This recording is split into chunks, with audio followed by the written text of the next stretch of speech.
Lather me in glory. I'm ready for Thimble Winter. I hope I don't get a splinter from catching my axe. No.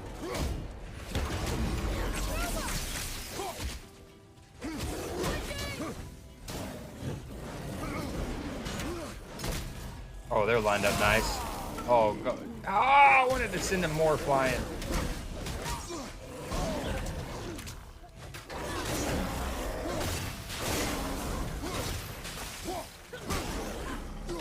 Oh, this is Sparta! Ladies, now's not the time. Gazpacho, your first hour here, and you're going for a 4-star meal. Anna, come get your boozy ass sister. Whoa. I didn't say that. Damn, she was fucking... She just... That was the definition of cash me outside, dude. Talking shit, and she was squared up to your boy instantly. For the Giants in the field. Oh, did I just kill that bird? Oh my god, I just Randy Johnson that bird. With my oar. Nice, great kill. Hold on. I got another kill. I got 2 kills. Oh my god, that was clutch as fuck. Alright, but their flag, our flag is still there. Yeah, I'm running back with theirs. Go movies. I want to hop in this bed and hide. I'm scared. I don't care if there's a demon in the bed. We'll hide together. Sorry, couldn't sleep. You have no bullets for anything. I just want a gun. Anyone's. Oh my god. Oh my god!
Yo, yo, yo, let me go ahead and get the blazer on.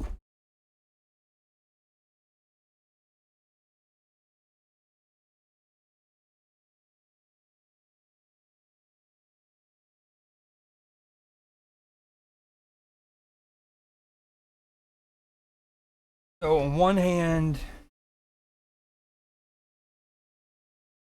I want to wait a little longer to do it so more people can get here. Especially with me starting stream as late as I am starting it on a Tuesday. But at the same time, I have been live for 10, like my intro screen has been going for 10 minutes. So like, you know what I mean? How long?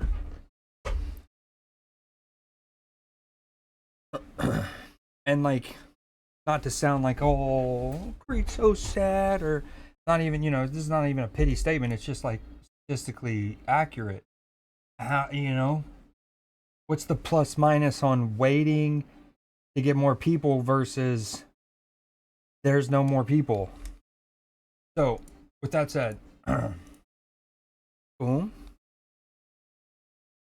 Mute that. LG audio on that. All right. We are getting into it on this fine news day. I'm sorry for running late. I got real sick on Sunday night, like bad sick, type of sickness that I rarely get. like throwing up throughout the night, no sleep. And then today, Liverpool played, lost to Wolverhampton. So been exhausted, behind schedule, yada yada. But I don't think I've missed a Newsday. I've missed a film class, but I don't think I've missed a Newsday this calendar year. Even with everything with my pops happening at the end of December. So anyways, long story short, I haven't been feeling well. I'm way behind schedule. I know I'm starting late. There's probably not going to be anyone here. That's okay. I'm one of Newsdays on Tuesdays. We're sticking to it. That way I can keep up the streak of not missing a Newsday. So let's get into it. Welcome to Newsday, where ideally one story can restore your faith in humanity. I wish the ring had never come to me. I wish none of this had happened. Hope. Let me tell you something, my friend. Hope is a dangerous thing. Hope can drive a man insane. Because how could the end be happy? How could the world go back to the way it was when so much bad happened? We're in hell right now, gentlemen. Believe me. Some believe there is nothing one man or one woman can do against the enormous array of the world's ills. Folk in those stories had lots of chances of turning back, only they didn't. Looking around the mudflat, it was apparent that some students were about to give up. We can stay here, get the shit kicked out of us, or there are other forces at work in this world, Frodo, besides the will of evil. 1 inch at a time. That the little things in life matter. If you can't do the little things right, you'll never be able to do the big things right. Even if you were too small to understand why. But each of us can work to change a small portion of events. Yet many of the world's great movements of thought and action have flowed from the work of a single person. A Washington, a Lincoln, King, Mandela. A young monk began the Protestant Reformation, and the 32-year-old Thomas Jefferson who reclaimed that all men are created equal. And then one voice began to echo through the night. One voice raised in song. One voice became two, and two became three, and before long, everyone in the class was singing. Each time a man, and even a young girl from Pakistan, Malala, stands up for an ideal, or acts to improve the lot of others, or strikes out against injustice, he sends forth a tiny ripple of hope. I do understand. I know now. One person can change the world by giving people hope. And surely we can begin to work a little harder to bind up the wounds among us. But that is not for them to decide. All we have to decide is what to do with the time that is given to us. So if you want to change the world, start each day with a task completed. Find someone to help you through life. Respect everyone. It's only a passing thing. This shadow, even darkness must pass. A new day will come. We can fight our way back into the light. We can climb out of hell. And when the sun shines, it'll shine out the clearer. If I have learned anything in my time traveling the world, it is the power of hope. Those ripples build a current that can sweep down the mightiest walls of oppression. They kept going because they were holding on to something. And I believe that in this generation, those with the courage to enter the moral conflict will find themselves with companions in every corner of the globe. Remember, Red, hope is a good thing, maybe the best of things, and no good thing ever dies. They kept going because they were holding on to something. What are we holding on to, Sam? Know that life is not fair and that you will fail often. But if you take some risks, step up when the times are the toughest, face down the bullies, lift up the downtrodden, and never, ever give up. If you do these things, the next generation and the generations that follow will live in a world far better than the one we have today. And what started here will indeed have changed the world for the better. There's some good in this world, Mr. Frodo. And it's worth fighting for.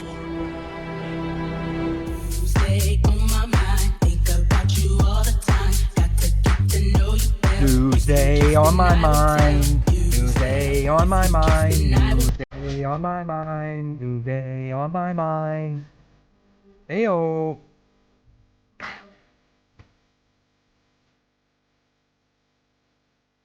Heyo.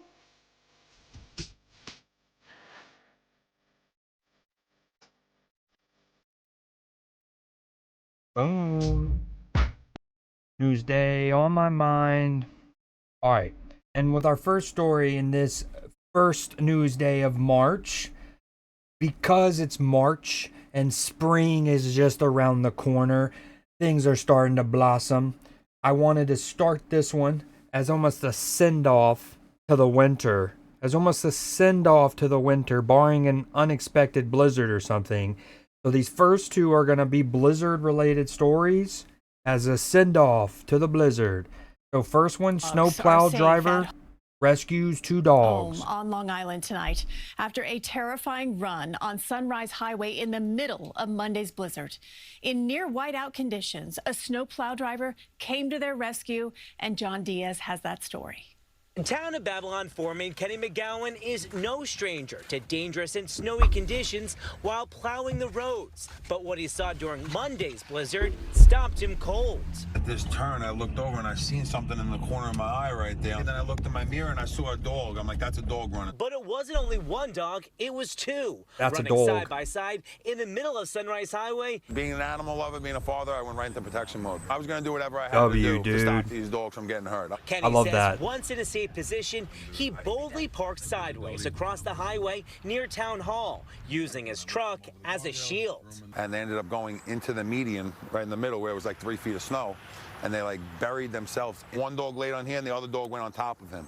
So it was like I knew right away that they were like, you know, that they were close. They were family members. They were sisters. With the help from other Good Samaritans, Kenny was able to wrangle up the 2 lab mixes and put them in the back seat of his snowplow to transport them directly to the town's animal shelter. We're told both didn't have collars. If nobody would have found them, they could have frozen. The 2 dogs were at the animal shelter for less than 24 hours. Caretakers realized very early on that they were bonded and tell me at no point were they separated. And that bond may have saved them. One of them, we were able to scan for a microchip, and then we found out that the other one did have a microchip, it just wasn't in the traditional spot. 2 sisters who refused to leave each other's side in a blizzard, now safe with their family, and 1 plow driver who saw danger in the road and chose to stop. Everybody should think that way. It's somebody else's pet. Agreed. From Babylon, Long Island, John Diaz, CBS News, New York. Oh, yeah. Now, the family of the 2 dogs did not want to be on camera, but they did pick up their dogs this morning and say that they are grateful. Still unclear, though. Yeah, because you know there's going to be... Let's, like... You know what I mean? Like, there's going to be so many people who kind of assume the worst with that, and they're like, oh, you're so negligent. Even if, let's say they take all the precautions in the world to not have their dogs get out like that, there's still going to be people who are just like, oh, you know, how dare you be so reckless and let the dogs get out? They could have froze. But I love that. Love that from this guy. Okay, next story. Nuns protect toddler.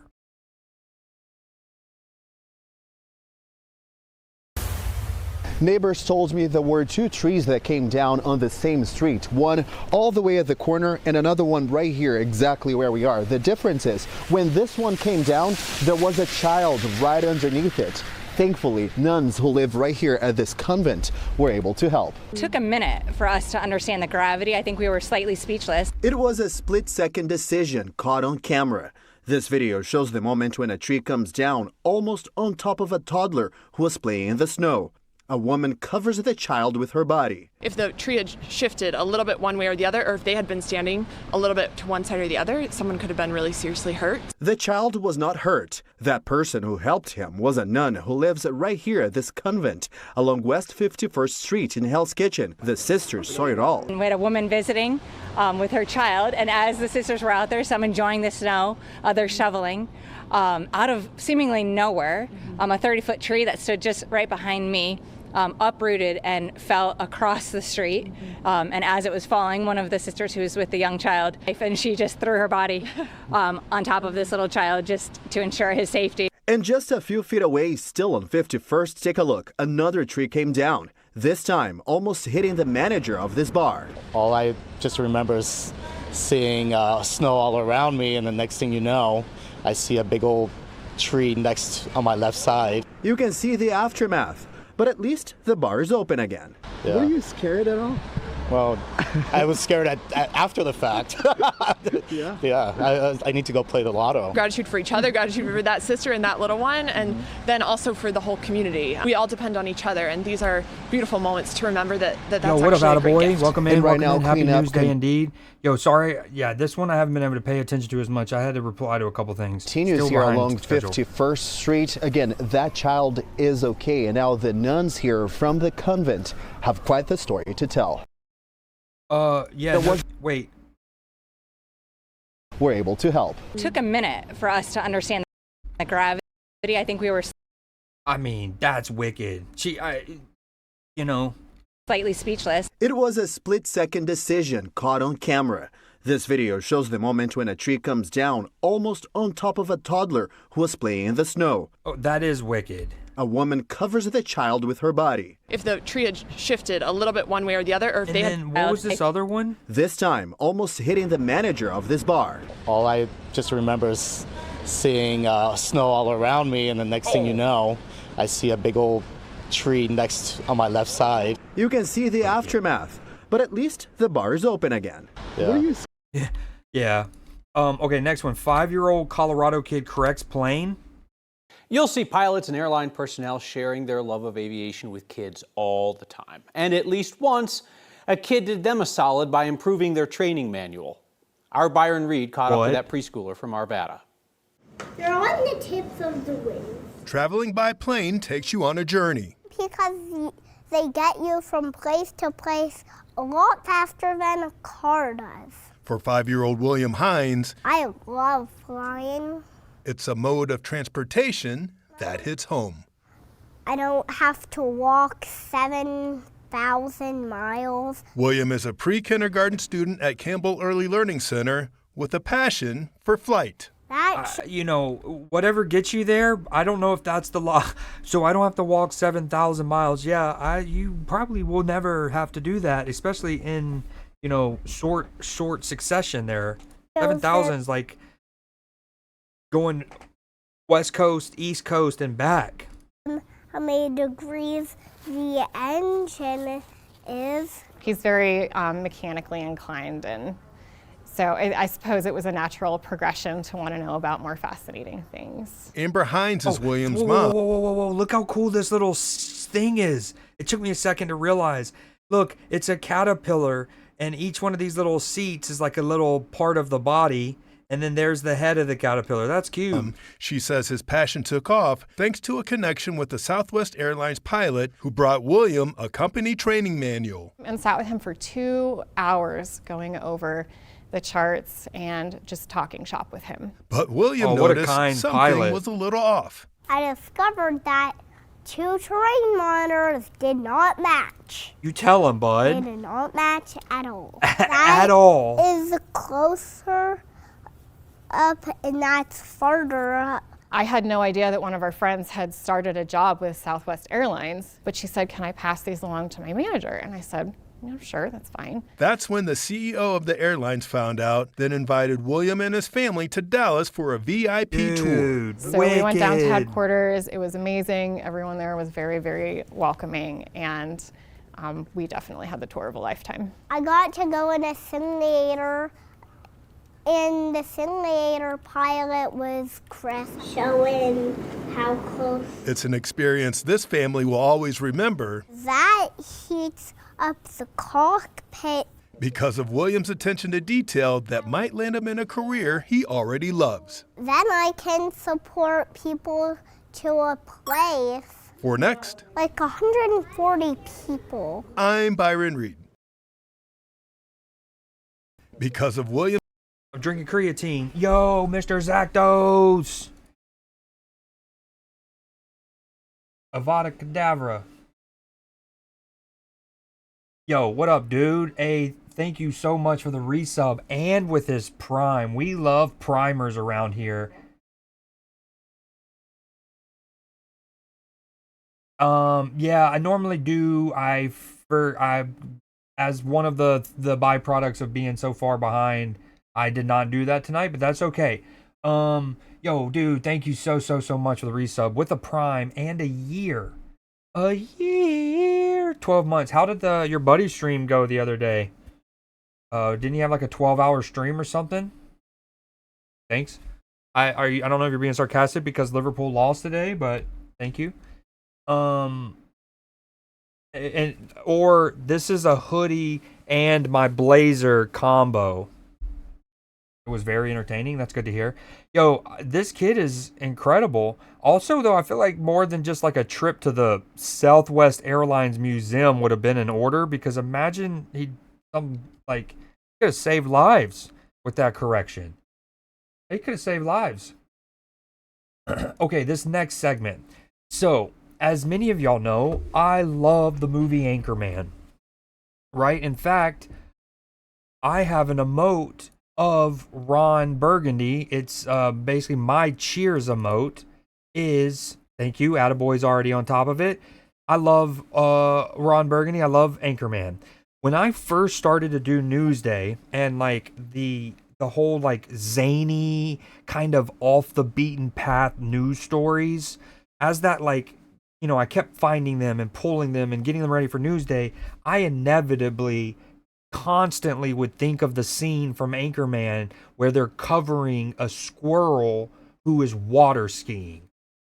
I have that scene here for us, for our entertainment, just to remind you. But before, I just wanted, like, what's cool is this is all full circle, because I have always kind of in the back of my mind envisioned these kind of local news stories as the heart of Newsday, right? And I love Anchorman, so just as a reminder, this is the scene from Anchorman. He is a Channel 4 News exclusive. His name is Nutty the Squirrel, and he's 3 years old. How about that? That squirrel can water ski. Oh. Yeah, that's hilarious. And also, by the way, this Channel 4 News is now going to be a part of Newsday. I just got to fully make the alert, but that's going to be a part of the whole alert thing too. Okay, so this is hilarious because Anchorman came out 22 years ago, and I've thought of this scene numerous times when making and compiling the Newsday stories. Well, I say it's come full circle because, ladies and gentlemen, this is a real story breaking as of within the last 2 weeks.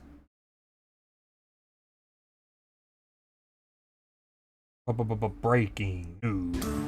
Just turning 6:46. Welcome back. Happening this weekend, the Grand Rapids Boat Show is sailing back into DeVos Place. Get this, they have more than 400 boats on display out there. So 13 on your sides, Aaron Sullivan joining us live, giving us a little bit of a sneak peek. Aaron, I think this is going to be our favorite live shot of the morning. What do you have behind you? Hey guys, good morning. No, it's my favorite live shot of my life. We are Yes, here I love that. with Twiggy the water skiing squirrel behind us right now. I was just able to hold him, so I'm a bit jittery. I'm a bit emotional because it was so exciting. But I'm also here with Luann. Good morning. Good morning. Thank you so much for Wait, joining us. I know we it's need an Twiggy early morning merch. for you guys, but Where's the Twiggy merch? I know as Twiggy does his thing, I really want to talk about how this all came to life. Well, we got the first Twiggy back in 1978 after a rainstorm. Took her in and raised her, and then my husband bought our daughter this little remote control boat for her birthday. Okay. Well, then he got teased so much for buying her this boat, and then he's the one who played with it all the time. So everybody bet he couldn't. He's got a little lifeguard. I know, right? He's got a little lifeguard or life vest, safety vest. So What he do you call told those? everybody he had to teach a squirrel how to water ski. I like how they have like a little Bratz doll as the captain of the boat. Bet him he couldn't do it. You don't bet my husband he can't do anything. No. So we taught her as a Okay, joke. ma'am. The news media got a You know hold my of it. husband, he can't do anything. My husband he can't do anything. No. So we taught her as a joke. The news media got a hold of it. It went crazy. Wow. So here we are, 47 years later. This is Twiggy number 11. out here. Look at her go. Twiggy number 11. If you're familiar with the University of Georgia, we have our mascot. The live mascot's name is Ugga, and it comes from a line of the family. And I think we're on Ugga 10 or 11 now. We might be on technically Ugga 11. That reminds me of that. He's Twiggy the, 11. One driving the boat and doing the squirrel right now. But Twiggy has a life jacket. Yeah. Life jacket. There it is. He jumped in to save his stepfather back in 1997. He jumped in to save his stepfather in 1997. And he forgot to grab a life jacket. Okay. Before he jumped in to help, not realizing drowning people fight you, do whatever they can to get above the water and get air. So he didn't make it home that day. Oh my God. Twiggy is sponsored by Progressive. Twiggy has a Progressive sponsorship. What are the... Okay. So... I'm so jealous. You know, I quit, but then I had so many people want me to go back on the road, and I'm like, let me see if I can train another squirrel. I lost Twiggy 3 right after my husband passed, and trained her, went back on the road, and put a life jacket on Twiggy, started promoting water safety. Yeah. But my son, when he took... No way. No way. No way. I don't know where to start. The fact that there's 11 Twiggies, the fact that this woman is the goat of squirrel training, apparently, and she's like, you know what? I thought I would retire after Twiggy 3, but I had to get my toes back in the water. And then the fact that the backstory of the life jacket, trying to save a stepfather, squirrels have stepfathers apparently, but the fact that then they spun it into a water safety thing, which is a very, very important and needed kind of public service announcement. I think Stone Twiggy started promoting water safety. Yes, but my son, when he took over, when I retired, he went a step further. Twiggy is the national spokes animal for the Wear It campaign. No! So, national spokes animal for the Wear It campaign. Okay. So.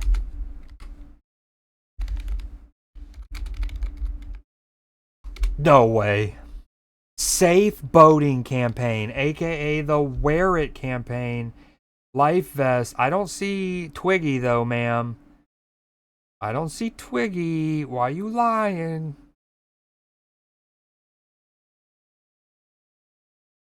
Oh. I don't see Twiggy. Oh, she's fibbing, dude. Unless they changed it, but this was just 2 weeks ago. Wear It campaign, Twiggy. And you know, I wouldn't say he's the national spokesman, but I still like where we're going with this. Everybody to, wear their life jackets. And Twiggy is a viral sensation. I mean, I've known Twiggy for years. I mean, starting working here, one of my first questions to my boss now, Maddie, was, when am I going to be able to meet Twiggy? Hi, sweet We've been all over the world with Twiggy.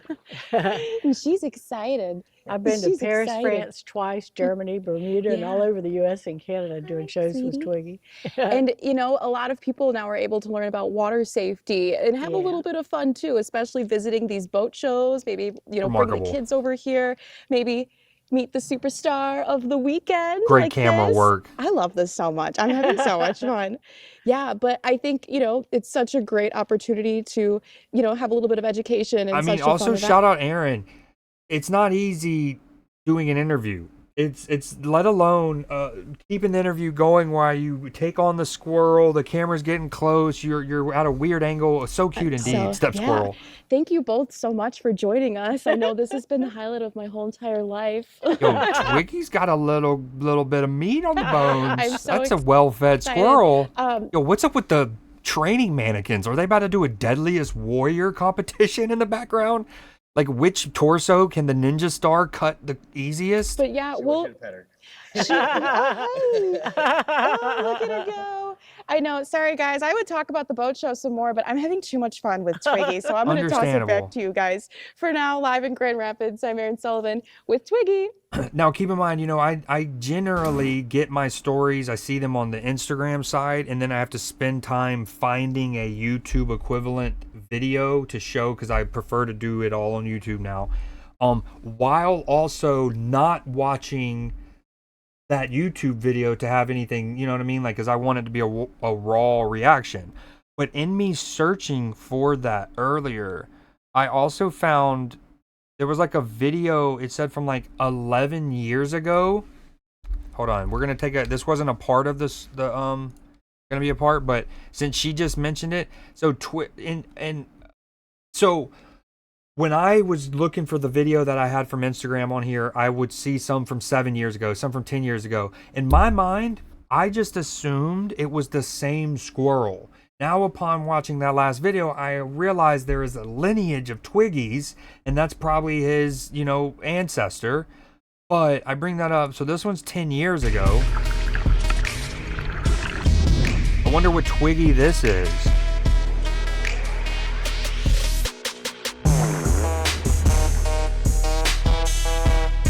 Oh, the edit goes bonkers.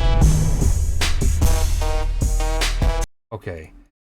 Twiggy the water ski squirrel. Twiggy's Inc. Hold on.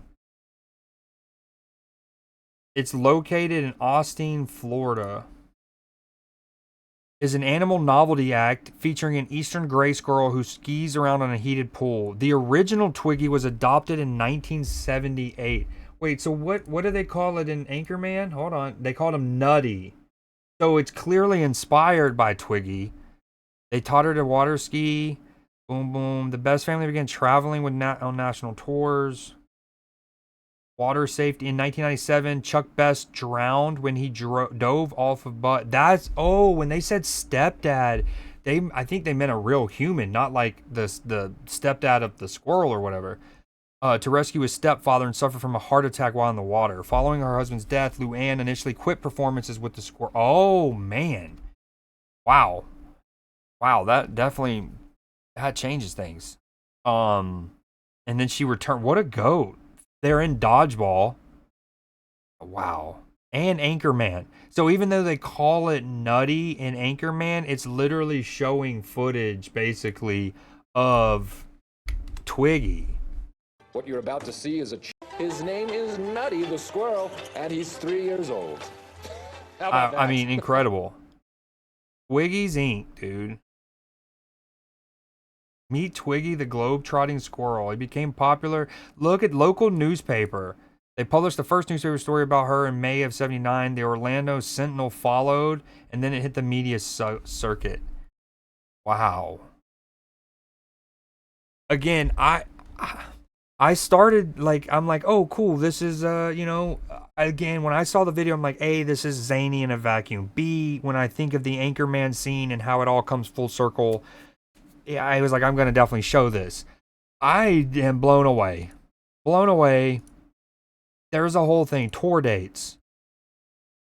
Coming up March 13th in New York, California, Michigan, Tennessee is the closest I don't know how far that is from me, but he's coming to Georgia. Gears and Grub on March 7th. That's in 4 days. Rankin, Georgia. Wow. He was on the Wayne Brady show, the late night with David Letterman. Wow, what a go. Okay, we're moving on. Next story. Golden spider, I don't know what I call this. Golden spider silk repairs nerve damage. 5 years ago by myself and my co-founder, Professor Volrath, a professor of silk biology from the University of Oxford.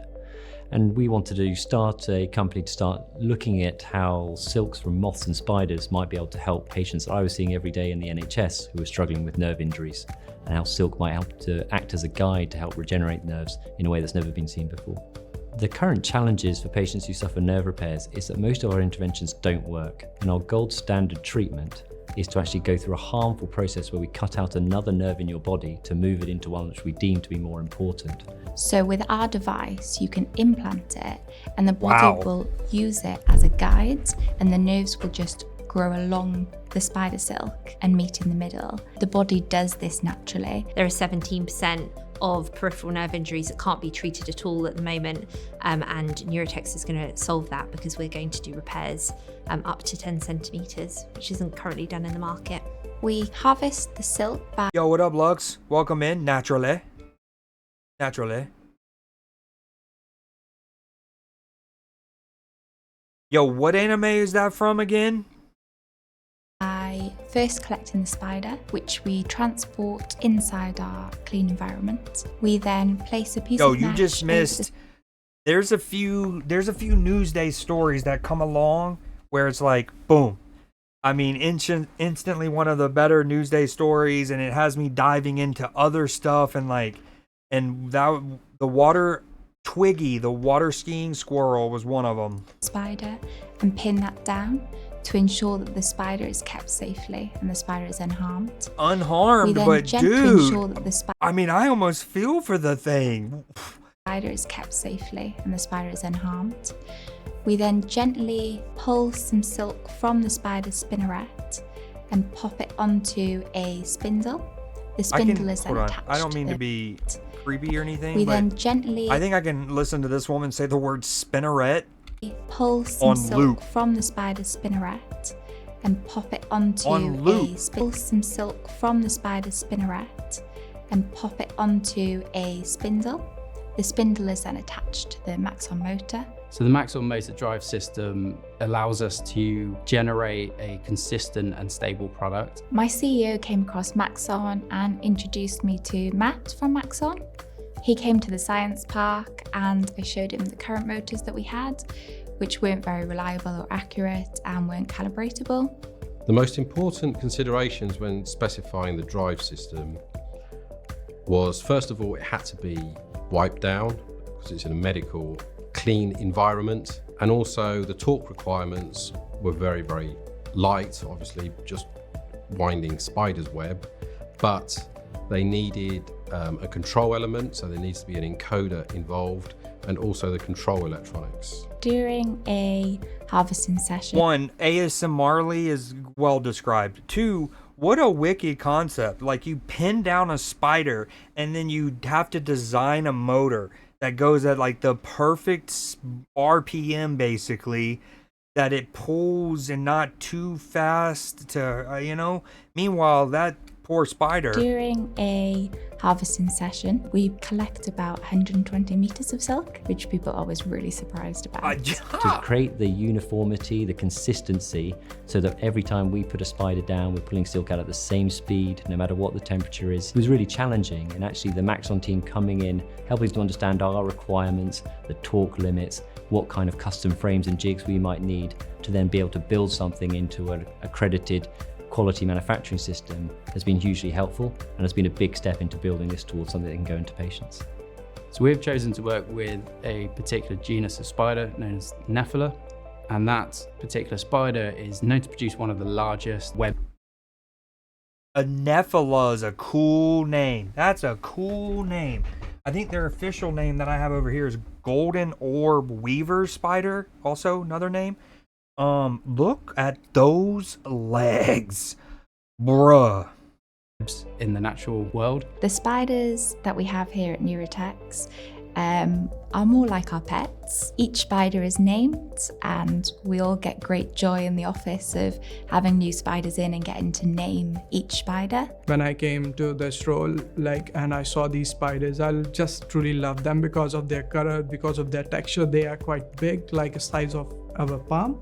So yeah, I used to spend a lot of time with them and I love my spiders. It is of utmost importance to us that the spiders have a happy, healthy life. Every time that a spider is reeled from, they're given sufficient amount of rest and they're given a cricket as a reward for energy recuperation. I feel like that should be a minimum.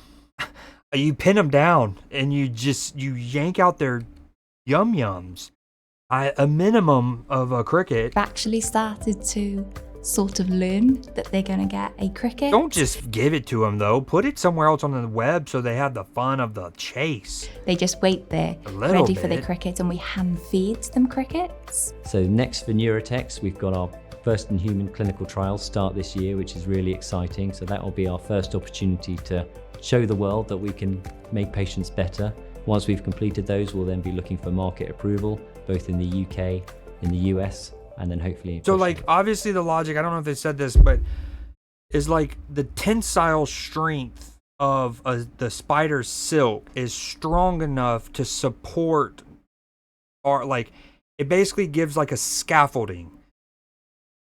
Think of that way. Like sometimes you have like a neural receptor and a neural receptor, right? And then if the connection can get severed, that's where they at the beginning talk about in the past they'd have to graft essentially nerves and like to stitch it together.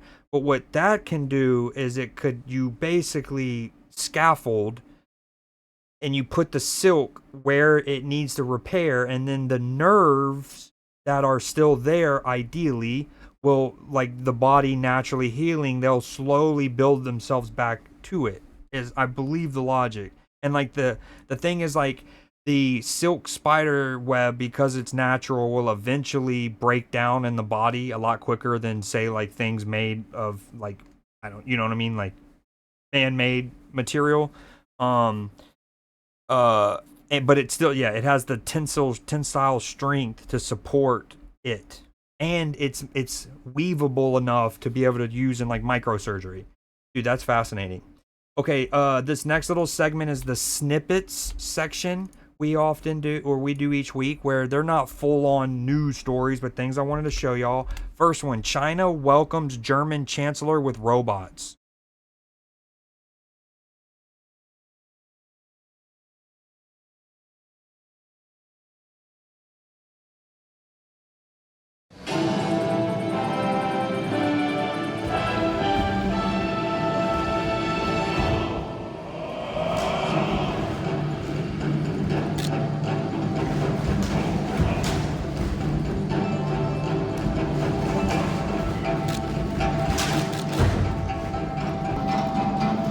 They're getting better.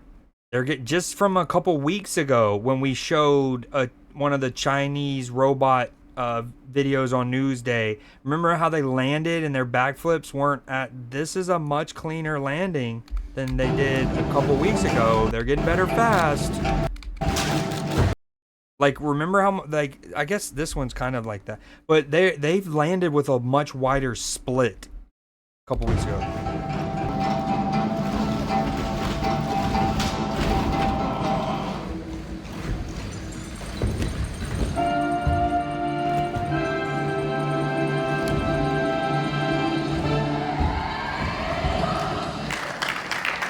I mean, that's cool and all, but I think it'd be a lot cooler if you had the robots do something like Germanic in culture.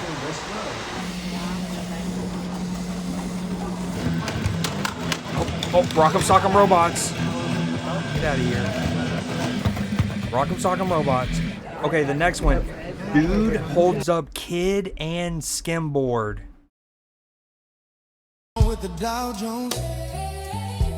I guess he's an instructor. This looks like it's at like a resort or something, right? And he's probably an instructor, so you younger kids can learn how to skimboard easier. Dude, what a beast.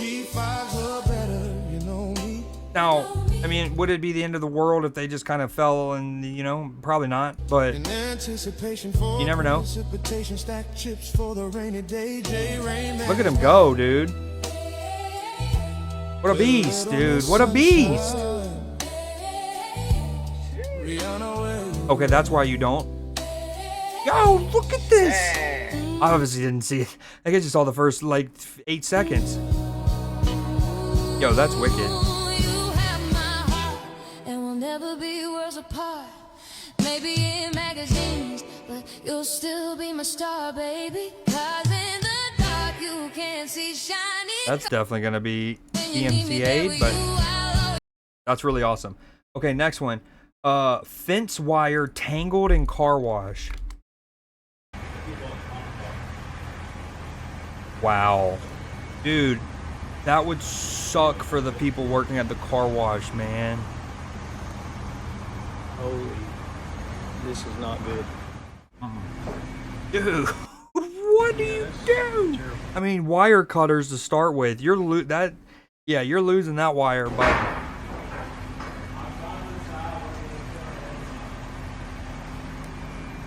dude, But honestly, it's also on the car wash crew because one of my best friends has worked at a car wash since we were in high school, basically, and then now he's been promoted to where he's like regional manager of chemical operations or something.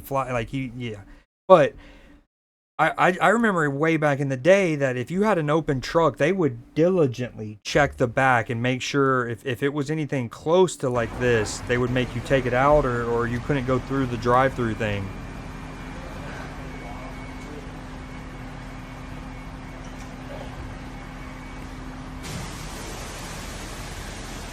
Happy Tuesday.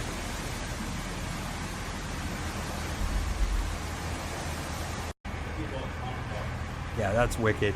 Okay, and then the last of the snippets section, Westminster Bridge's unintended shadows. Unusual shadows cast by architectural design of Westminster Bridge.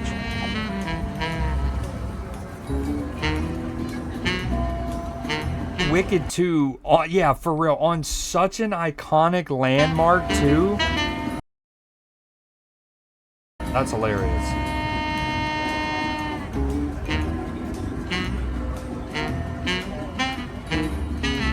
Unusual shadows cast by architectural That's design. so good. Okay, and the next segment is the animals segment. Well, animals are kind of throughout, I guess, but golden distracted by butterfly is for real. Puppy adorably confused by butterfly on its face. Aww. That butterfly is pretty gorgeous. Leave it. Leave it.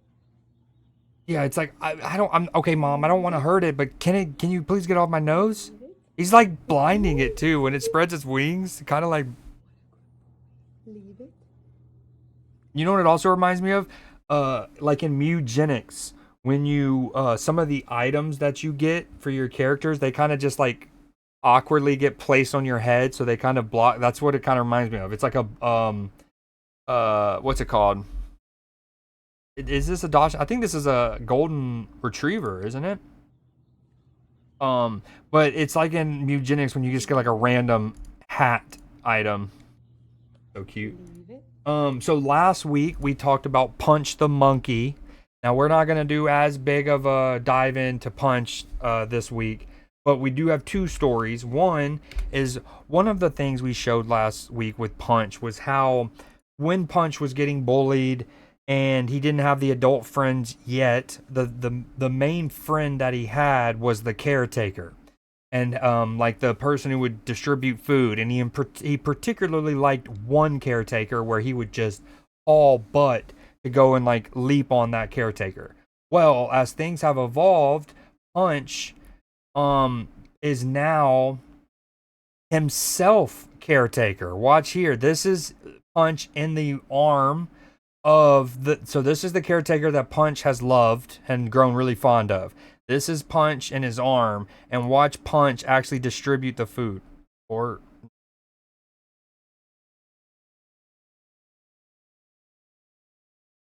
I think Instagram just broke. Instagram, are you okay? Instagram. Try that again.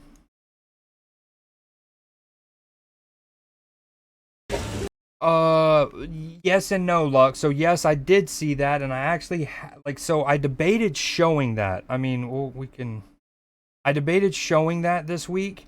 But last week's Newsday was literally like, look at this. So last week's Newsday, all of that was on Punch the Monkey. Like he had his entire super section, right? So this week, there were things to follow up on with the story, so I wanted to show some stuff, but I debated how much to show given that I showed him last week.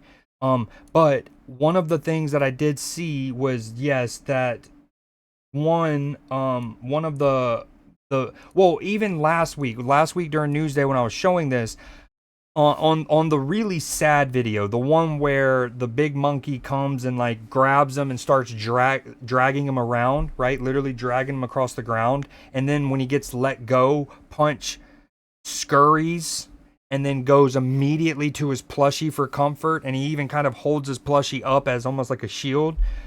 Well, so when I showed that last week, I literally in that moment was like, dude, I'm just glad none of them have tried to take his plushie and like ripped it apart. Like that would have broken my heart.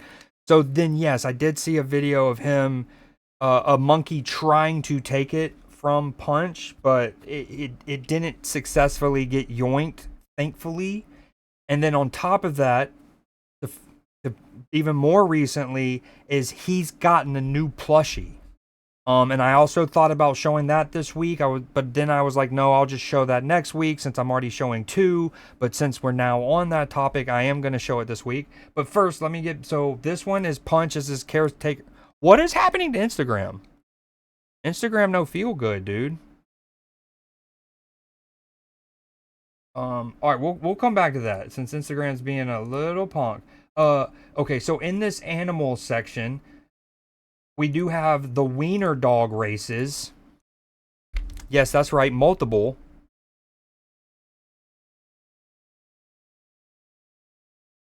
Oh, the zoo. Well, I've seen more recently that they gave him a second one. All right, hold on. Before I fully move on, let's see. Come on, work this time. What's up with Instagram? Dude, Instagram's dead. Oh, here we go. Yo, look. Punch is in his hand, and Punch is actually one of the ones distributing. Not really, but it basically looks like he's the one giving out the food. Punch is the caretaker. Punchy boy. Okay, and then this is the second Punch thing that I was intending to show this week. So this, one of the things we showed last week, by the end of it, was that Punch has gained some adult friends who, who actually like him. And one of those adult friends was seen helping him basically groom his plushie, right? The new friend picks bugs off his plushie mother. So this is Punch and one of the adult friends. This was a week ago, give or take. There's Punch, there's one of his adult friends, and they're basically grooming the plushie. Because they said he's getting too old and to be accepted, they want him to interact with the other monkeys. That's interesting. Be gentle, she's my mom. That's cute. So these are the two that I was going to show for sure. The him becoming a caretaker himself by distributing the food, and then one of the adult friends that he found helping him groom. Okay, but since you're saying that, okay, so these are the. I shouldn't have to scroll back too far. Go ahead and pull.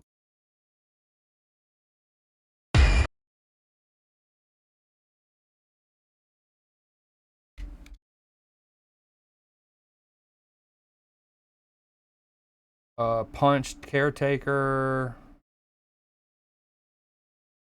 Wait, where did my chat go? I lost you guys. This will go ahead and get it covered for the next week too, so that works out.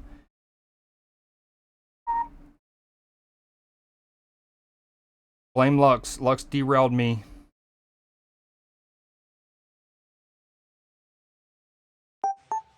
Okay, so this obviously isn't the video of the other monkey trying to take the plushie from Punch. I could scroll up further, but this is the one that I was gonna say. Punch gets new plushie but can't bear to leave old one. 5 days ago.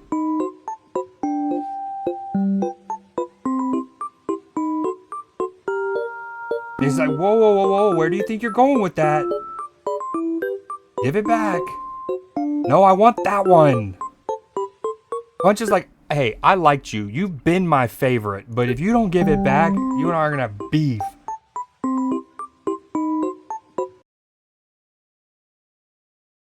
Oh, here's it. This is the one. This is 6 days ago. Baby Punch saves his plushie from being stolen by another monkey.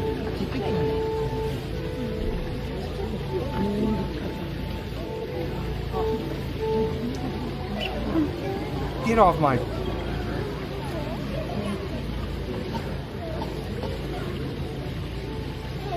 Oh, dude, it's just too cute with that plushie, bro.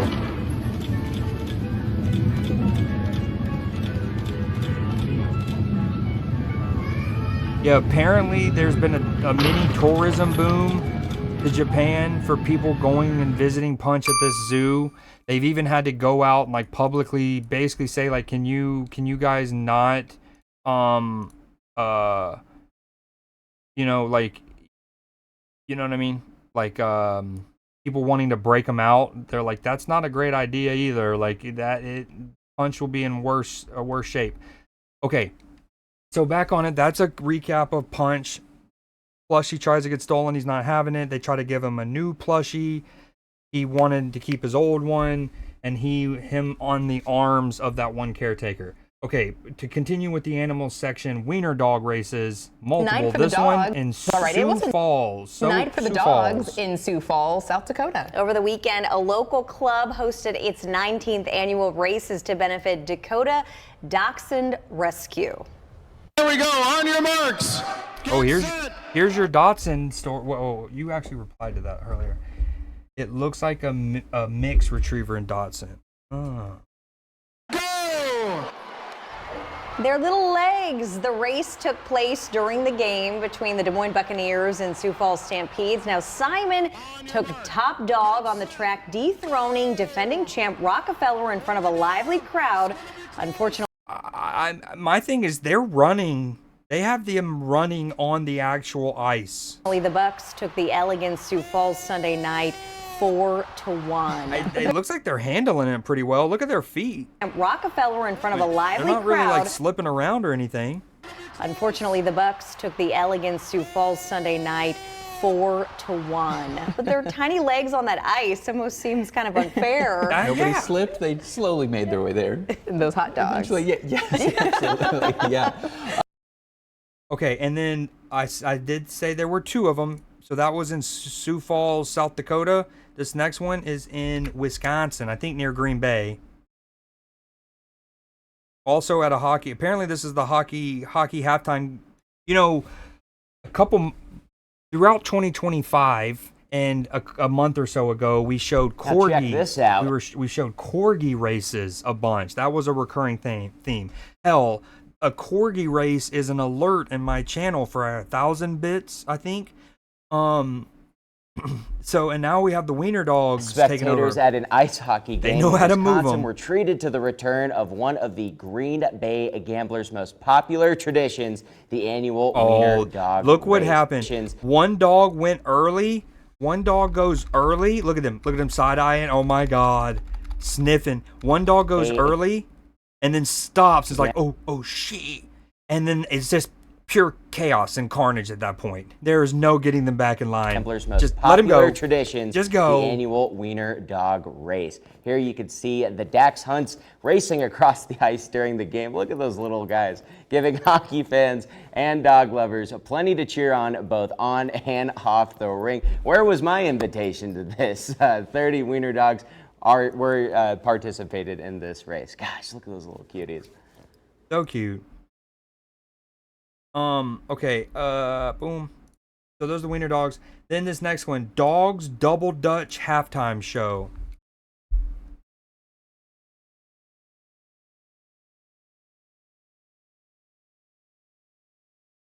That these dogs have in the halftime show. They were waiting all day for their moment to shine. Ivory, impressed with the jump rope here for the dogs. That's amazing. Yo, Instagram is dying. Instagram is dying. Okay, back to you. Sorry. That again. The next one, I accidentally deleted the link, but rabbit inside car engine, 4 days. The routine oil change turned into a fun little surprise. Take a look at that little guy. That's like a routine oil change turned into a fun little surprise. Take a look at that little guy. That's a gas station in Dedham, and mechanics found this cottontail rabbit tucked inside the car's engine. It was trying to keep away from the cold, and thankfully crews, they were able to safely rescue the bunny. The cute critter came away from the experience with a new nickname, Sunoco II. Wow, well done. Well the done. routine oil. Okay, next story. Hospital named after the icon, queen, philanthropist Dolly Parton. Dolly Parton is a legend. Well, hey there. I think she's everyone's mom and grandma. We all love her. It's hard to find a human being who hates Dolly Parton. It's Dolly, and I feel so fortunate to have grown up in the mountains of East Tennessee. As a little girl with big dreams, I was surrounded with my family and people who believed in love and faith, music, and taking care of one another. And these experiences helped shape who I am and what I believe in. Now, I learned these lessons early, and they've stayed with me. Ever since I've been in a position to do my part, to help others, I have tried to do just that. You have. Especially when children and families need it most. I've always believed that every child deserves a fair chance to grow up healthy, hopeful, and surrounded with love. Now, that belief is what brought me together with the incredible folks at East Tennessee Children's Hospital. For nearly 90 years, their teams have provided compassionate and talented care. They see children not just as patients, but as precious lives, each with a story and a future. And I am so honored to support these doctors and nurses and their team members and volunteers who show up every day with courage and kindness. In addition to expert care, children need hope, they need comfort, and they need to know that they are seen and valued. And together, we're committed to strengthening a relationship where world-class care and a caring heart go hand in hand for children across East Tennessee and beyond. And I hope that you'll join me in supporting this work. I can't do it all myself. I'm going to need you. So when we come together for our children, there's no limit to what we can do. To learn more or to get involved, visit dollychildrens.org. And again, this is one of those where like the Instagram story that I had, not only it summarized that, but it also explicitly mentioned what the coolest part, and I guess you see it here, but this is where it gets hard when I'm trying to like transfer it over from Instagram to YouTube, is finding the crispest one. But the East Tennessee Children's Hospital is being renamed the Dolly Parton Children's Hospital in honor of her and everything she's done for not only that hospital and all the philanthropy work, but all of the like what she's done for East Tennessee between Dolly World or Dollywood and just putting that part of the country on the map. So I love that. Dolly Parton's an icon. Dolly is amazing. Like it's one of those. She's one of those that's been in the limelight for half a century, if not longer, and you would literally have to search your tail off to find something even remotely bad, I think, about her. If you can even do that. Okay, so next one, four-eared kitten up for adoption. Isn't there one of Eevee's evolutions, like Sylveon or something? The pink one. I think it has 4 ears. A kitty in Pelham is getting a lot of attention because of a birth defect that has given him a little something extra. He's all ears, literally. WBTM 13's Lisa Crane introduces us to Dobby. Dobby! Oh my God, it does. Everyone thinks their pet is pretty special. He is a special cat. But Dobby, a 7-month-old black cat, is 1 in a million with a rare genetic mutation that'll make you smile from ear to ear. I want this hell beast as my own. It almost looks like a bat, or it's got like wings or something. He is unique with his extra ears. Stephanie Brown is fostering this irresistible kitty who well also done. has a short curled tail caused by his condition and a severe underbite that's going to require surgery. But once he heals from that, he'll be adopted. Brown says she'll be sad to see him go, but knows some family will be lucky to have him. You learn about this cat. Oh yeah, I'm interested in adopting a kitten. They show him that one. 4 ears. I can work with that. Four. You did say 4 ears, right? Yeah. No, okay. Yeah, I can work with that. Oh, it's got a curved off tail. That's fine. I love that, actually. It gives him some charm. It's got an underbite. No. We're going to have surgery. I'll adopt it if we fix the underbite. 4 ears? Cool. I hope he gets a home. I like with how a that kid. was He loves that's got to children. have a surgery on it. And again, that's something that's a bit more unusual for cats. A bit more. He really has responded so positively. He's more comfortable with my daughter than adults. And so I hope he gets a kid.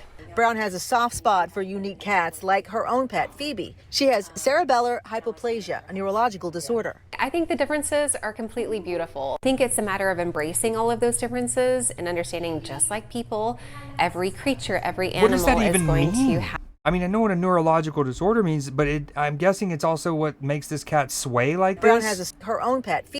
I think the cerebellar hypoplasia. all of those differences and understanding, just like people, every creature, every animal is going to have their own unique personality, presentation, conditions, appearance, everything like that. Now, Dobby is so special, there is a list of people ready to adopt him when he is ready to go. So they've actually closed the applications on him. But the good news is there are hundreds more cats at Kitty Cat Haven and other animal rescues right here in Central Alabama, 4 ears? waiting for good homes. They may not have 4 ears, but they are all special in their own way. In Pelham, Lisa Crane, WVTM 13. Yeah, but not 4 ears special. And No, Brown is fostering Dobby Love through that. Kitty Cat Haven. That surgery is expected to cost about $3,000. They're working right now to raise that money so that hopefully he can be ready for adoption by May. Incredible. Okay, this next is our sports section, but it's not just like highlights. They're cool stories, with zany stories within sports. So this first one is a 6-year-old helps dad coach. 6 years old.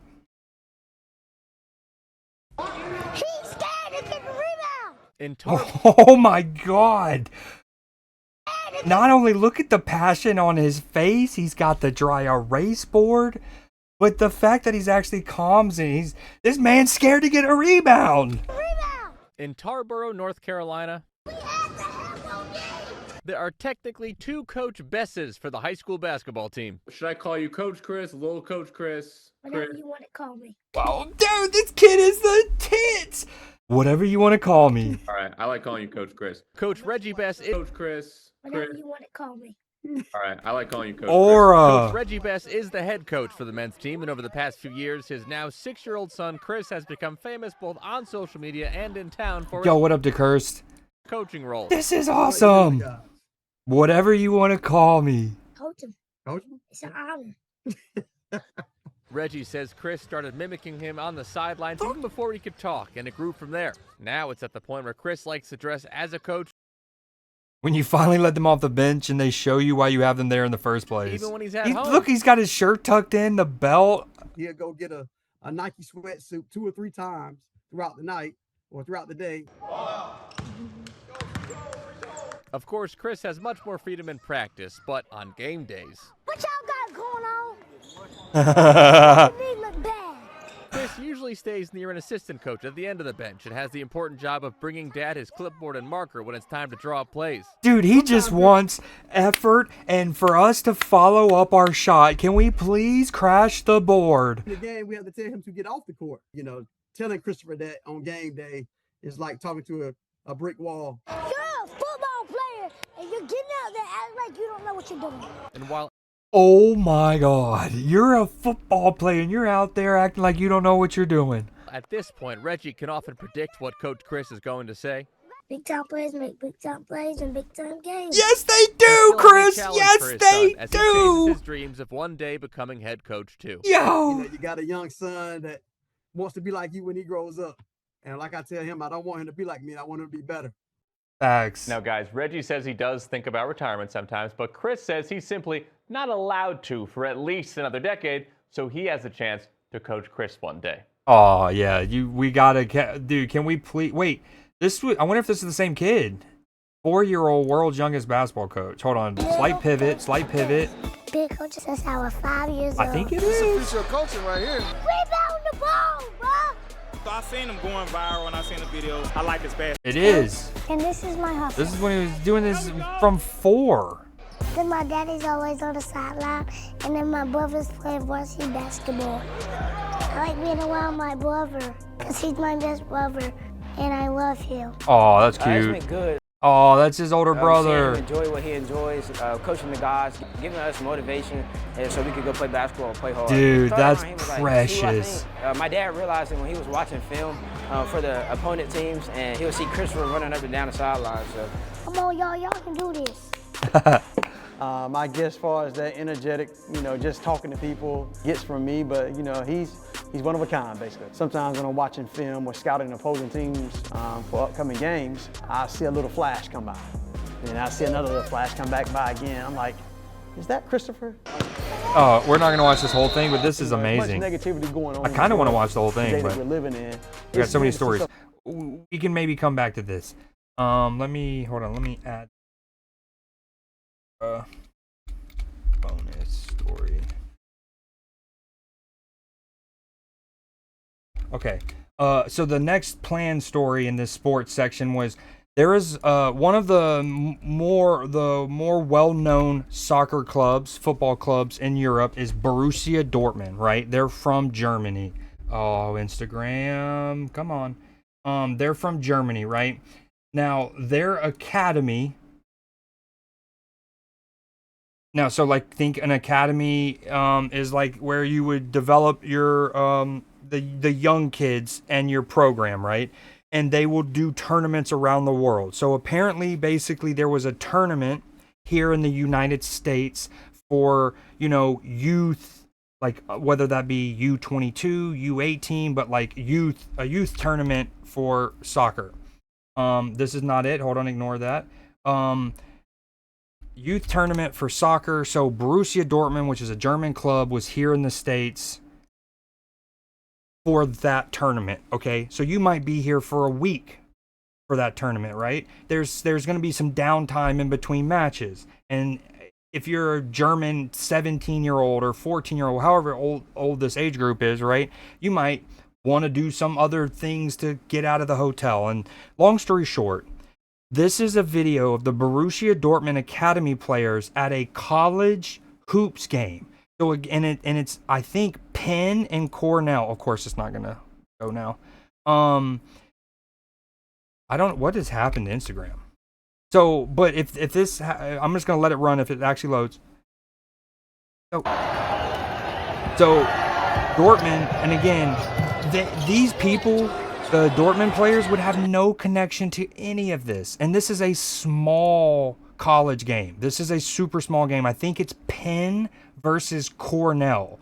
So there are countless American people who love the game of basketball who themselves might not actually go and attend this. If I went up to a bunch of people, you like basketball? Yeah, I love basketball.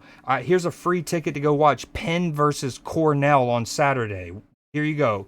Free of charge, no strings attached. Boom. There's a lot of people who were like, no thank you, I'm okay. Right? Even if they don't have plans, they just don't want to go watch Penn and Cornell. So again, granted, these soccer players are teenagers basically here in the States for a tournament, but I thought it was as a diehard American sports fan and soccer fan, I love this. This was so cool to me. And of course, they're bringing that atmosphere that you see in big time soccer matches, right? And especially in Germany. So they're kind of like being like ultras, right? And what's cool is they're more lit than anyone else in this arena, essentially, and they have no connection to anybody playing. Whereas all of the fans would have actually had someone. So anyways, I wanted to show that. I'm bummed that Instagram's being broken. But back to YouTube. This next story from the Olympics. Akuma finishes Olympic race backwards.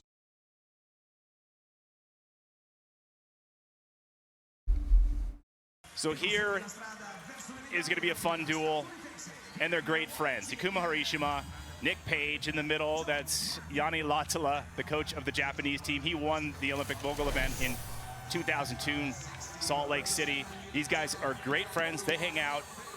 Hannah, you know more about them. You've that's trained hold both on. Of these guys in Yo, what a cool friends, shot. They hang out. Hannah, you know the way that the drone comes up there and then you see the village down below. Oh, that's sick. Hold on, sorry. This last frame, that is so dope, dude. What at the top of a run? The village down below you in this mountain valley. And you've trained both of these guys in the gym when Ikuma comes in and stays with Nick Page during the summertime. I programmed some hill sprints, and they decided to do them together and add backflips to the beginning of oh my their gosh. hill sprints. So friends, dude, the slaloms are no joke. Page being the underdog. Top tier this year. Top tier green. Yo, my knees are barking. If his feet cross the middle line, He's out. Oh, he's. Yep. Oh my God. But did Nick go? Wow, Wicked. He wins going backwards, dog. That other person almost caught up. No style points for that. He went out of the gate. Hold on. So it will all matter if he crossed the finish line, or crossed the middle line. You think he did?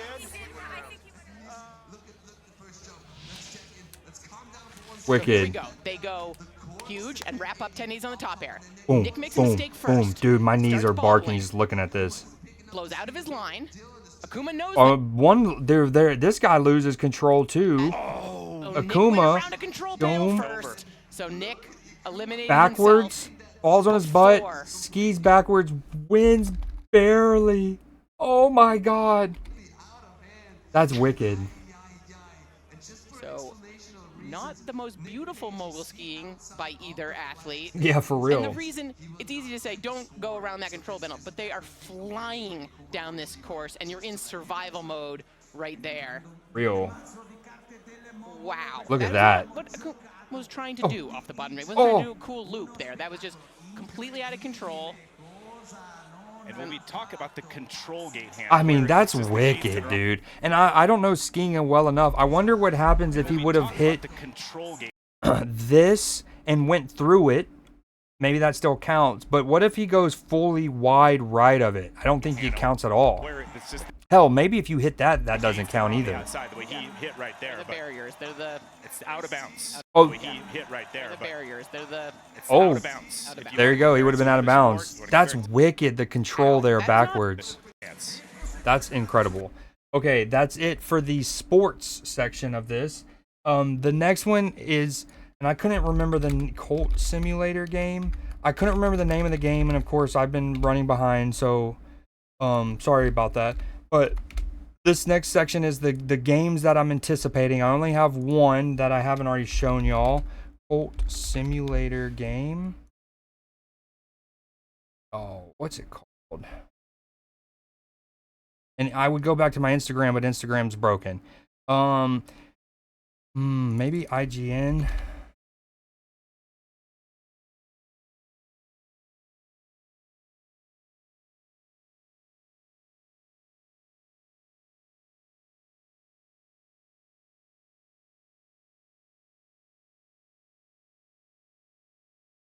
We'll have to show it later. I don't want to look too deep.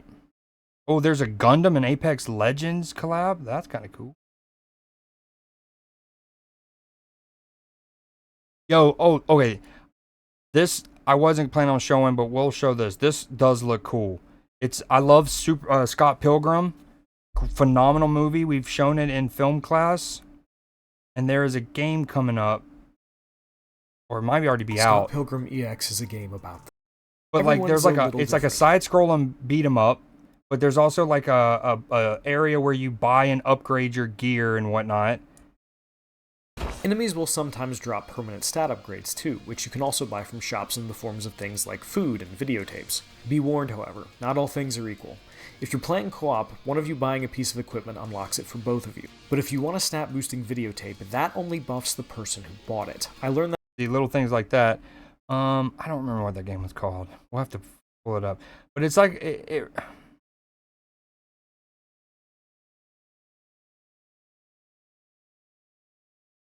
oh well, yeah. It looked kind of cool though. It was like a game where you literally it looks actual normal graphics, like Unreal Engine kind of graphics, and you walk around and you try to convert people and build a cult. Again, I'll have to find it when IGN's working or Instagram's working again.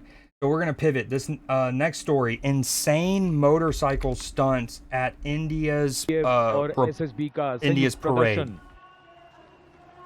अभिवादन सहायक commandant सीमा नाग और सहायक commandant Naveen Kumari.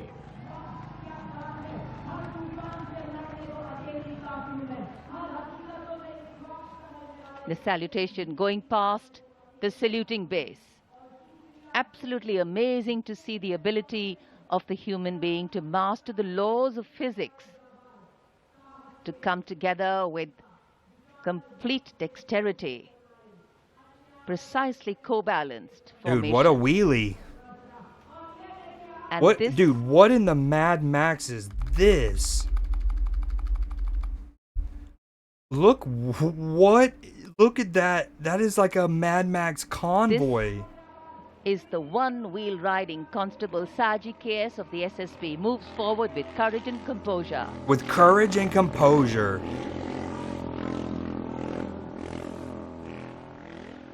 Dude, what? A light breeze catching the flags, but definitely not throwing anybody off balance. Approaching the saluting base, we have the Sarvatra Suraksha formation. Dude, okay. What are we watching here? In the middle, you have 4 people on one motorcycle, and they're all kind of standing up and in different directions, and then you have one in the middle rotating like he's on a lazy Susan. SSB की निरीक्षक शहनाज अपने 18 साथी जवानों के साथ, CRPF की constable सीमा पुंडीर अपने 11 जवानों के साथ सर्वत्र सुरक्षा की फॉर्मेशन में. I mean, are these, they're literally just suspended, it looks like, by their core strength, right? Their feet are in these little like metal, not like brackets, and then they're just using physics and like inertia, I guess, and they're, dude, oh my god. And as the motorcycle sways, they gotta, oh dude, what am I looking at? बहादुरी के साथ अगर कुशलता जुड़ जाए तो क्या परिणाम होता है? ये परिणाम होता है. And then amidst it all, there, I'm guessing there's somebody और एक पंक्ति जो हम अक्सर दोहराते driving हैं ऐसे them. प्रदर्शनों में कि आप ऐसे प्रदर्शन न करें. It's very risky, absolutely. And now, going past the saluting base, we have the formation Jungle Warrior. Assistant Commandant Rishu Shrikant Palande of the CRPF, along with 11 of his fellow soldiers, demonstrating remarkable target acquisition during an encounter with Naxalites. Wireless communication digital India inspector Jyoti Yadav और constable Tahir SSB अपने 10 साथी जवानों के साथ और हवलदार सरिता Bisht CRPF अपने 4 साथी जवानों के साथ इस आधुनिक This is tame relatively, but I mean, just being on the front of the motorcycle casually on your laptop, just farming runes, don't mind me. Bharat की नवीन संचार The other one had a metal detector. What? And now approaching the saluting base. Y'all remember when I showed y'all the video of Jean-Claude Van Damme balancing between 2 18-wheelers? The beam roll. Constable Shivalila of the CRPF, along with 9 fellow soldiers, performing the beam roll on a moving bike at Kartavya Path. Okay, that's impressive. I think maintaining control of this might be the first of all of them. They all require the driver to have to pilot a motorcycle with a lot of shit going on. This actually might be the hardest. Rightly so. Dude, the sway. The most effortless displays of skill and talent are the result of intense effort and showing here. और अब योग की शक्ति भारत हमेशा से विश्व योग And on a steel horse I ride. को समझाते हुए कांस्टेबल ओम प्रकाश और Namita Oh my god, what in the Ginyu Force? जवानों के साथ चलती उलट पर सूर्य नमस्कार की विभिन्न मुद्राओं में. What are we watching? What in the Ginyu Force? Such balance, such perfection. Such balance. And now, target going past the saluting base. Constable Soni Devi of the CRPF, along with 4 of her fellow soldiers, and Constable Navaprabhat of the SSB, along with his fellow soldier, standing face to face in a moving bike, aiming at the target with courage and fearlessness. With courage and dude, this commentator lady from the is the target, queen in of the gas. sky. चूलो आसमान. What is he doing? Sunil Kumar SSB और constable नीलम गौरव 18 feet Wait, की ऊंची okay. We get the zoom in on the guy reading the newspaper, but not the guy with climbing a ladder. And he's not the only one. There are 3 of them at least. आसमान हवलदार Sunil Kumar SSB और constable नीलम गौरव 18 feet की ऊंची सीढ़ी पर निडरता के साथ आसमान की ऊंचाई Bro. को छूने की कोशिश और इनके साथ I don't know how much Jitendra, fear this might put in other militaries if this is the goal to like show military prowess through athletic and elite physical feats. But consider me impressed.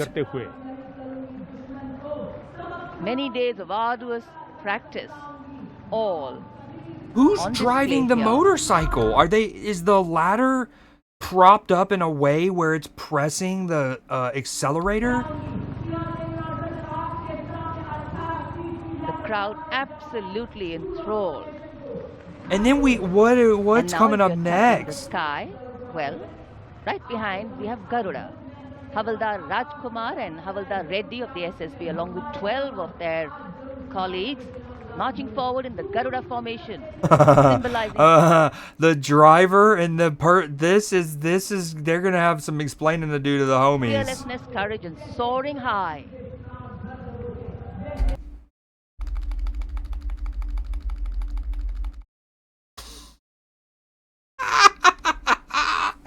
Oh, that's so good. It's like in Blades of Glory, that one move that Chaz Michaels and whatever John Hetter's character's name is, John McEnroe, basically. That's so funny. Oh, के पीछे वायु constable Reena Malik CRPF अपने 6 अन्य साथी जवानों के साथ और कांस्टेबल शालिना सचेत एसएसबी अपने 6 अन्य साथी जवानों के साथ वातावरण में प्रदूषण को रोकने के लिए ये संदेश जन जन तक पहुंचा। And now this formation. We've kind of already seen this. This is more people, it looks like. की शक्ति को दर्शाते हुए Oh, wow. What is this? Team Rocket cruising off to space. Living up to their name. I know it's blasting, but... Rakshak. 42 CRPF women demonstrating the courage of unity and diversity, performing a stunning pyramid formation here at Kartavya Path. No, this is wicked. You got the motorcycles here, and then okay, bam, bam. This front row makes sense, right? They're all connected, but you have to be so in line. Like, if you start pulling away, then that person does a split, and then... what? Riding, well, believe it or not, just 4 bullets at the same speed. The formation is being led by Assistant Sub-Inspector... I mean, what coordination? Catherine Eka, and the crowd delighted. Yeah. Look at that. महिलाएं अनेकता में एकता का संदेश. That's remarkable.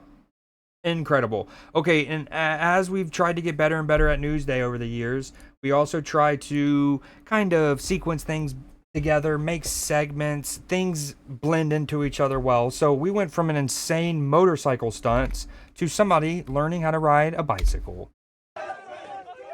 Teen learns to ride bike with what does it say? With support of excited teammates. I put W Teen's gassed up friend while learning to ride a bike. That is so dope. I mean, regardless of what the feat is that somebody's learning, to have friends to gas you up is and I feel like it's more and more uncommon these days than ever, but it's so dope. But especially a task like this where people could easily dog him for like, oh, you're already 16 and don't know how to ride a bike. Keep in mind, I'm 36 and I can ride a bike. I wouldn't say I properly know how to fully ride a bike. So this is extra dope. Homie's gassing him up.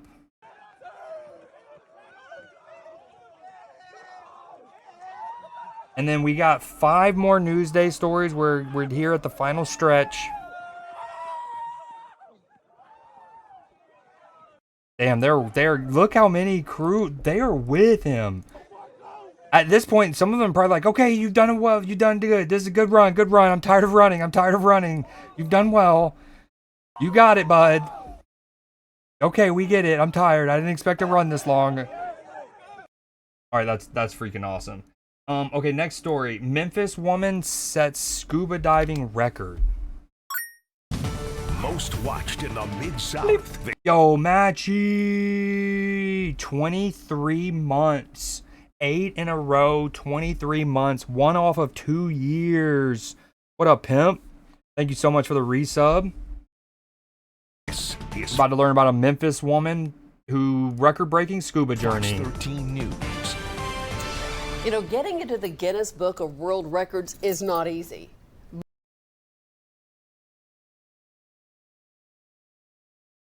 Beautiful morning. What you know about Anthony Rizzo?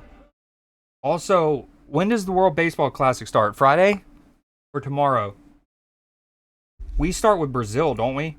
But it has happened for a Memphian. Yeah, not easy at all. 11 days, 19 hours, 23 minutes. That's how long it took a Memphis woman to break and set a world record. Now, there's no way they were scuba diving consecutively for that long, right? An unlikely and inspiring story. Oh no, what happened? From Whitehaven, who learned to swim in the neighborhood pool and is now in the Guinness Book of World Records for scuba diving.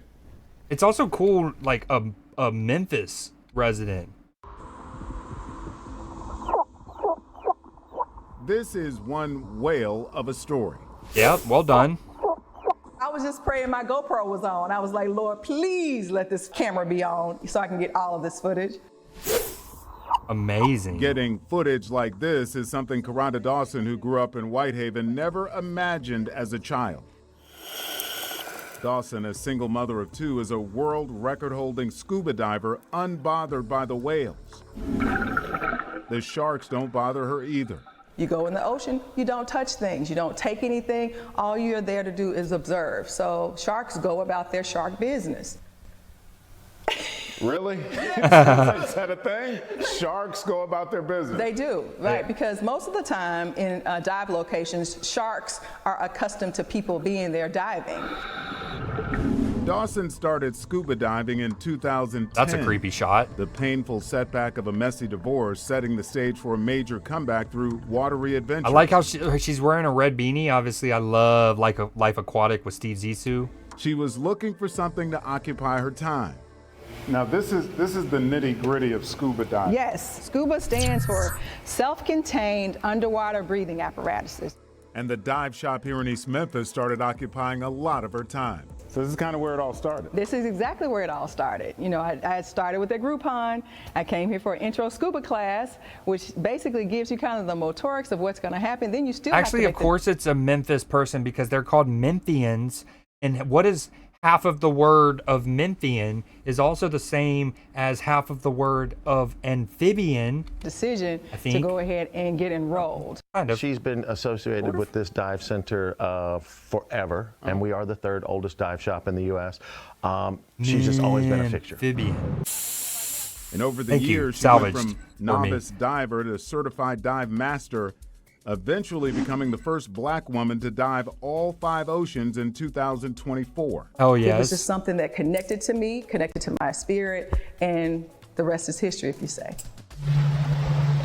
But Dawson wasn't done there. In 2025, she set out to break the world record for diving all 7 continents in less than 19 days. This is April 1st, dive number 1. Dawson prepared. Now that's impressive. Okay. Just the logistics to get yourself to the 7 different oceans in that time. Prepares to dive into the frigid waters of Whalers Bay in Antarctica. And she did it in under 12 days, so under 2 weeks. In a week and a half, basically, she scuba dived, and that's... Go! And over the next 2 weeks, she would take trains, planes, and automobiles to Rio, well done, Portugal, sir. Morocco, Dubai, Sydney, and finally to Los Angeles. When it was finally over on April 13th, she had shattered the old record by 6 days. I set Black history as the first African-American female to dive every ocean. And then I went the same year, within 320 days, I went back around the world again to be the fastest person to dive from every continent. Dude, oh my, the way she just delivered that is fire, dude. Fire. That's pretty impressive. It was a wild ride. It was a wild ride. The second dive attempt was really wild. Stormy weather threatened to wash away Dawson's dive and any hopes of the record. This was in Rio de Janeiro.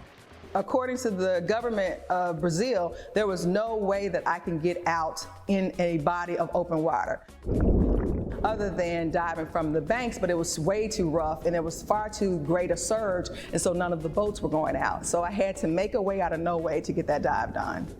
Strict rules set by Guinness required each dive be at least 30 feet and at least for 30 minutes.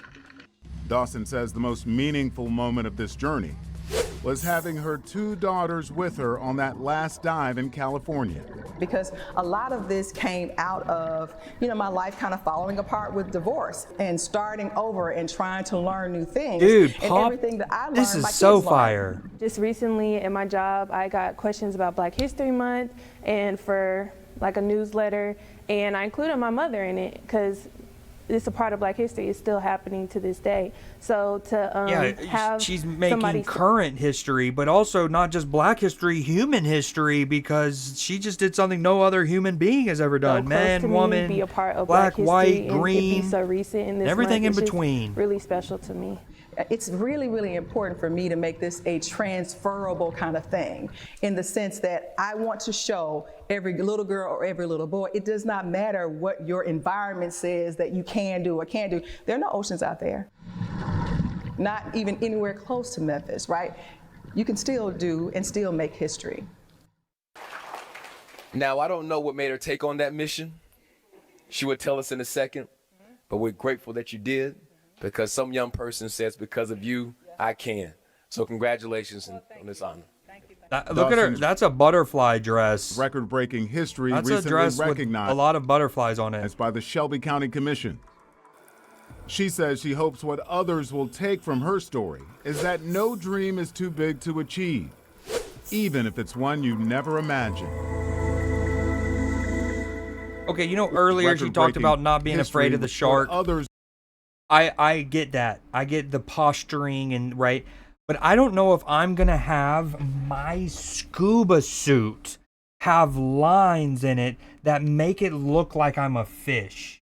I don't know if that's the play. Now, granted, I'm she's got me beat in scuba knowledge, but like, look at it from the side. Does that it looks like an angel fish or something, or whatever they're called? Dream is too big to achieve. I don't know. Even if it's one you never imagined.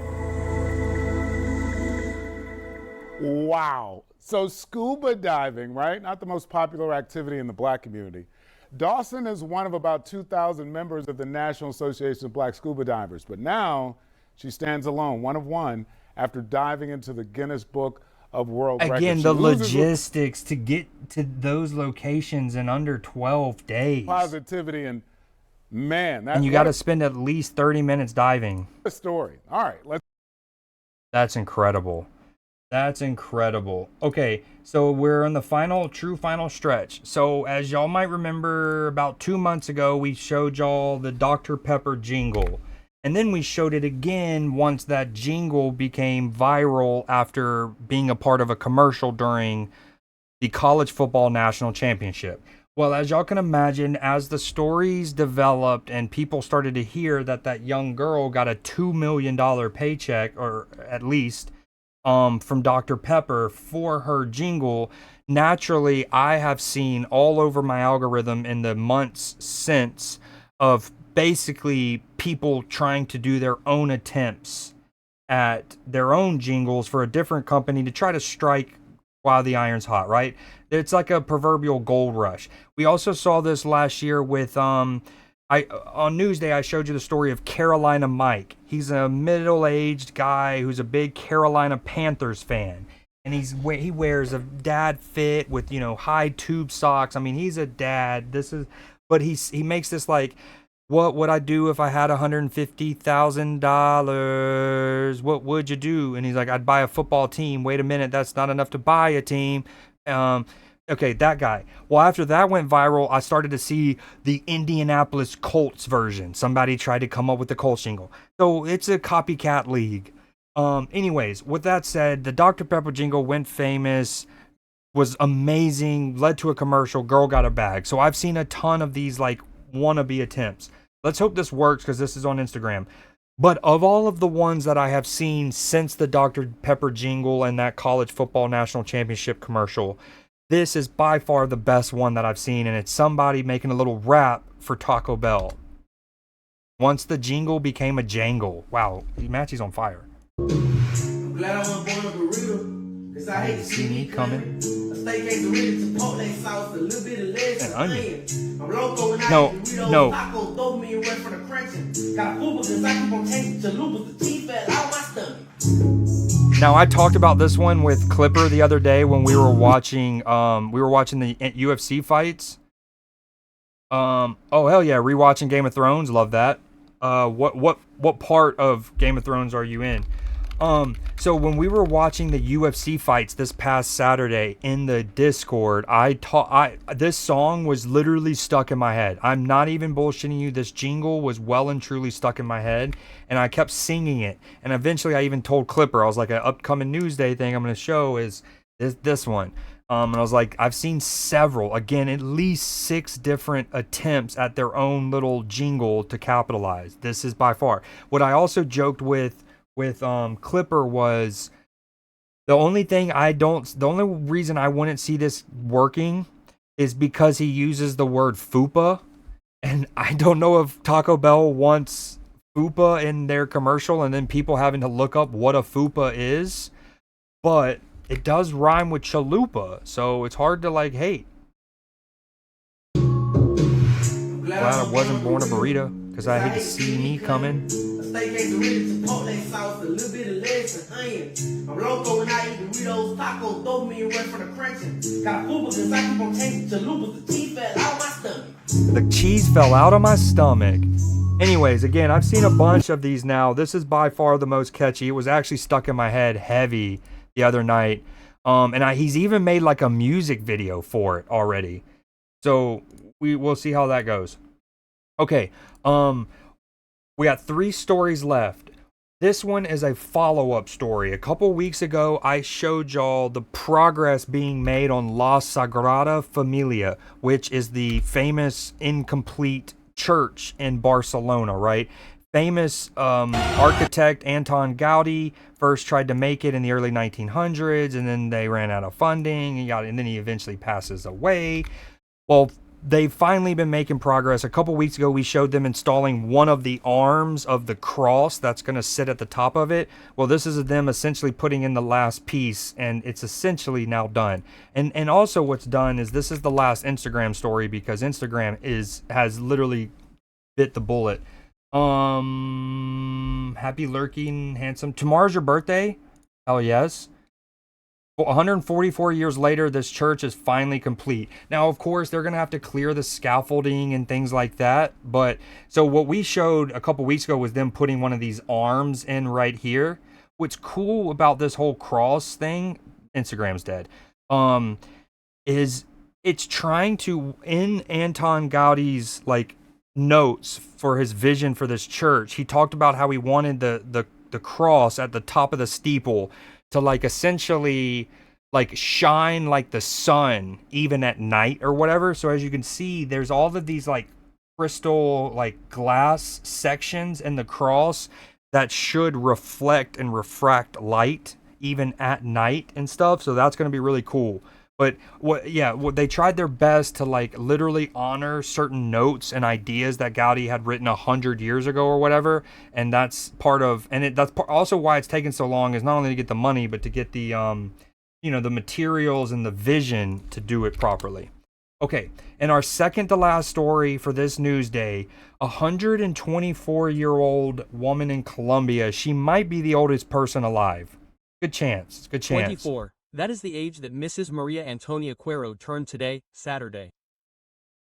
She is the oldest woman in Colombia and lives in Cali after spending much of her life in the Pacific between fishing and nature. This is her admirable story. Yo, happy early birthday to Curse. Maria Antonio in these 124 years. Born on October 18, 1901 in Mallorquin, Buenaventura, Mrs. Maria Antonia celebrated her 124th birthday today with her I family hear and the you Eucharist hear in the that. capital of the When do you leave, by the way? And also, will you go and meet Senorita Maria Antonia Cuero, por favor? Valley. 2 weeks? She didn't eat the kind of food that one eats now. Based. She ate corn, boiled corn, fresh fish, freshly caught in the water. She's like, I've lived She this gave long thanks to God because... for I mean, when And yes, I tried to find the story in a purely like full English instead of the translated version just because of the timing of it, but I couldn't find one. walk I see that I am more lame than she is. So, blessed be God who is an independent woman. For over 115 years, Mrs. Maria lived in her homeland, where today canoeing, fishing, mining, and cooking with firewood continue to be the main economic activities. She worked hard, fishing in the estuaries with a net, working as a seaman, washing her clothes, bathing, and organizing herself, and vitality. I mean, the fact that she's 124, look how like sprightly she still Medicine looks. is surprised by her vitality. Her physiological side is surprising, that of all the illnesses that one finds in an adult patient, only she suffers I've from avoided GMOs this whole time. That's how I'm healthy. high blood pressure. Based. Her So test based. results are better than mine. Maria Antonia is not only part of Colombia's history for her longevity, but she is also the unity of her family, made up of 8 children, 34 grandchildren, and 80 great-grandchildren. Wow, 80. Yeah. That's incredible. Okay, so the final Newsday story for this glorious March 3rd, the first Newsday of March, is a moving crew saves toddler. Now, there is multiple videos of this, and I was trying to find the best. What I thought was the best one was the one that I had on Instagram. But again, as I try to get them converted over to YouTube so it's all clean, I couldn't find the exact video. So this is the one I think is the best. 646, a moving crew in Arizona being credited with saving a toddler who was kidnapped. That young child was the subject of an Amber Wow, 80. Yeah. Alert. And the rescue was caught on a gas station surveillance camera. Reporter Zach Prelutsky has the story. It's just before 7 on Sunday morning, as employees at Camelback Moving are getting some coffee and food to start their day, when this pickup truck pulls into the back of Quick Trip. The Amber Alert system works. President of Camelback Moving, Chad Olson, says the security guard at this QT recognized the toddler and the suspect, 23-year-old Marina Noriega, from this Amber Alert, and asked some of his truckers to help figure out which vehicle they were in. And the thing is that the lady's wearing like pink pants. The Amber Alert that went out yesterday? Never? Yesterday? That one. Oh, well. Yeah. Should I block the truck? Huh? Should I block them? Should block. As that security guard called 911, the moving trucks moved into place. We're good Samaritans, do the right thing. I mean, we have core values about community and being proactive. While multiple Camelback Moving trucks blocked the pickup Okay, truck, hold on. the employee... Let's hopefully this Instagram works because I really do want to show this version if I can squeeze it in here. I'm not going to pause it if it does play. Come on, Instagram, work for this one. Last one. This is actually, so this video is what I would have seen first. And I think what was really cool about this version of the video is the conversation that the movers have with the woman on the phone. And I don't think this video shows that conversation. Come on, what happened? Okay. And he's like looking at her. And the thing is that the lady's wearing like pink pants. The Amber Alert that went out yesterday? Never? Yesterday? That one. Oh, well. Yeah. Should I block the truck? Huh? Should I block them? Should block. You know, Rob, call a cop or what? He's on the phone with the cops right now. Because the cops I want to get their license plate. For the Amber Alert, the cops will be here quick. Oh, yeah. Oh, hell yeah. I'm about to get the license plate. I'm about to just park in front of them. Just go, yeah. Stop in front of them so I can get it. Oh no, dude! What? Instagram is dead. So started looking up the Amber Alert pictures themselves. Oh my God, that's her. Yeah. Is it really? Yep, that's her. At one point, you can see what appears to be Noriega look out her driver's door towards the employees blocking them in. Minutes later, look, here comes the popos right here. The moving trucks move out of the way as several Phoenix police officers come in to find the toddler and arrest Noriega. We're a moving company, so we're not professional heroes by any means, but to listen to the dash cam and watch the dash cam footage of the crew kind of identifying the situation and who this was and putting the plan together that we're going to block this truck in with our truck and not allow them to leave, I couldn't be more proud. Wow, great work. The movie company owner, who you just heard from, says he knows some of those men and wasn't surprised when they jumped into action. He also said his workers are already going through training programs that helps them to spot people who are missing or kidnapped. Yeah, they couldn't. The Amber Alert. Okay, so in the other incredible moments, I mean, it's when, you know, this is an example of somebody being nosy is a good thing, and like you know, if something feels really off, it shouldn't always just been like, let's keep our nose out of the other people's business or whatever. In the other video, the one that I wanted to show with this is they get on the phone call with a like, I'm almost certain it's a white woman, okay, and that her race is relevant here in a second. Because, so they're talking and, you know, they have her on speakerphone and basically they're doing this discourse like, should we park behind them? This looks like the Amber Alert. Yeah, she's wearing the pink jacket. And then the chick in the phone call goes, who would have seen the Amber Alert as well, goes, basically she's like, can you see if the girl has braids? Is her hair braided? And then they go, like, is it still braided kind of thing? And because apparently in the in the Amber Alert, the kid's hair is already braided, okay? And so she asked, is it braided? And they go, yeah, it was braided. And then they basically like, who does it look like the girl is with? And then they were like, it looks like a white woman and whatever. And that's that Noriega chick they talked about. But then the chick on the line goes, that's got to be her. That's got to be her. Like, what was cool was this like deductive reasoning of it would have been very unlikely that a white woman would have been able to braid this girl's hair, right? As well as the girl's hair was. And I thought that was another cool part of like this white woman understanding that like a woman knowing women's hair, regardless of race. But then that added element of like, yeah, that like, because like you're like, the Amber Alert shows her to having braids. This kid has braids.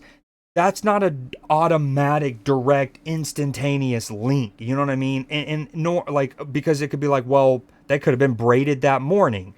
But then when it was like, yeah, but she was kidnapped or she was taken and she's with a white woman, it's like, I doubt a white woman could have braided her hair that well, that quickly between the Amber Alert to this moment. And so that was what I really wanted to catch, because I thought it was a cool moment of like these dudes, incredible. And another story, if Instagram was working, is I wanted to show, so this happened about a week ago, and this is the kind of the problem with Newsday being once a week, was like, let's say I see this story and I wanted to show it, but Newsday is several days away. Well, in the interim, I've also seen the story that several of these guys have already gotten like medals, like awards from the city for their, heroism and whatnot.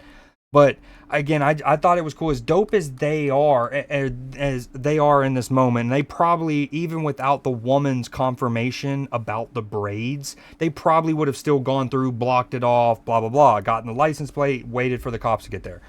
But it was one of that like extra bit of validation where that white woman was like, yeah, she's got braids. And they had braids in the Amber Alert. It's probably the same, the braids are still there from you know what I mean? Like she's not gonna use the excuse, oh, she could have had her braids her hair could have been braided that morning. And I just thought that was really dope as well. Look out, because like as a dude, I would have never thought, like, that's something that my critically thinking mind would have never gone to. I would have looked for so many other things that have been like, okay, that's a check mark. Yeah, that's kind of a check mark. That's a check mark. Oh, okay, we're gonna swoop in. We're gonna try to do something. But like the way a woman's brain can work and be so helpful there was like, yeah, also this is a factoid, and that's also confirming that that's probably the same girl from the Amber Alert. And together that we're gonna block these. Yo, in the Instagram video that I originally saw a Clipper, that was one of the most upvoted comments, was something about like, yo, shout out the driver. He's processing, not just in general, kidnapping. That's a heavy subject, but that you are actively probably in the vicinity of a kidnapping, and you are now in that. And like, they were like, despite everything going on, despite needing to drive this truck, this man is just. And the way he calmly eats the donut too is one of the comments. They were like, this dude. It was something like, one of the comments was like, I could be in my recliner in my home and I don't eat my donut cleaner than this guy does. Oh, well. Yeah. Should I block the truck? Huh? Should I block them? The homie's donut discipline. And then the discipline to put it away as well. We're going to block these. Those men, I wasn't surprised when they jumped into action. I'd He hire also them said as well. His workers are already going through training programs that helps them to spot people. Yeah, who but are they're probably not going to missing get or paid kidnapped. more. Yeah, they couldn't back up. All right, let's see if this Instagram story. Okay, nice. Look, so this is the one of the things that had popped up in the interim. Movers that helped find abducted child receive award for heroic act. See him right here? Boom, boom, boom, boom, boom, boom. The security guard and moving crew that helped rescue an abducted child after spotting the 2-year-old girl and her suspected kidnapper at a gas station received plaques. Police say the security guard called 911 after the movers used their truck to block the vehicle the pair was traveling in until police arrived. Police say the little girl was not harmed. Homeboy ate his entire sandwich donut while doing a great deed. What a man. They were just chilling, eating a donut, drinking coffee, and saving abducted children. The fact he was able to eat and do heroic rescue award, much needed. Oh, look, awesome. And where is the lady who was on the phone? She was equally important in nudging the fellas along. Agreed. And that's why I probably spent 20 minutes alone trying to find a good video on YouTube that showed that. Because, again, what's sad is like, so the video that I originally had on Instagram was from CBS, right? Movers. Okay, it was from CBS, right? I've actually found the exact video from CBS, this one, right? But it.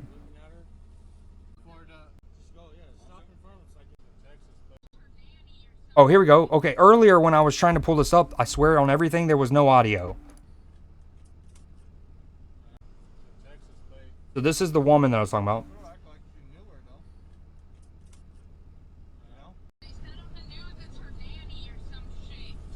See, and that's why it's important too, because one of the guys goes, yeah, but it looked like she knew her or something. And then the girl goes, yeah, but they said on the news that it was her nanny or something, like her, babysitter basically. And this dude's just. Did she have braids?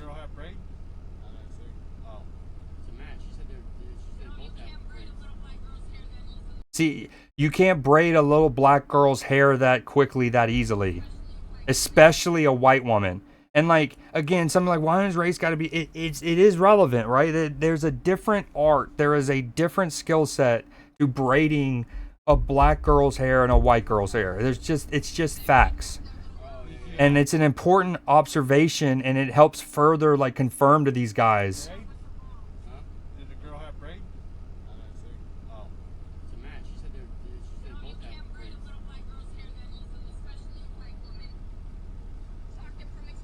Talking from experience. Oh my God, that's her. Yeah. Is it really? Yep, that's her. And then as soon as they start getting the confirmation, the boys are ready to ride. This dude pops the seatbelt out instantly. Love that. That's exactly what she looks like. Yeah. Where's she stay here? I don't know. I've been here already. Okay, so there it is. I found it. I swear the audio was not working when I pulled that up earlier for whatever reason. So that is Newsday. I am going to stretch my legs real quick, and then I'm going to play some Resident Evil Requiem. We're going to pick back up where we left off. I am going to play this little outro real quick. And, welcome to Newsday, where ideally one story can restore your faith in humanity. I wish the ring had never come to me. I wish none of this had happened. Oh. Let me tell you something, my friend. Hope is a dangerous thing. Hope can drive a man insane. Because how could the end be happy? How could the world go back to the way it was when so much bad had happened? We're in hell right now, gentlemen. Believe me. Some believe there is nothing one man or one woman can do against the enormous array of the world's ills. Folk in those stories had lots of chances of turning back, only they didn't. Looking around the mud flat, it was apparent that some students were about to give up. We can stay here, get the shit kicked out of us, or there are other forces at work in this world, Frodo, besides the will of evil. 1 inch at a time. That the little things in life matter. If you can't do the little things right, you'll never be able to do the big things right. Even if you are too small to understand why. But each of us can work to change a small portion of events. Yet many of the world's great movements of thought and action have flowed from the work of a single person. A Washington, a Lincoln, King, Mandela. A young monk began the Protestant Reformation, and the 32-year-old Thomas Jefferson who proclaimed that all men are created equal. And then one voice began to echo through the night. One voice raised in song. One voice became two, and two became three, and before long, everyone in the class was singing. Each time a man, and even a young girl from Pakistan, Malala, stands up for an ideal, or acts to improve the lot of others, or strikes out against injustice, he sends forth a tiny ripple of hope. I do understand. I know now. One person can change the world by giving people hope. And surely we can begin to work a little harder to bind up the wounds among us. But that is not for them to decide. All we have to decide is what to do with the time that is given to us. So if you want to change the world, start each day with a task completed. Find someone to help you through life. Respect everyone. It's only a passing thing. This shadow. Even darkness must pass. A new day will come. We can fight our way back into the light. We can climb out of hell. And when the sun shines, it'll shine out the clearer. If I have learned anything in my time traveling the world, it is the power of hope. Those ripples build a current that can sweep down the mightiest walls of oppression. They kept going because they were holding on to something. And I believe that in this generation, those with the courage to enter the moral conflict will find themselves with companions in every corner of the globe. Remember, Red, hope is a good thing, maybe the best of things, and no good thing ever dies. They kept going because they were holding on to something. What are we holding on to, Sam? Know that life is not fair and that you will fail often. But if you take some risks, step up when the times are the toughest, face down the bullies, lift up the downtrodden, and never ever give up. If you do these things, the next generation and the generations that follow will live in a world far better than the one we have today. And what started here will indeed have changed the world for the better. But there's some good in this world, Mr. Frodo. And it's worth fighting for.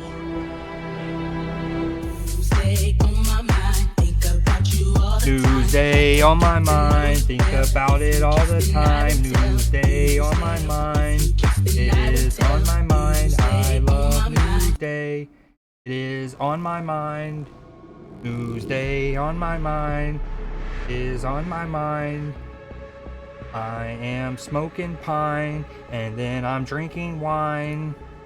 Please be kind and go ahead and rewind. Speaking of rewinding, I cannot wait.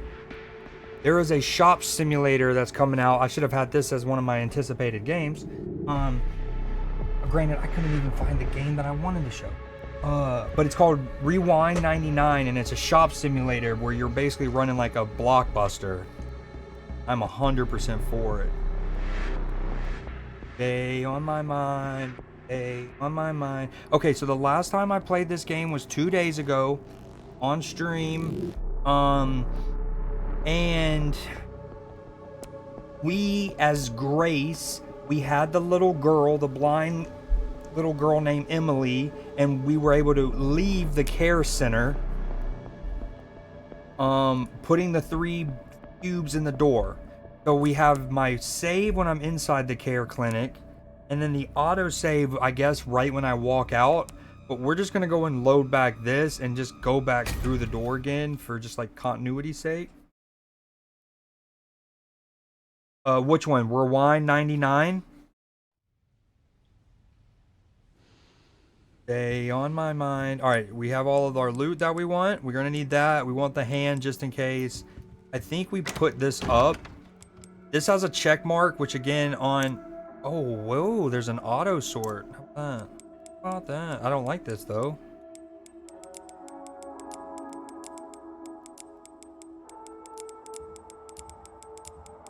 Okay, yeah, on previous...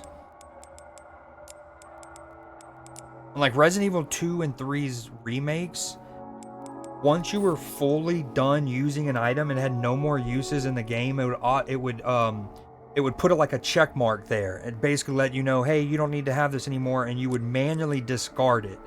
So far in this game, it has automatically like dismantled the item for you when it's done. So that's what makes it weird that it has a check mark here. So I'm not going to discard it. I'm just going to store it.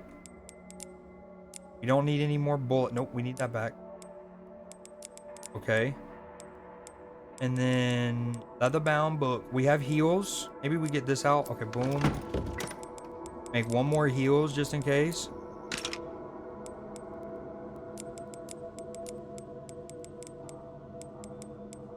Don't need the scrap, I don't think.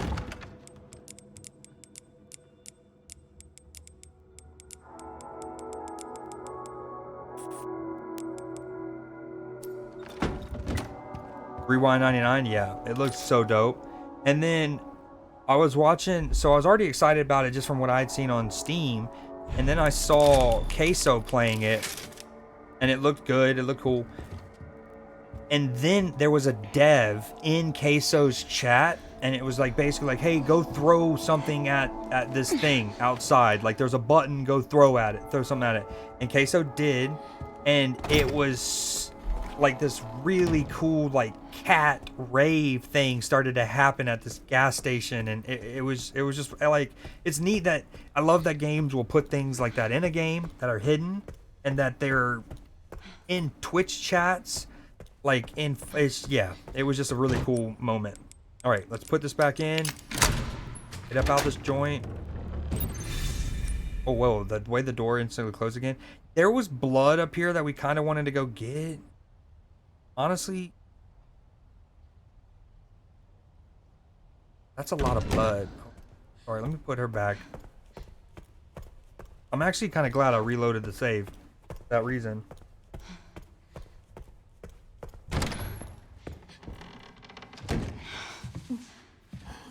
Damn, Edmonton and Ottawa in a shootout. All right, they're both on this side.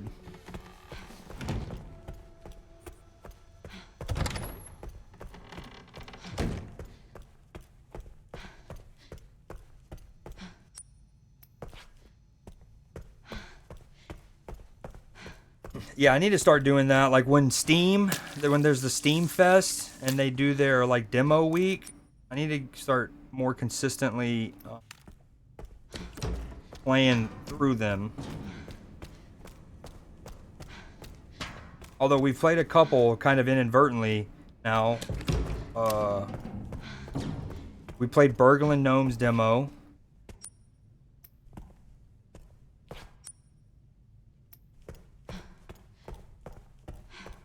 We played Far Far West's demo. Alright, I appreciate the lurk, Matchy.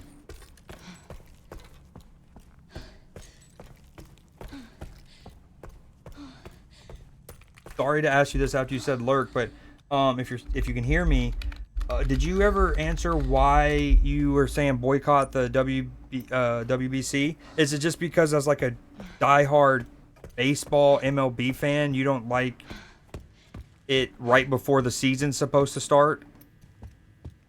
You want the focus on MLB?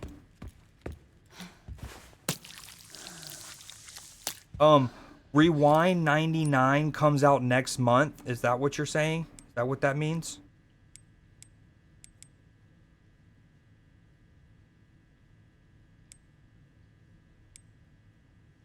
Dude, the super completionist in me wants to go and see what's in that locker down there.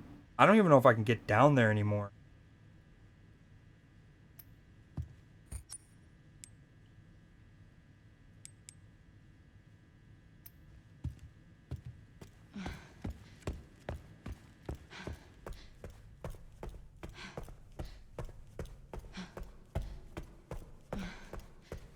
Gotcha.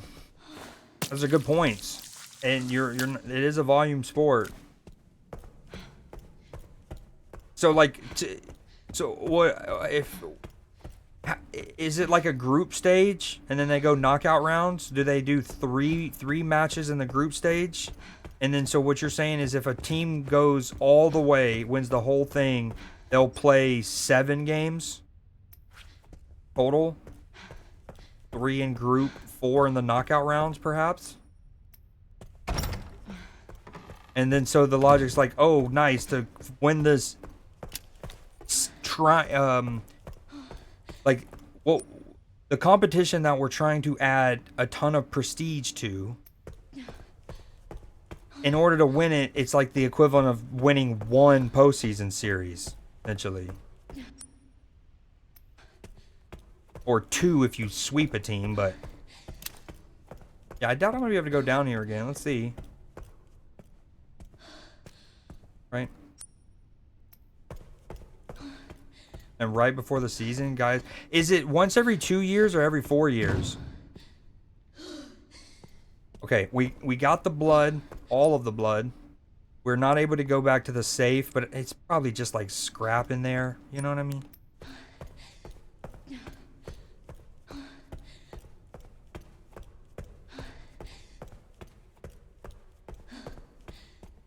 It's every 4 years. But so my only thing is like, because baseball takes so long of the season, like,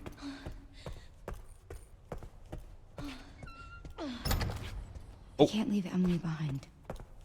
like the unfortunate thing is there's no like alternative really. I mean, the alternative obviously is starting it in December, right? Or January.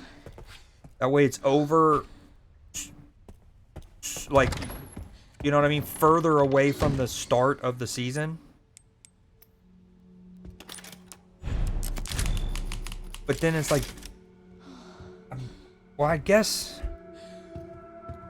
I mean, I guess there's several places you could host it that will still be warm enough to have it even in December and January.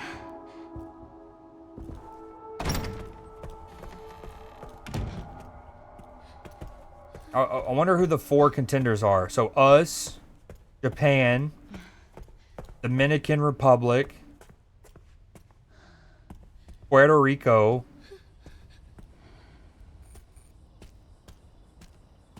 Finally. that's probably the 4 you're thinking of, but you don't. What about? I heard Netherlands is pretty good. Netherlands could be not really Puerto Rico. Okay, hold on. I said Dominican Republic. Cuba or Mexico maybe, and then Netherlands is pretty good. I don't know if like I don't know if they can win, but I think they're a lot better than people are give them credit for. I don't know. Well, let's just... we need to keep moving, okay? Emily? Yeah, when I was playing this other day, I thought she was dying on us. She still might, but... Will it go ahead and let me grab this green herb? Come on, let me grab it. Ooh. Venezuela. Okay. Puerto Rico, Canada tied for 5th. So where would you have? Oh, all All right, we've already watched this cutscene. We'll watch it again. Where would you have Netherlands in your power rankings? It's okay. We're not infected. So you're normal? I think so. Thank fuck. Those things still running around? Who are you? You don't need to worry about me. What's Acuna? Is he Venezuelan? I'm tired. I know. That your kid? What's... This? Old war wound. I can't run away even if I wanted to. Can you fly this? Sure can. My bastard boss took the key. You know, I could fly us all out of here. If you go get it for me. It's in there. I'd go myself, but I can't outrun those things, not with this leg. Are you lying to me? What? Have you seen the same shit I've seen? Look, lady, we're out of options here. How much longer do you think any of us can survive? Can I go back to my room now? It's not safe. Hey, we can help each other. I'll protect her. If you get the key, I'll keep her safe. I promise.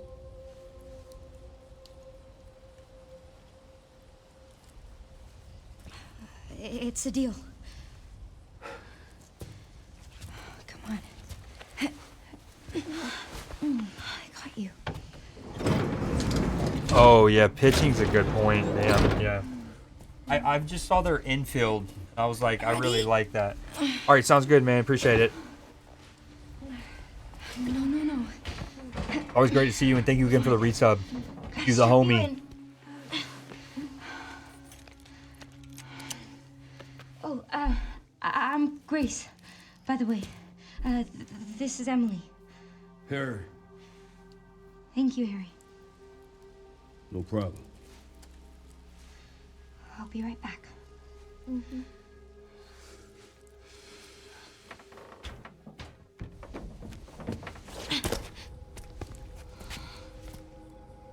Okay, so again, we had done this part before. We go in this house, and then eventually we couldn't figure out what to put in that little slot, and we had to go.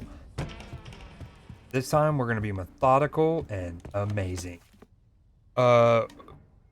Name Z, project review with Victor Gideon, patient status, preliminary research findings.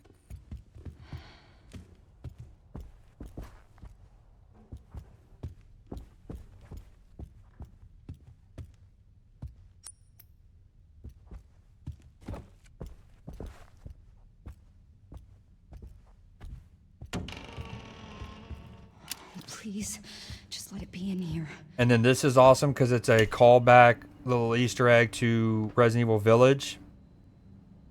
This is the wine that they make at oh my god! Oh my god! I wonder how many items in the past could have done that too. Wow. So what I was gonna go show is like right here, and I started to. All right, when you're in this mode, you go left thumbstick, okay, and then right thumbstick kind of zooms in. So that's how it always zoom in, and okay. So I just hit A, which we had done last time we played, and then I geeked out over the Easter egg that this is Sangus Virginis, and then I went to with my right thumbstick zoom in to show where it says Chateau Dimitrescu, which is the house, the name, and the lady Dimitrescu from Resident Evil Village. Completely accidentally, and then it just starts rotating. I had no idea it said rotate there. Bro, I'm sick. I spent like...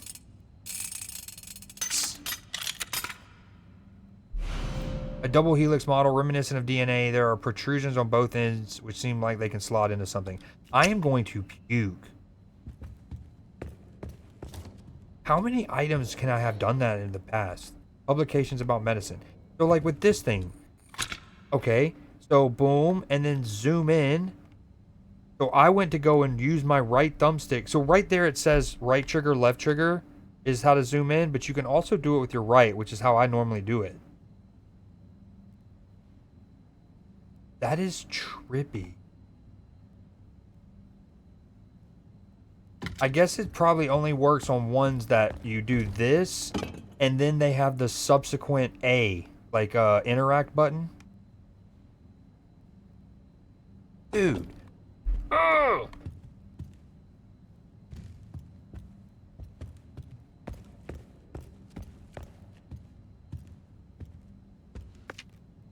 Your presentation was quite impressive. While we are pleased to hear that the experiment has progressed to phase 4, it is far from the results we expect. It has been more than 20 years since the establishment of this care center. We require clear results. As an added precaution, we have requested the blockade be extended to 2040. It is imperative we obtain ELPIS before that deadline. And we even tried to find a way to slot this into the thing. Because, like, look, okay, here's a good example. The game even lets you take these off.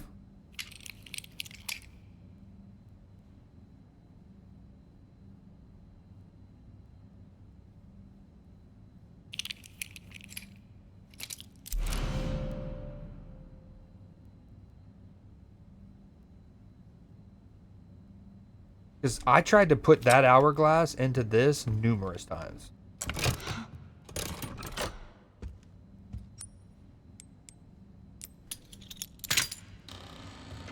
Oh. Oh, God. Oh, of course. Secret layer. This is an umbrella facility if I've ever seen one.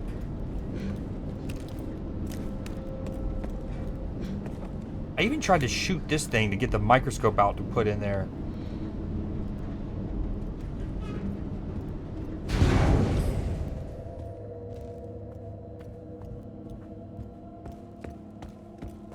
Yo, this is spooky as heck. Uh-oh.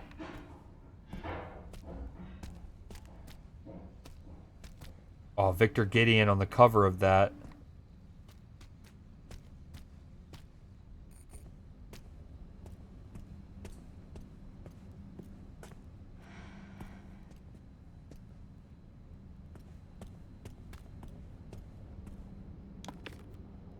Spencer's Research 2. Memory Transfer. Oswell Spencer. Humanity suffers when the drive and experience of our most exceptional leaders is lost.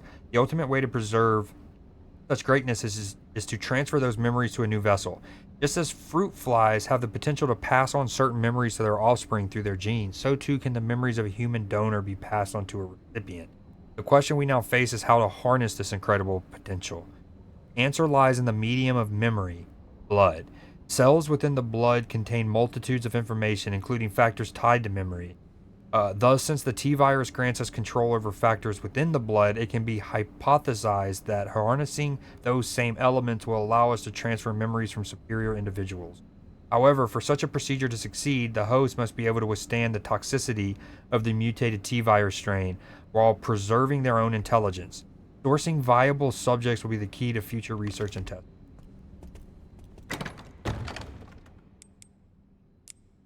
This has a check mark, and it was used for nothing. I guess literally just a red herring. Insane.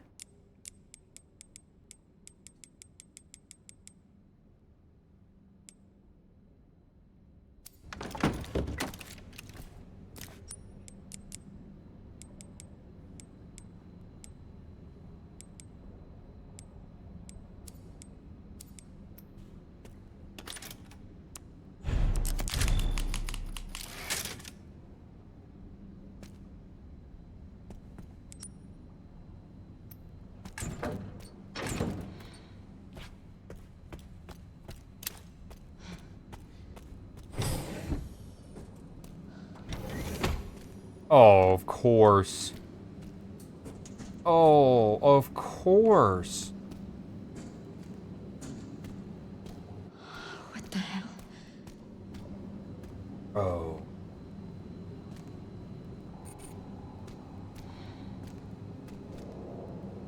Disposal tank for emergency use only. I feel like I'm in an emergency. I'd like to use that. Dude, this is so wicked.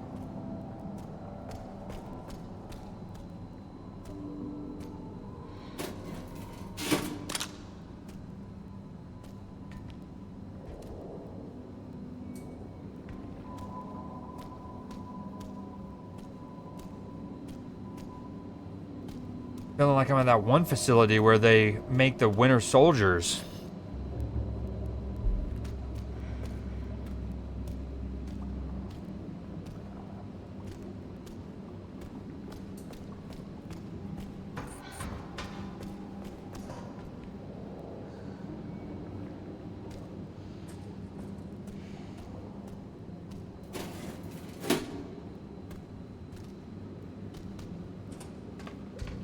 Dude, those things are all over the place. We're definitely gonna need them. Guess we do it? Something is being extracted.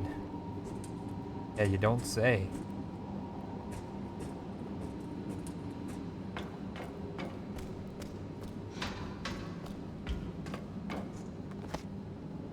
Subject 170. Now, the girl, Emily, is 171, I believe. Extracted a 2.3 millimeter sample from the 524 liters of blood collected from 115 and from the 115 affected. Administered to Marie. Henceforth registered as Subject 170. Subject 170 exhibited increased physical resilience, but failed to fulfill the goal of the experiment. The subject showed signs of mental instability before escaping. Confirmed for immediate disposal.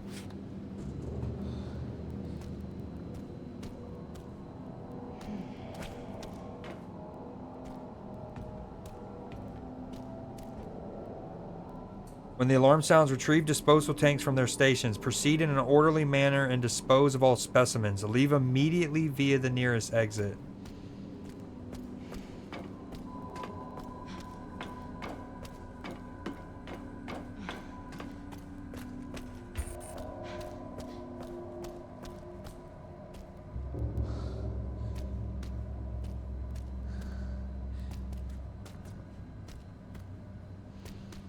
Ooh, one's already been taken.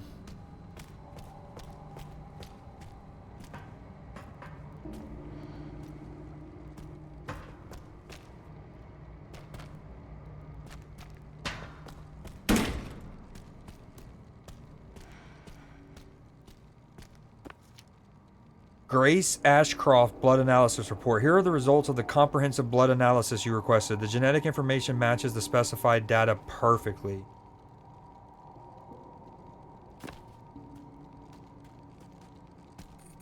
Yeah, because we're like that. We're like that. Built different.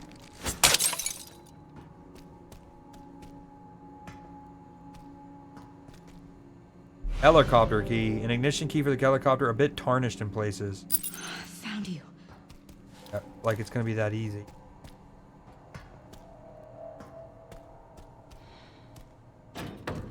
Yeah, it's locked. It was also locked. Oh, never mind. Okay. Wait.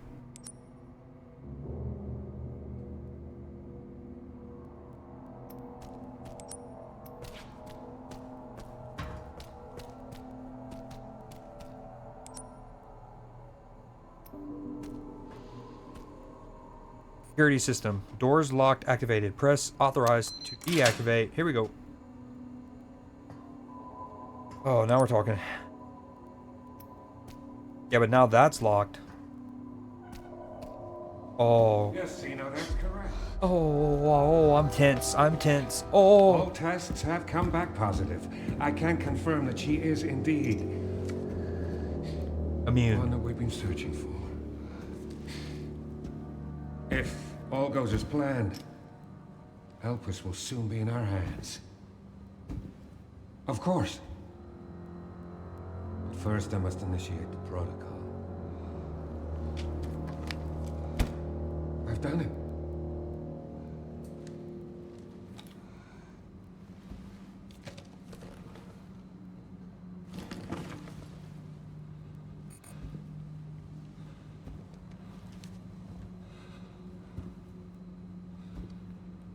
I've done it. I've done it. So weird. Uh-oh. No, he didn't sense us. He doesn't know about it. Oh, I'm so... Like...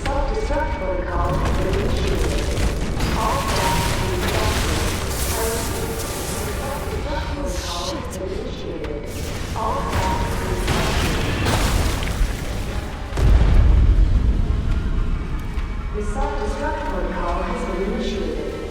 All staff, please evacuate. I repeat, all staff, please evacuate. Dude, surely there's loot, a collectible, a secret, an Easter egg, something to grab there. What?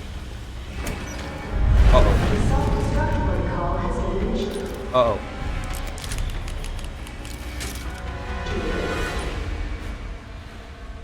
Unlocking disposal tanks. Where's the room? All personnel dispose of specimens and evacuate immediately. Oh, disposal tanks, disposal tank. Oh my god, look at them. Here. Okay. Aim and spray, baby. Aim and spray.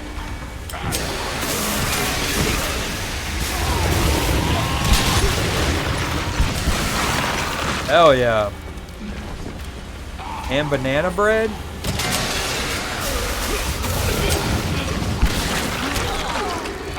Bruh.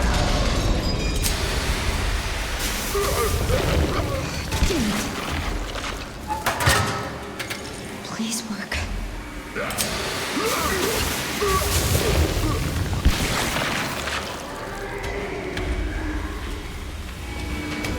Shit. Okay.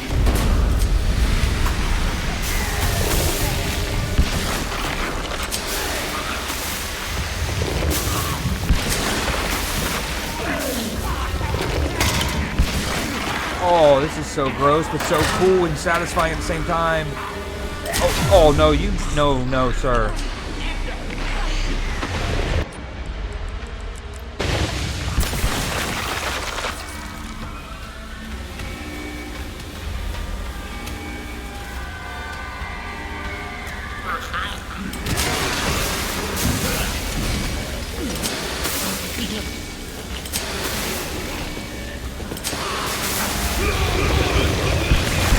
Oh, we're min-maxing now, baby.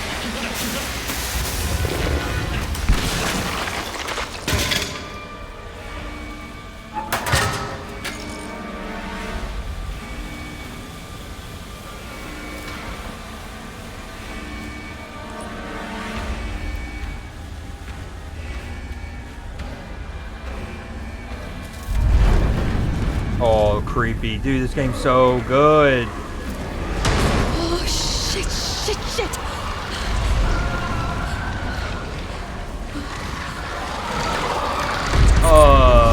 The squelching is real. Oh my god.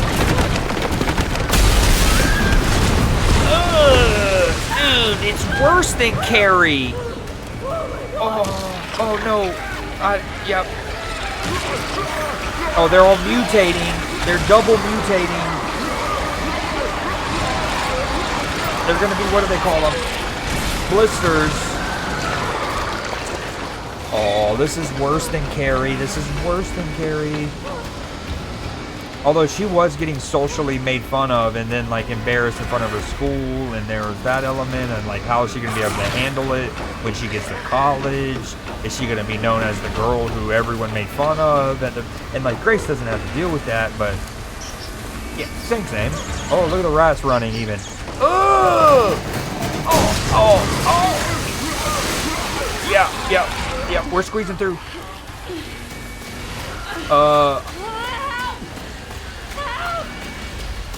Gross. Yeah, no, I mean, there's been a lot of the, but no scares. Look at this. This is, hey-oh. Oh, that's cool though. A little like, almost like a Crash, I don't even know what genre you call that, but you know, a Crash Bandicoot vibe where you gotta dodge something coming at you vertically. Also, good job feeding Opal. W. Why does this shit keep happening?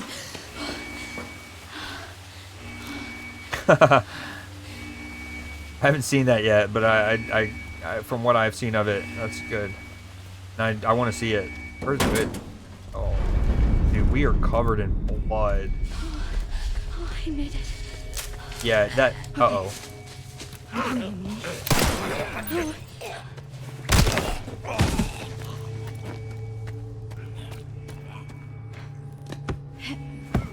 Wait, that window wasn't open though initially. That means something's in here probably, yeah? Hold on. No, I can't get back over? Dude, they would hide a green herb right there. And I actually thought I looked at, as I'm passing by, I thought I looked at it well enough to potentially see any loot. I mean, looks like I can't go back into... Is he? Oh, hell yeah. Doesn't look like I can go back over there. Well.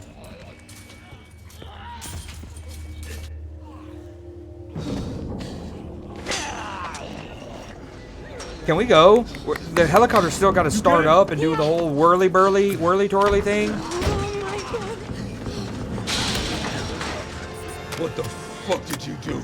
Grace? Grace, what's happening? Come on. It's okay, Crank it. I'm here. Come we? It's gonna get a little bumpy. I'm right next to you.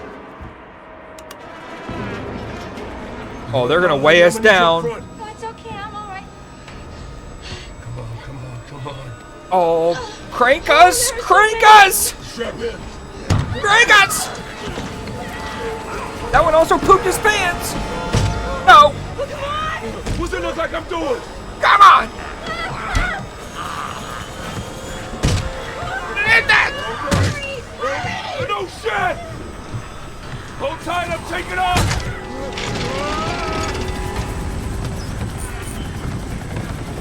Get out! Can she not shoot a couple? Well done, well done, well done, well done! Dude, she could have shot a couple to lighten the load, I feel like. Uh-oh, no, stop.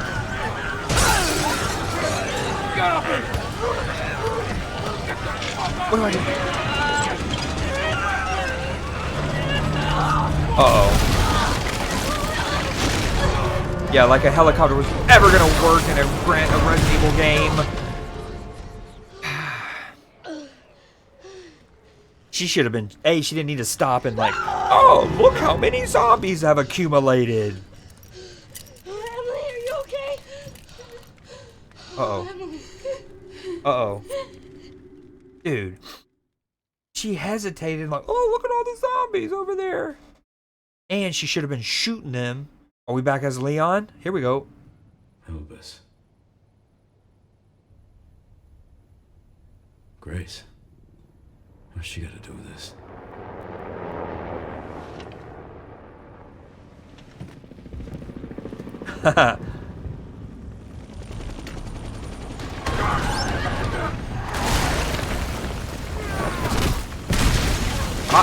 What I'm digging... So I love when narratives have like concurrent storylines, and you'll see the same event from two different perspectives. And this game has done that. You know, it doesn't rely on that, but earlier it's the code 6 in the hospital. We hear it as Grace. We later hear it as Leon. It lets us sync up where they're at in the timeline. And then here, that was cool watching him watch the crash from that angle. Come on, Emily. Oh, she no feel good, dude. Can we not inject her with one of our sticky stick make you feel good sticks? Uh-oh. Shit. And the helicopter's gonna blow up, I think. That girl just can't stay out of trouble.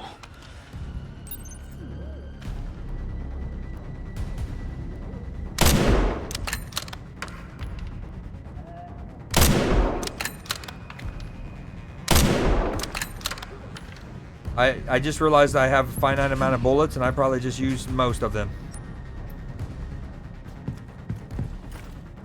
Where do I go? Oh. Okay, I was doing what I... Oh! Sherry, Grace is still here. The FBI agent. Yeah. Found some files on Victor's computer. Oh, this is so cool.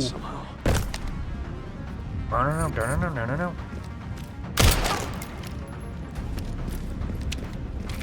Is she okay? No. I've got it covered. Wait, hold on. Before I do that. Wait.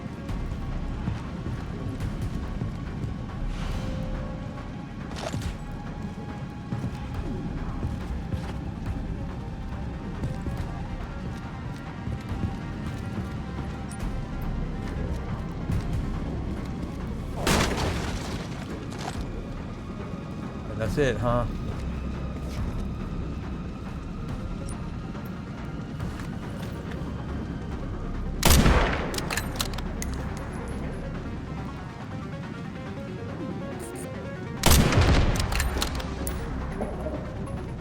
I thought that was an explosive barrel, but I wasn't entirely sure. I would have actually just killed Grace.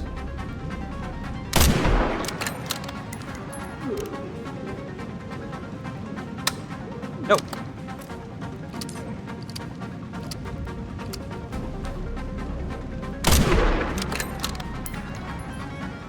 The thing is, this is doing a wild disservice to how badass Grace has been through this whole process. And I feel like she could use the gun one-handed while holding Emily.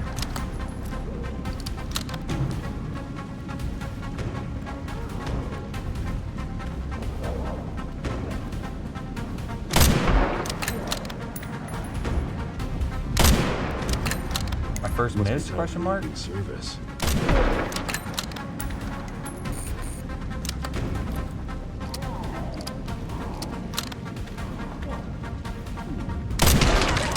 Right in his butt.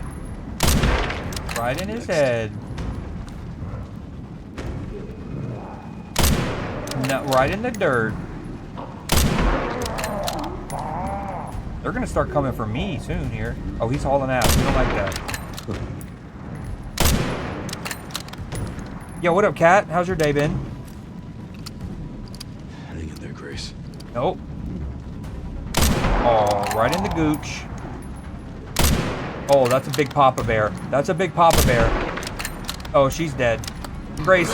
Yeah.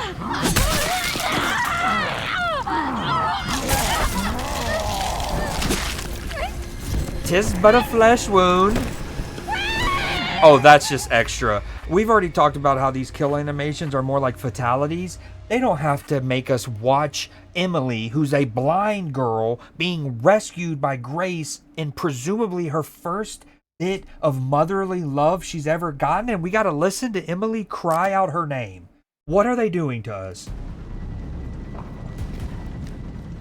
Ooh, I need to go back for that rifle ammo. Mine's been up and down. I got real sick Sunday night, like real sick. To where yesterday I felt terrible and I didn't get anything done, which then pushed me back today. And then I've had I work in sports analytics. Long story short, been sick I'm gonna save that explosive barrel for sure now for Papa Bear. But I've been sick and super busy with work, so I got behind on streaming. But the good news is I'm feeling better, and now I'm done with work for a couple days. However, Liverpool did lose, so that kind of stinks. But we're doing great. I thought I was gonna I ultimately didn't think I was gonna be able to stream today, and I was gonna have to do Newsday tomorrow. No. Oh my God. Okay, sorry, Grace. I'm gonna lock it in. Yeah, so keep in mind, every Tuesday I do that Newsday thing. So I actually thought I was gonna have to postpone it until tomorrow, but I wound up putting, my proverbial big boy pants on. Combine that with starting to feel more and more like myself. And yeah, here we are. So we did Newsday, and now we're trying to maybe beat Resident Evil. I don't know how much longer the game has, but we're pretty deep into it.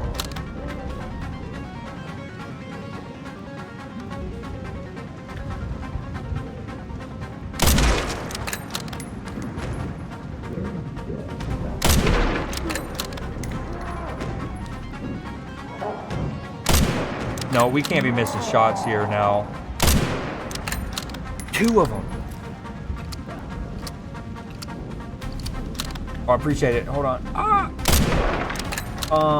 Yeah. I haven't missed a Newsday all calendar year so far, so that was a big thing that I kept like even if I.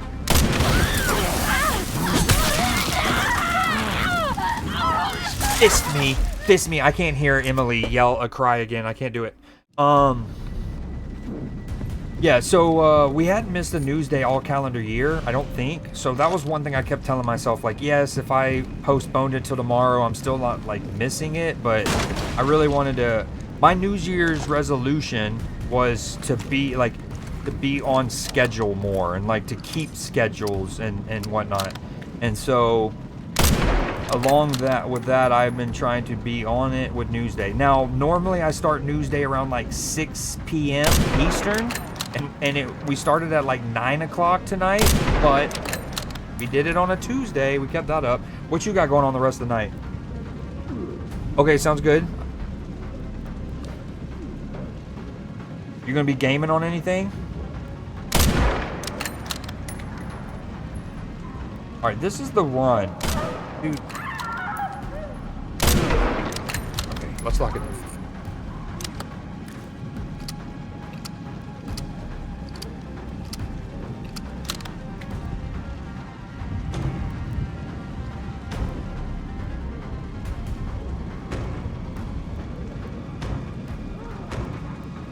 Where are they?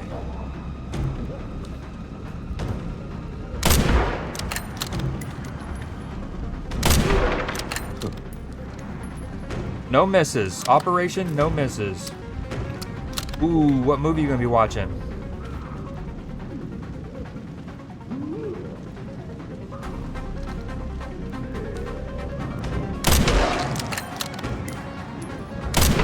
And I think I'm gonna do, for those curious, if anyone's still lurking that normally attends film class, I think, you know, we talked about it the other day. I was like, it's either gonna be,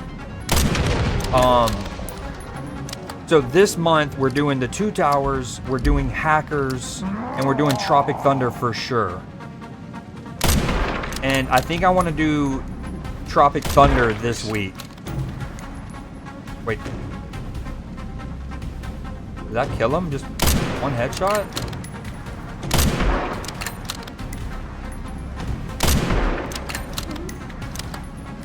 Rush shot. Oh, ooh, yes, I forgot. So that was, okay.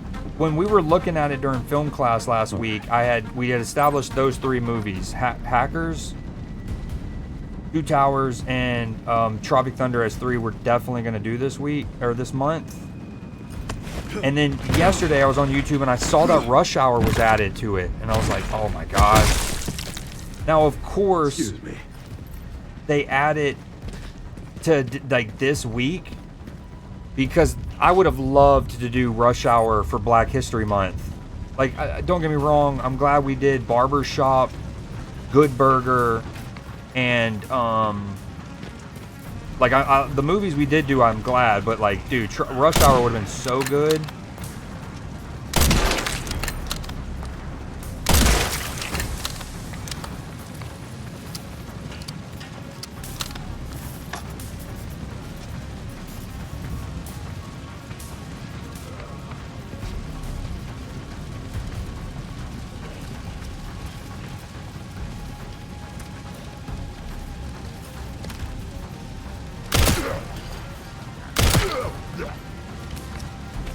Yeah, that's the problem with time zones, right? Because like, I start on Thursdays, we do film class, and that's, I usually try to start it by 9 p.m. Eastern Standard. That way the movie's usually done before midnight for East Coast people. Stay with me. But that also makes it as only 6 o'clock for you West Coast folk. And it's like, that's still kind of early. Who is she? Oh, this is Emily. Help me, I can't stop the bleeding. No, Emily's got to survive this. We're gonna be okay. Yeah? Can't stay here. That should be the way to the water treatment plant. It's our way out. Let's go. Oh. Hey, she's like, taking her without. Hey, just don't give up. Take her. Oh, get her safe. If it only was that easy. Now. Oh, Vecna. Vecna. Ugh. Talk about milky mommies. No, we're not doing this. First off, you're getting a nade. First and foremost, sweet cheeks.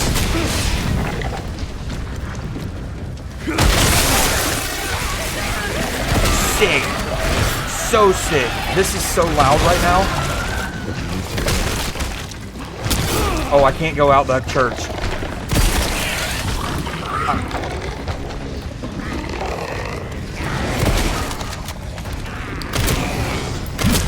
No, you can... No. Wrong button. Okay, hold on. Let's lock it in. I'm about to give him a sermon.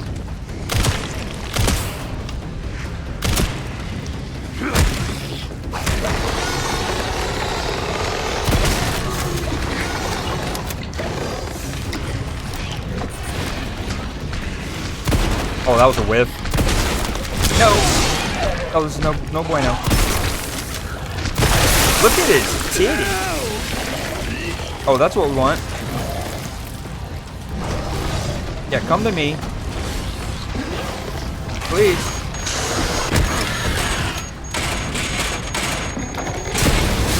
That worked out really well. It knocked down this guy and it went down there and hurt that guy. This is so loud. Amazing. I have a lot to say, but I'll call you, Hunt. Oh, run, get him, baby. Yeah. On Discord.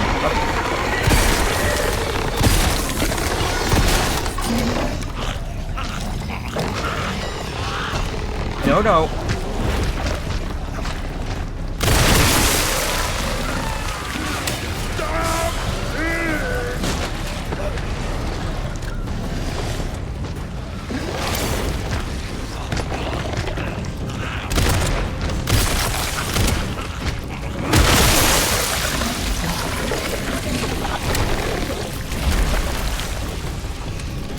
Time to clear up the rest.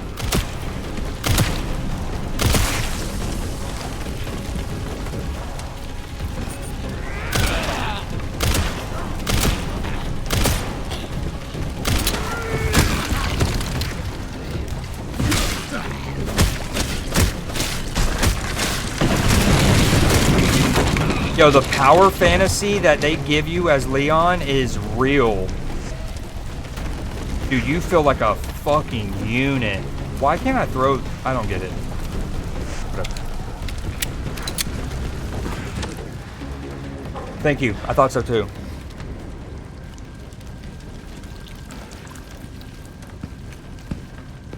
There's nothing like a good old flying dragon kick to like pop a big giant mutated pus bubble on a boss. Am I right?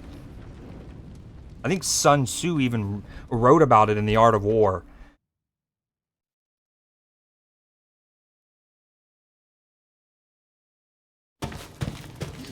Is she on a pogo stick? Okay, what was that? I'll get you out, Emily.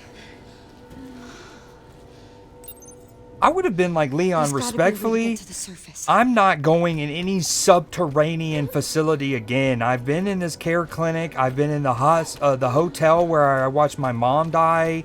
I am done going below surface for sure. Yo, look how gritty and detailed the... Man, graphics are so good. Even like a gross place like this. Like, incredible. Leon needs to put up a fight more.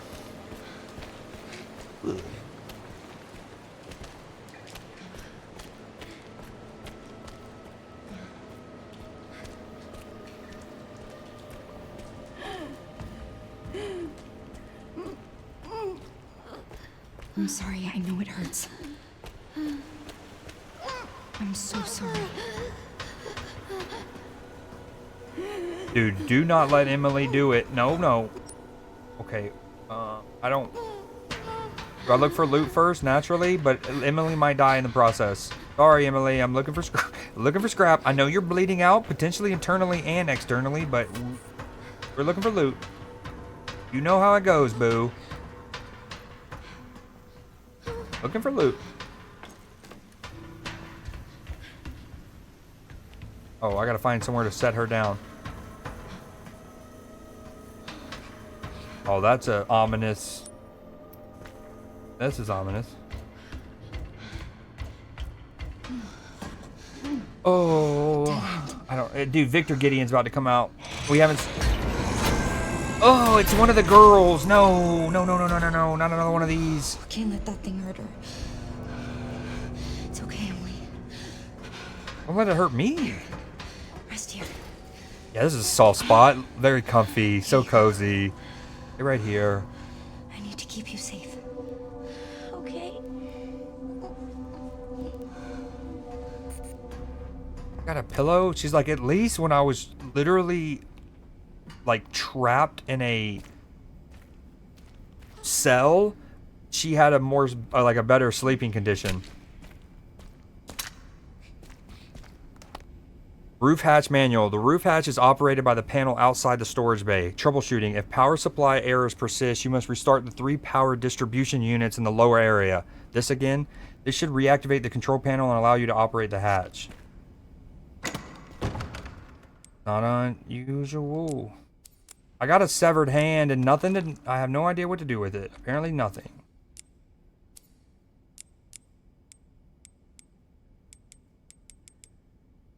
We have tons of bullets. Guess we just bring this out. Oh, no, not both.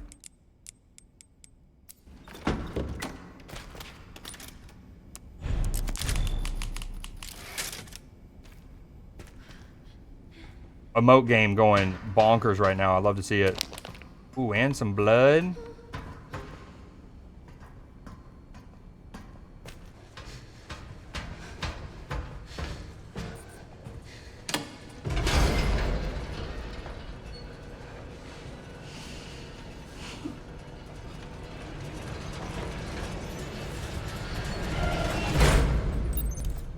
Dude, Grace is pooky.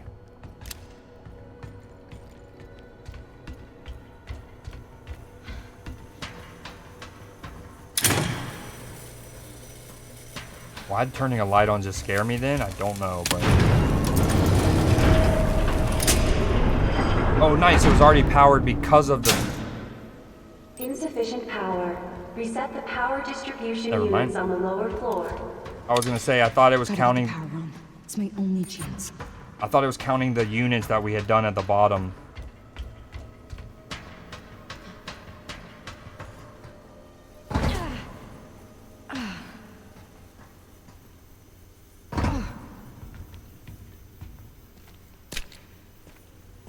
Dude, they're hooking us up with the big daddy bullets too. Uh-oh, controller dead. Spooky. Controller super dead. Super dead.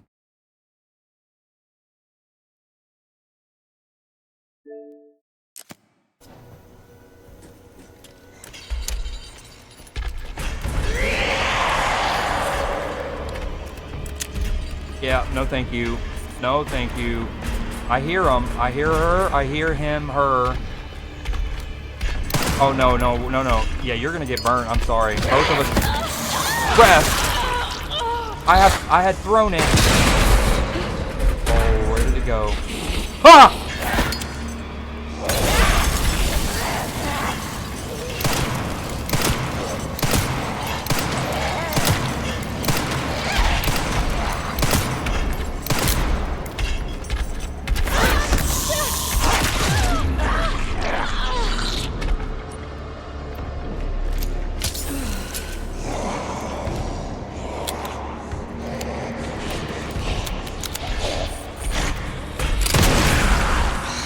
Die already. Can I even kill her, or am I wasting resources here? I feel like I'm just supposed to stun her and get by her now that I see that. I think I just wasted tons of ammo. Oh. Oh, oh, here we go. I know what we're supposed to do. Come to Papa. Yes, yes. Yeah, get singed.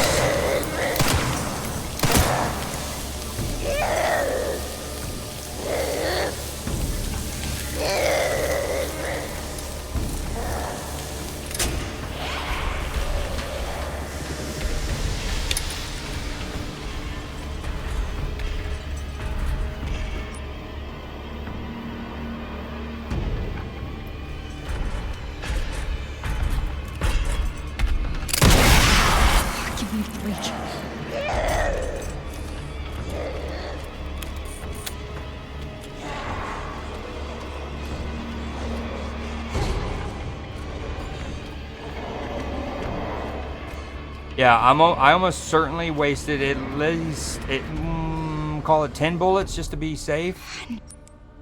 These 10 bullets shooting at her there, but you know, you live, you learn, they say. That's what Papa always said. There has to be one somewhere.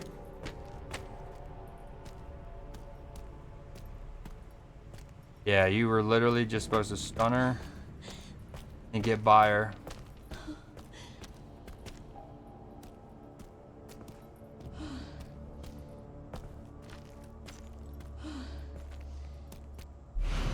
Crank lever, a hand crank that we use to operate various devices.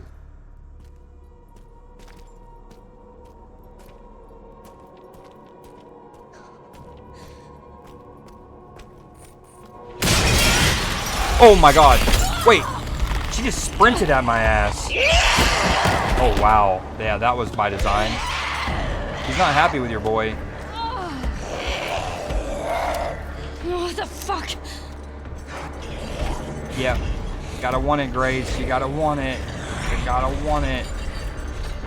We want it really bad. We're gonna lure into that light again. I think it reset. I heard it click. I heard it click. Oh, she's above me.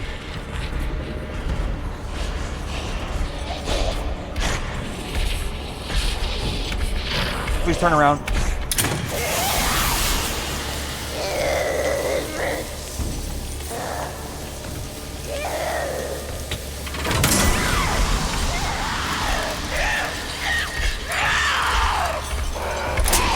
Oh, that's not far. That's not cool. We didn't get far enough. We needed more distance. Come on, reset already. Thank you. Oh, nice. She hates this area. There's lights on. 2 to go. Oh.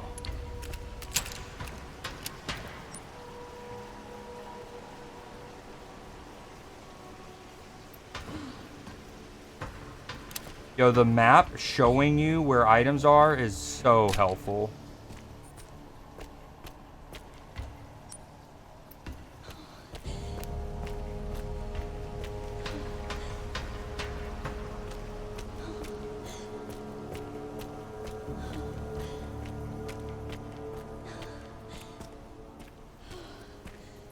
This layout reminds me of an area in, I think it's Resident Evil 3.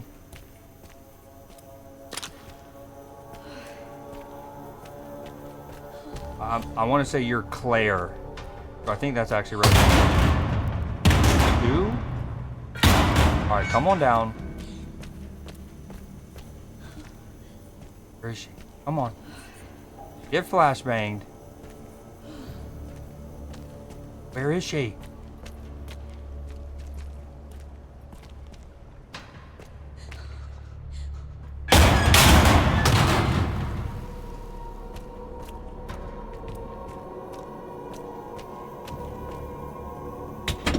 Why is it so stiff?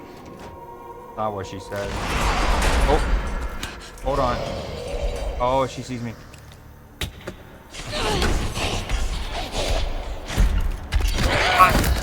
I tried to. Oh my god. There's few things I hate more than hitting, like judo chopping my earbuds out of my ears. It hurts. Yeah, I tried to pull off of the thing a little sooner than that.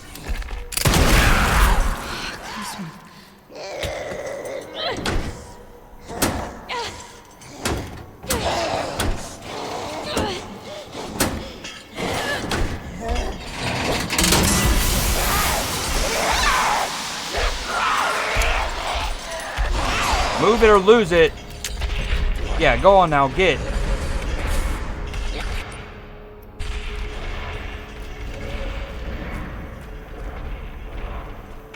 I feel like we should grab that screwdriver on that little table right there, knowing how many times you need those kind of stuff in these games.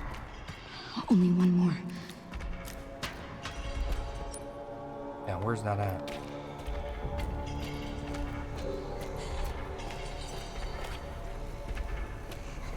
Yeah, I want to bait her. Hold on, come to me. Yep. Now come over to this light. Oh, you gotta want it, Grace. You slow.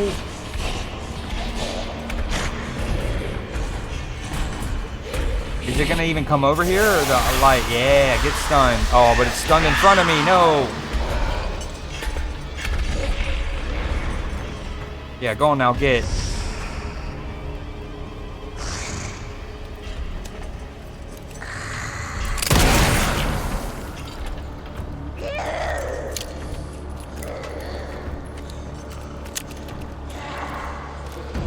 So again, I do think I wasted about 10-ish of the normal pistol bullets, but I don't think I wasted any of the Requiem.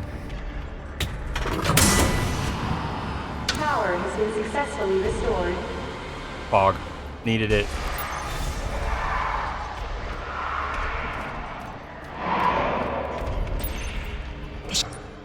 Should open the hatch. We need to hurry. Yeah, how's Emily doing?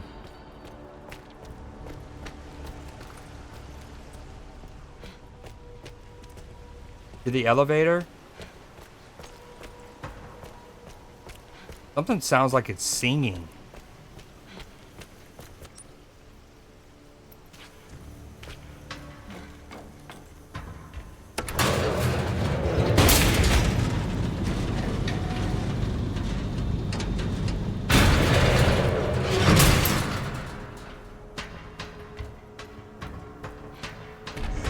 No, stop. We're getting out of here. Get out of the fucking way.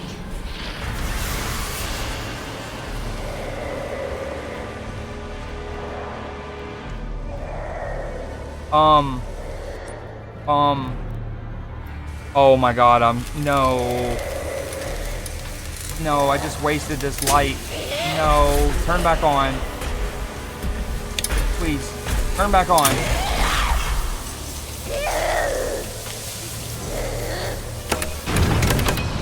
Come on. Oh yeah, Singer. Oh yeah.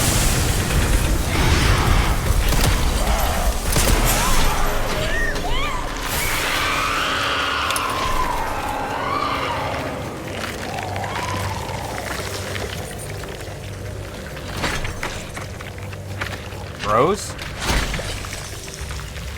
Ugh. The tooth stand. Didn't need that.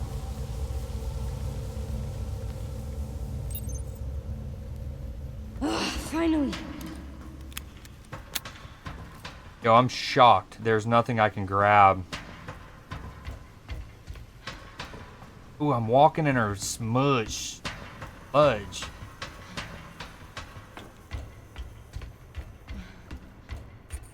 Emily, please be okay. And Gideon has her. Emily, it's me. Oh no. Oh no. No. No. No.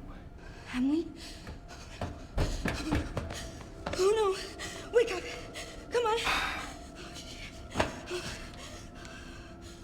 Oh no.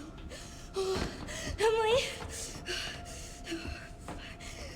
1, 2, 3, 4, 5, 6, 7, 8, 9, 10, 11, 12, 13, 14, 15, 16, 17, 18, 19, 20, 21, 22, 23, 24, 25, 27, 28, 29, 30.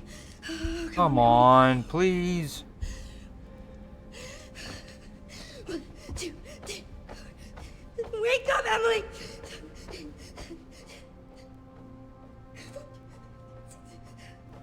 Come on!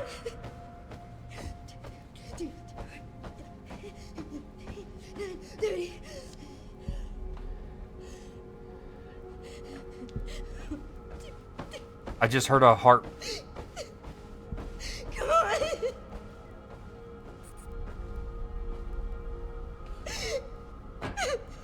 Damn, dude. Emily!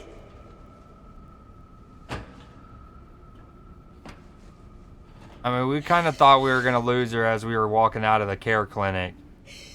But, oh, Grace, don't feel that. The world has felt... Oh, she might be coming back as a zombie. It's me, I'm right here. You okay? You okay? We think she's immune. Yep.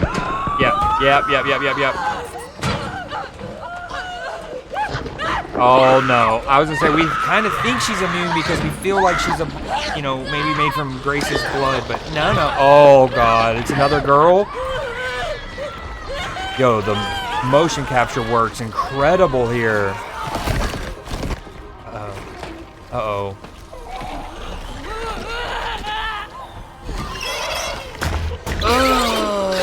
Ugh, it's disgusting. Emily! Emily! Emily, you're still in there. Emily? You're still in there.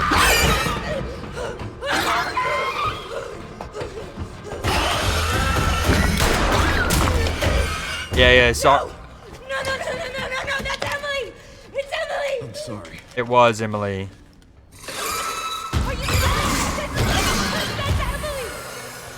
Wait, is there an option to not do it?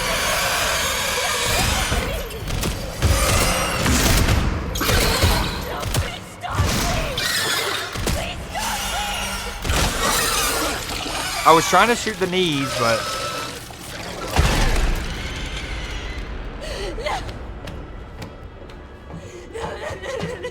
Grace. When I Can Fix Her goes too far... I wanted to save her! You don't understand. No, I never would have escaped without her. This is all my fault. Again. You gotta stop. Look, I get it. Trust me, I get it. But we're still alive. We have to keep going.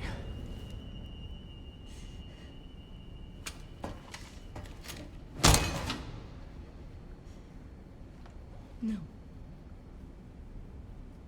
Grace, lock it in.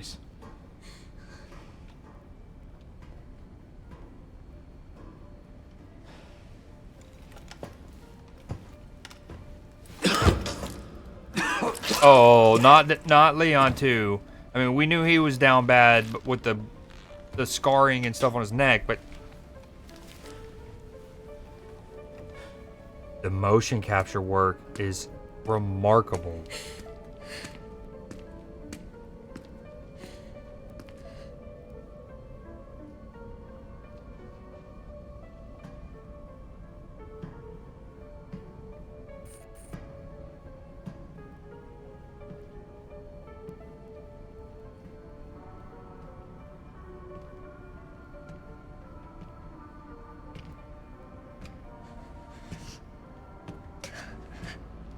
Elpis is within reach, Grace.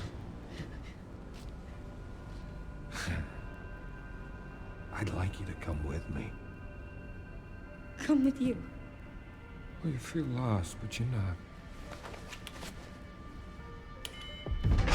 You're exactly where you need to be. Bro, what?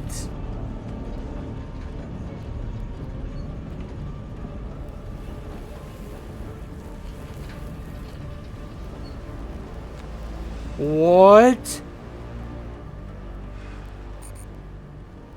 I've been waiting for you, Grace. That Josh Brolin? Who are you? Raccoon City. You're the reason for its destruction, but you're also the key to building a brave new world. It's not Josh Brolin. You're the final piece. It's drip. I'll show you your true purpose.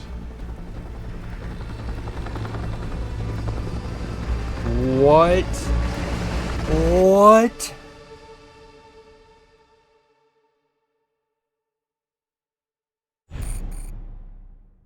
Yeah? Did I just beat the game? No way. Escape the care center. Yeah, I would like to save my team.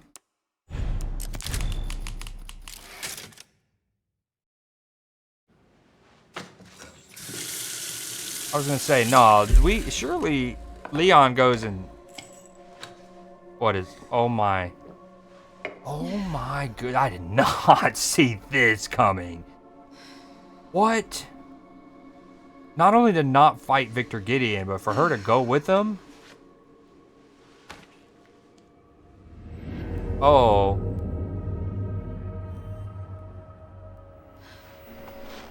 That's obviously not Grace, that's the... Hey, checking in. Yep. Good timing. Did you find anything on Elpis? Not yet. Nothing on the servers of the CIA or the Pentagon. Maybe we need a higher clearance. I requested one, and I was told to shut down the investigation. Oh, yo, this is good. This is so good. Look, we don't need you taking a hit for this. I'll just go it alone. We're in this together. Till the end. Oh, we're going back into I've the. always been good at working in the shadows. Oh. Just don't do anything too risky, yeah? Me? Never.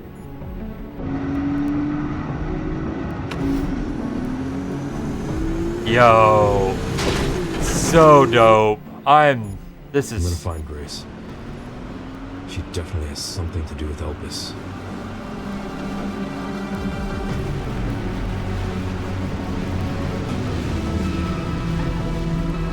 Dude, the nuke crater. Yo! I've been talking. I love these little like splash cards that they do in this one. I mean, splash cards were done well in any like movies and video games, always go hard. But the font's not anything special, right? It's just the basic Resident Evil font. But it's the way the score like goes like that. Oh, it's so fire. And we're wrecking, dude. I did not see this coming. I truly did not see this coming.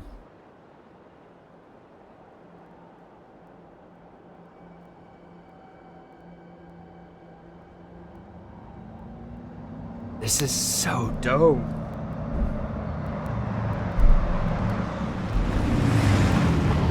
This game is giving me the best of a Resident Evil game, some of the better parts of a Silent Hill game, and now I'm getting a little Last of Us. All right. I'll leave that to you. Oh, I think I found a clue as to where they might be. Some coordinates on Victor's computer. Got it, thanks. Right in the center of Raccoon City. we're Leon with all of the arsenal, and we got our Requiem back in Raccoon City. Oh my god! Yo, if we would have just played the game out in like that care center and the water treatment plant, and then maybe let's say there's a whole sequence in like the graveyard or whatever, and then we fought Victor Gideon, we beat it, boom, that was the game. And then maybe the follow-up was in like Resident Evil 10, the next one, and like Leon goes and rescues her. I would have been like, this has been a phenomenal game. I've loved Resident Evil Requiem, from the hotel sequence to all through the care center and that. But now we're here in Raccoon City with a open world, not open world, but like a big drawn out, zoomed out map where Leon with all of the weapons. I'm so stoked. This is so fire. A city in the Midwest surrounded by nature. From the early to mid 90s, pharmaceutical giant Umbrella invested heavily in the city. However, in September of 98, the T-virus leaked from Umbrella's underground laboratory, causing a citywide epidemic. On October 1st, the U.S. government recognized the severity of the situation and ordered a sterilization of the city. Raccoon City was wiped off the face of the earth and remains under lockdown to this day. Umbrella was founded in 1968 by 3 people, one of whom was Oswald Spencer. On the surface, it was a successful international corporation, but beneath the veneer lay a hive of illegal research, including development of the T-virus. The infamous 98 disaster, now known as the Raccoon City incident, exposed their illicit deeds to the public. Umbrella went to trial and eventually ceased operations in 2004 after declaring bankruptcy. Oswald Spencer. Spencer was a founding member and leader of Umbrella. His excellent managerial skills helped the company grow into a major corporation. His true nature, however, was that of a monster who repeatedly conducted inhumane tests to advance his illegal viral research. Spencer was egotistical and ruthless in pursuit of his ambitions. It's believed he even took out the other founders of Umbrella. He passed away in 2006 at his secluded estate after Umbrella went under.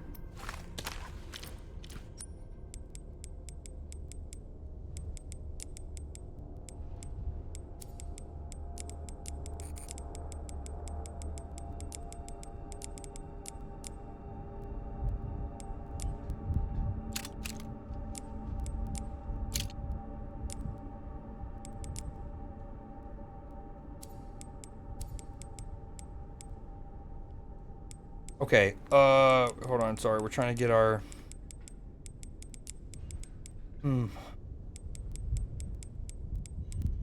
The pistol is on the right for her.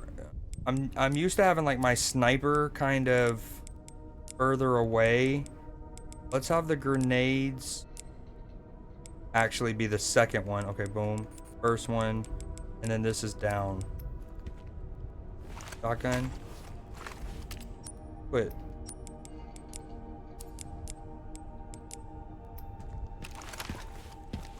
Dude, this is so cool. I mean, just coming back to Raccoon City in general is so dope. Doing it as Leon, so fire. No, not this way. Getting to see the city after the nukage. Keep in mind, I have not played 5 and 6. I know 4 is mainly in Spain, but I've never played 4, 5, or 6. So if those games come back to post-nuke Raccoon City, then that's on me. Evacuate immediately. If you are in Raccoon City, I urge you to evacuate now. Leave if you can. If you cannot evacuate, go to the police station, the nearest public facility, wherever you can. Take any weapon you have and hide in the nearest sturdy building. This will probably be the last paper we will publish, and I am the last Raccoon Times reporter. Thank you, dear readers, for all your support over the years. I urge you once more, run, find somewhere safe, survive.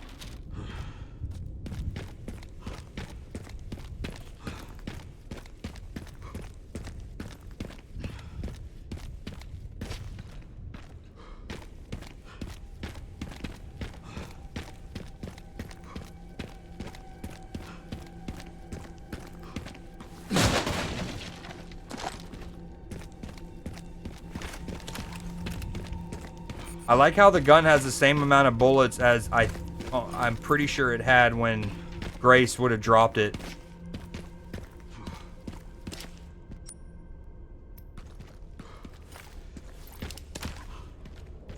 Evacuation or eviction notice.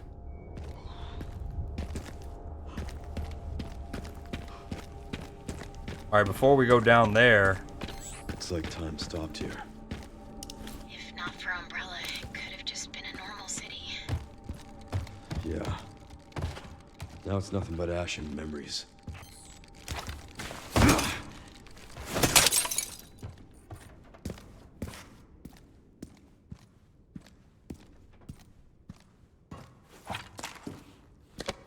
I mean, surely there's no zombies here, right? Like, they would have been nuked. Actually, if there were some zombies who survived the nuke and didn't wander off out of the city after the nuke to find, flesh and blood to eat, I wonder if they got radiated and turned into a mutated zombie.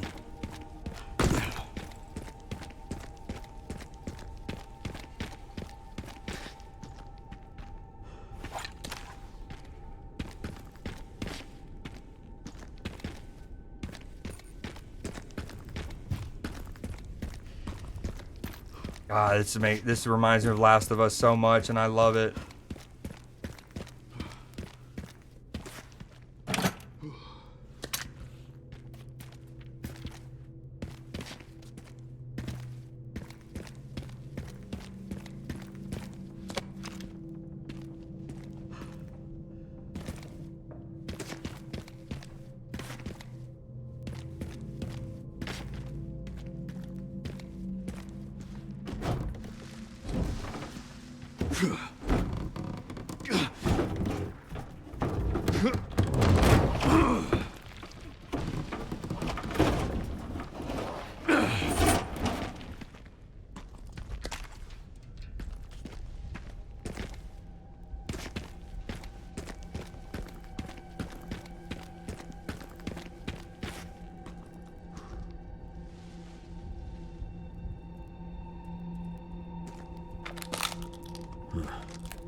Oh, Shelob.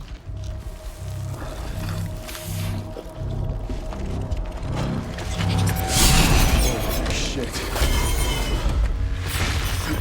Oh my God, talk about things we did not see coming.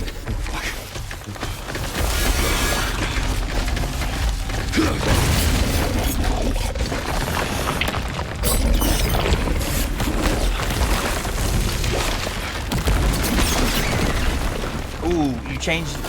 little name color change. I see you, attaboy. Dude, for real.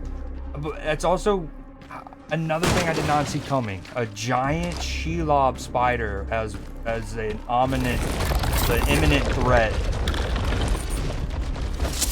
in my Resident Evil game. I love it.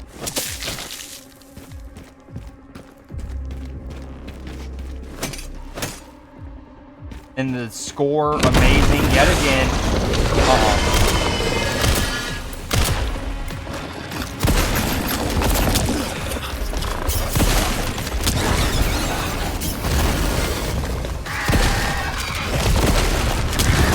Bruh. I didn't mean to do that. I just wasted a heal.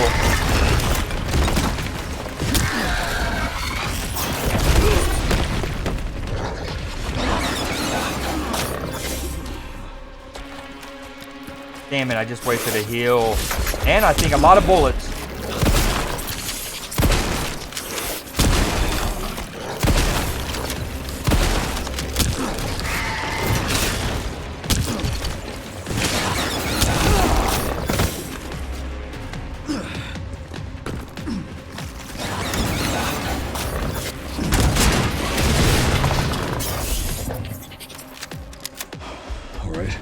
Okay, I hate save scrubbing. I hate save scrubbing, scumming, whatever you want to call it. It's scummy, but I might do it. That was a lot of shotgun and pit. Like, you know, earlier I wasted a bunch of shots on the girl when I was Grace, and I just stuck it up. That was a lot of pistol shots. This time, a lot of shotgun shots. I don't know.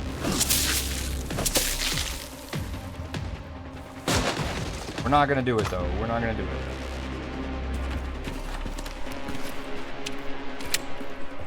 I love how he holds his flashlight with his like side of his face while that. Oh no, baby one.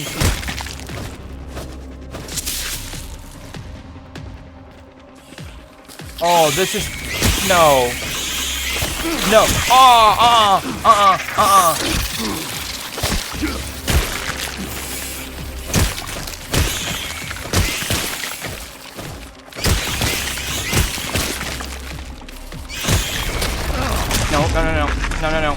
We're dead. Okay, that's actually probably for the better.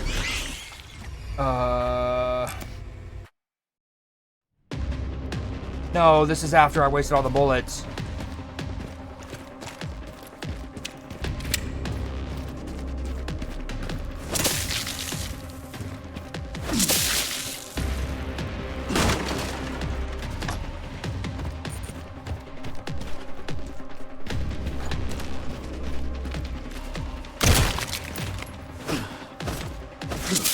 If only I had a Molotov right now.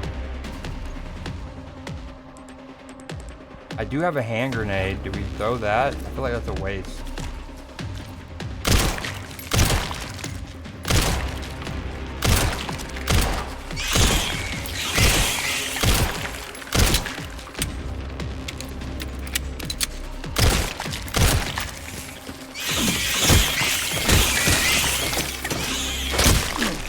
I parried it.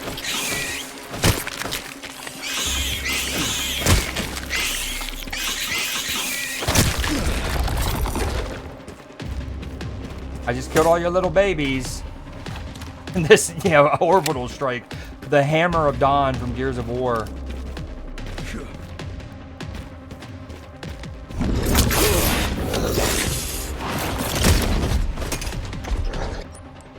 I am quite bummed that we wasted all those shotgun shots, but it's okay.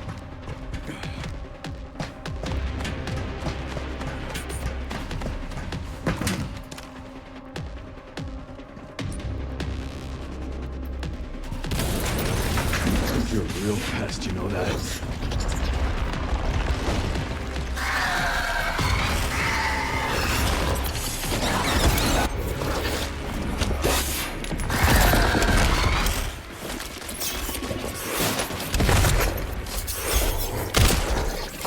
I think I need to get behind it and hit that little yellow thing.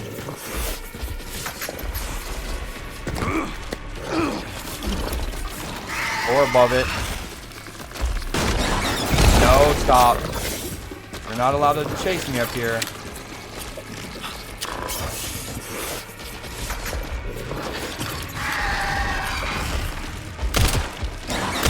Oh, I hit it, and its little pus sack.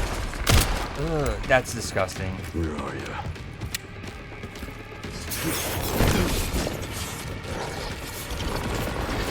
Oh, hell yeah. Come to me. Come to me. Stay with me.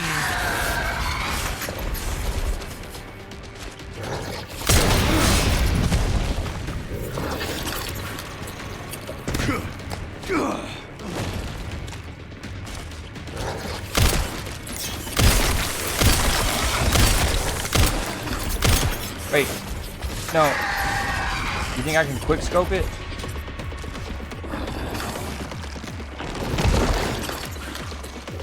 Oh no.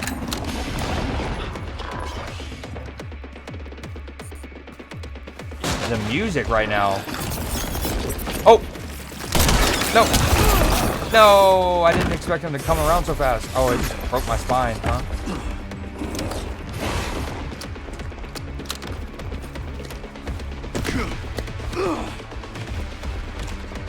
No, that's not what we wanted to do.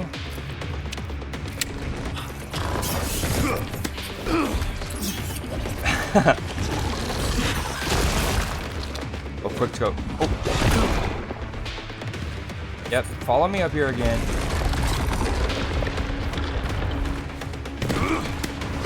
Stay with me.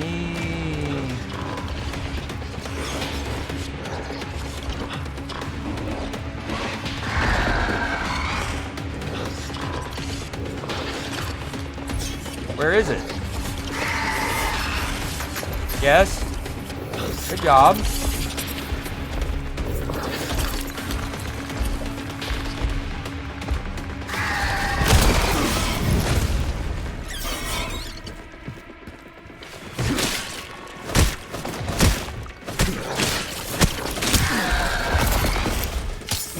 Dude, I keep hitting RB to parry because I feel like that's the parry button a lot of times. And I'm accidentally using my heel.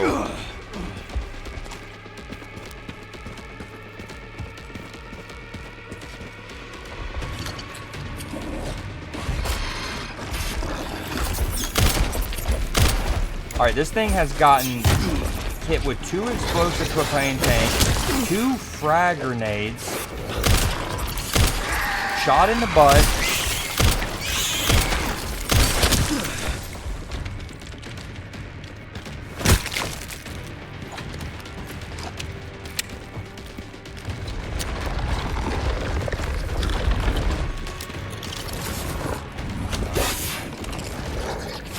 Now, what would make me feel good is knowing that the shotgun shots that I put into the spider earlier when it was chasing me down the hallway, that I currently feel like was wasted because I feel like you probably didn't need to shoot it at all. It was all about just running until you eventually get through the door. I'd like to think that it brought down its overall health for this fight. That would be cool. Crafting material can be used to create a variety of ammo and hand grenades. Wow, I'm only just now getting that. Stay with me.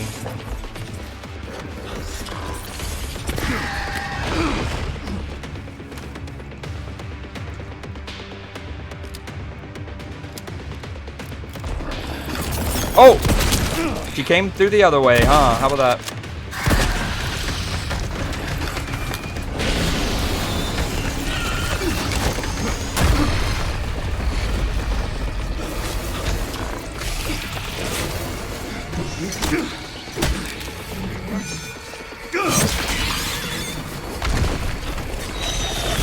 Yeah, that's the swing that did it.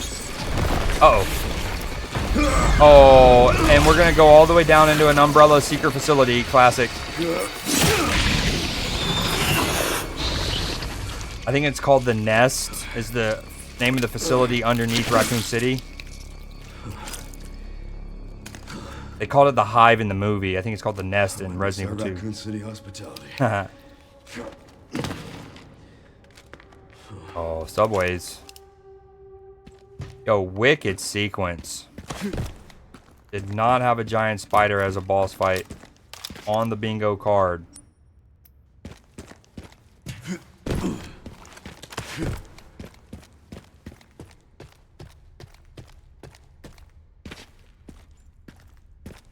You've been playing that Fallout Shelter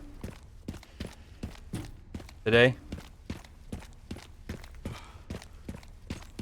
Be with me.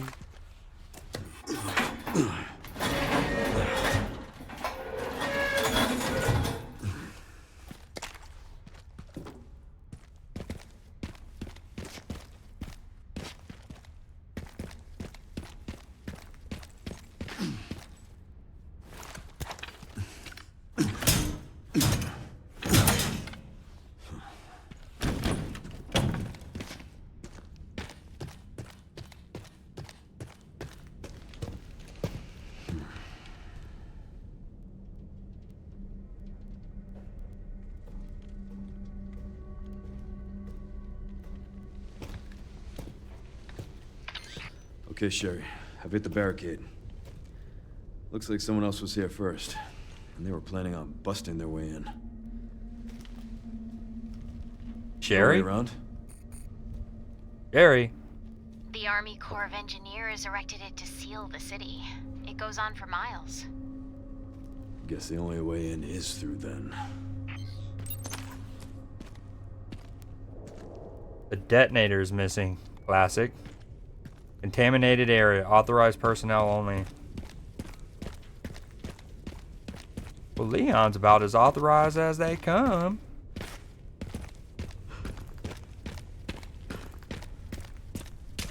That's how I came out of the sewers, I guess. Or the subway, question mark. Yo, look how cool that I love this. I talk about it all the time. Like, I've went on a whole spiel about the different kind of post-apocalyptic settings you can have. You can have the like dilapidated city ones, which The Last of Us does really well. And then this is echoing. You can have just like the zombie outbreak post-apocalyptic city, which Resident Evil, Walking Dead, those kind. You also have the jungly overgrowth ones like I Am Legend. Fits in that. Or is this where I came from? This is where I came from, right? Yeah. Anyways, I love this. And I love that we're getting this in the Resident Evil game.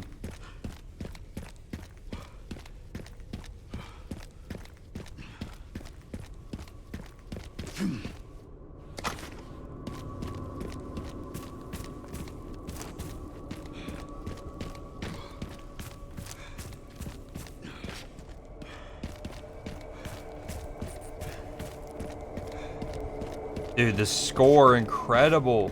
Whose camp is this?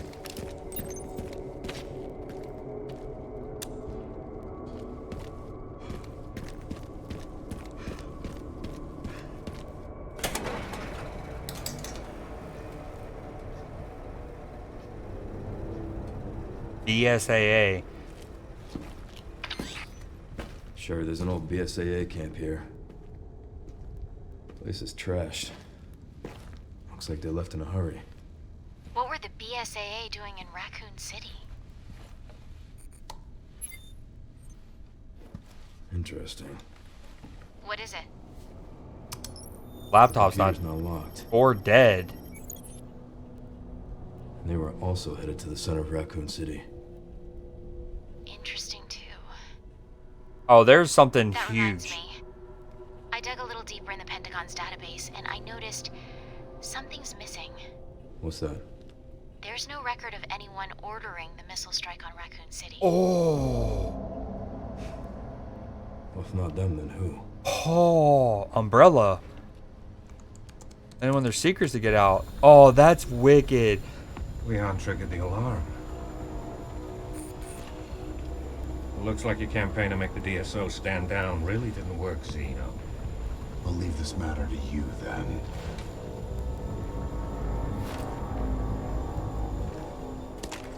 Dude. Yo, this is so good. This is so good. From the lore that they didn't, like the military didn't do this, there's probably a giant mutated zombie creature in the middle of where the bomb went off. A device that records combat data. Credits earned from kills can be used at a supply box. That's cool. I mean, even if it didn't give you a currency to spend, just the fact that like it keeps track of your kills, I love. I obviously wish we would have gotten it earlier in the gameplay, so it would have counted all of our kills, but that's sick. The tactical tracker logs your combat data in real time. The more enemies you dispatch, the more credits you earn. Credits can be used to purchase items, weapons, or upgrades out of supply box. Dude, so dope. We have 0 currency currently. Oh my. Yo, the fact that I don't know, what, 15 hours into this game maybe? Now, granted, I play games at a slower pace and I make sure I do all of the side quests and stuff, as you will know, but, but the fact that I'm this deep into the game and, like, all of this is opening up is wicked. Oh my gosh. Body armor, ace upgrade. This is cool as hell. And we're getting the lore dump. Demolish gate. The detonator requires 3 parts. Signal receiver, distributor, relay. Retrieve them immediately. We don't have much time. Avoid contact with the infected at all costs. If combat is unavoidable, deal with it quickly. Provide situational updates every 30 minutes. Yeah, I saw that the Tanglewood update had went live. I didn't exactly know what they did or changed on Tanglewood. I'm looking forward to playing it. I'll hopefully we can, some of us will be down to play it soon. Another key. This huge ass weapon container just for ammo.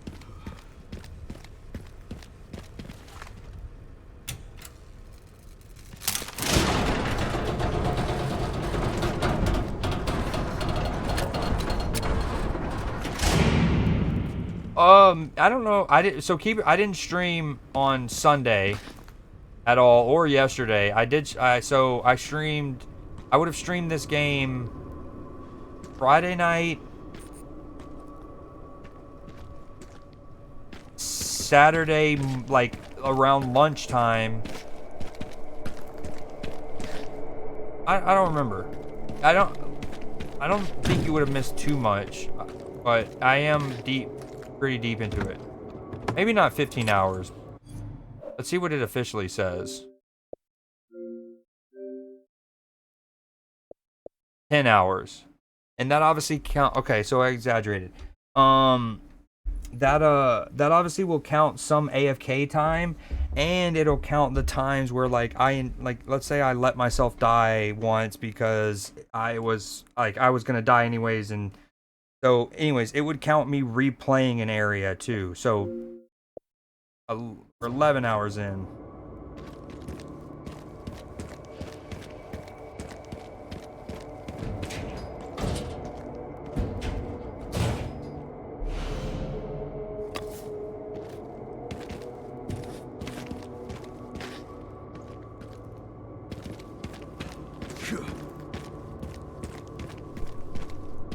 Stay with me. It's 1:15, so part of me wants to hop off because I'm an old man and I just can't. But at the same time, where are all the bodies?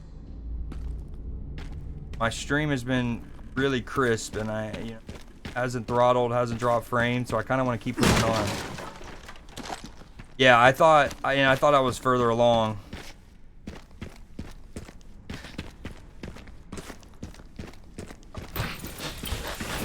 Uh-oh.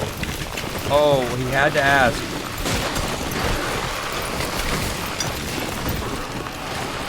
He had to ask, huh?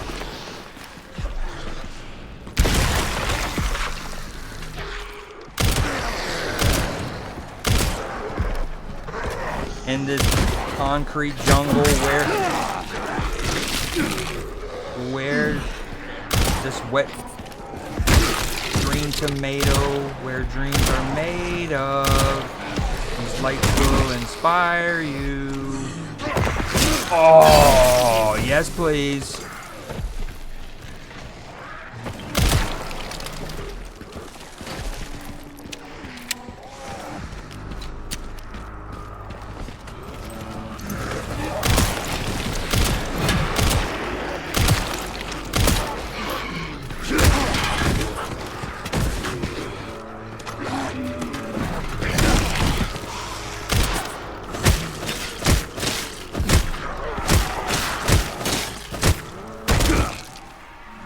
Oh, that was so cool. Oh, this is so satisfying. No, it's not.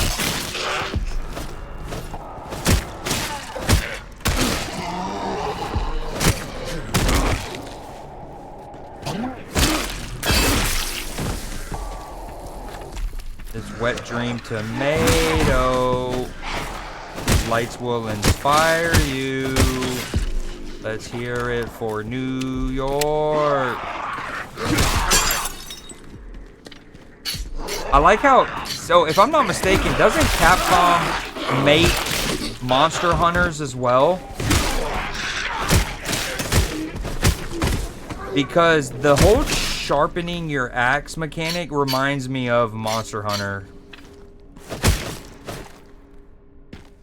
This wet dream tomato. These lights will inspire you. You're it for New York.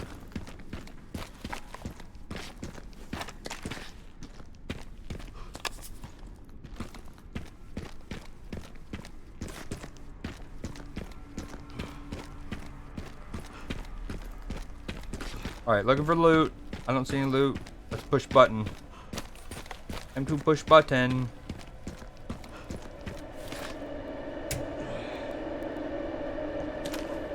I'm busted. I'll have to shoot it down. Yeah, you didn't even need to tell me that. You know I was ready for that. You see a brightly colored metal thing hanging, holding something up in a video game? Yep, that means shoot it.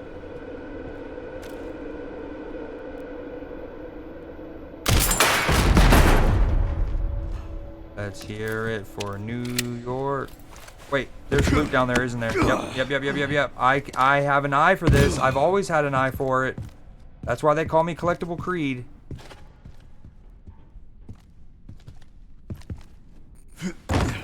No! Just looked it up. Capcom does make Monster Hunters. Yeah, the sharpening of the thing feels very, not only the concept of it and needing to do it, but the actual like animation. And maybe I'm gonna end up on the ground on the other side of that fence. Oh, hey buddy. Yeah, yep, you're there.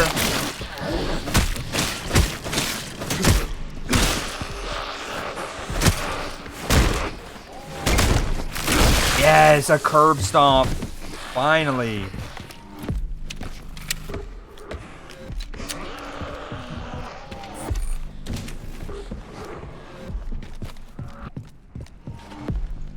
Wet dream tomato. These lights will fire you.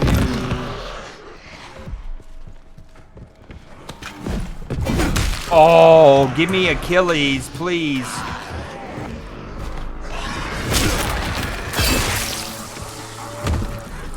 Oh, this is so fire.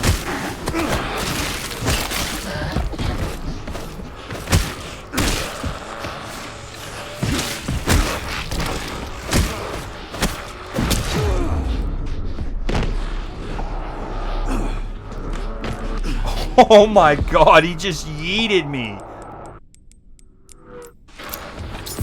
I'm surprised I didn't die to the fall damage.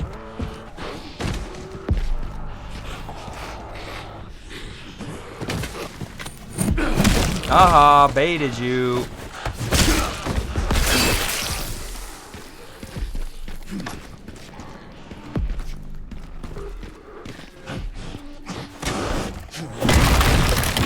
That is so cool, dude.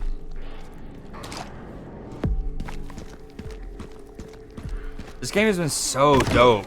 Even when you're not using like quote unquote special weapons. there has been a few times where the game has just let you feel godly, whether it was that chainsaw sequence, right, where that one zombie drops a chainsaw and you can pick it up and then we just went ham. Whether it's in these moments where you can pick up these like spear things, these rebars, and throw them at zombies.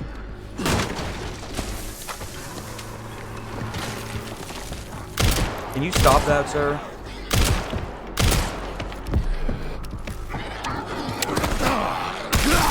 No, no, no, no, no, no, no.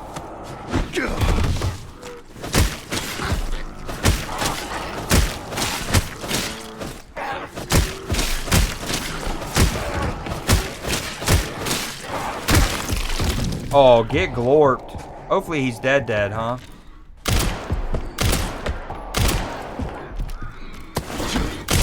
Oh, that was sick. I don't even know how I did that. I don't even know how I did that. That was really dope. I don't even know.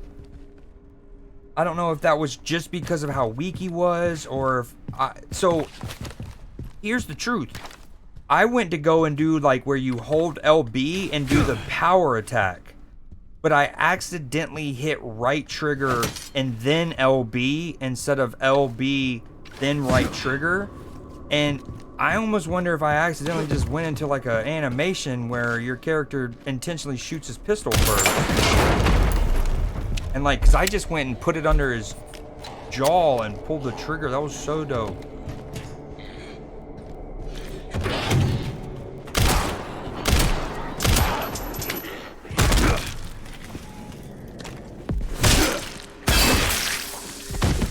A true glorping.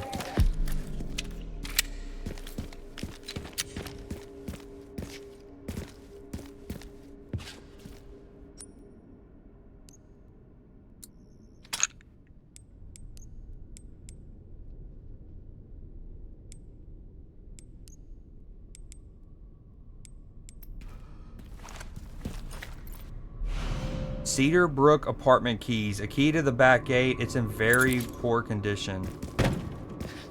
We're going to apartments. Bad news, Sherry. This place is overrun with zombies. What? That's impossible. They should have all been wiped out by the missile. Yeah, they should have. This is so cool. I love how Last of Us this section of this game is. I love it, dude.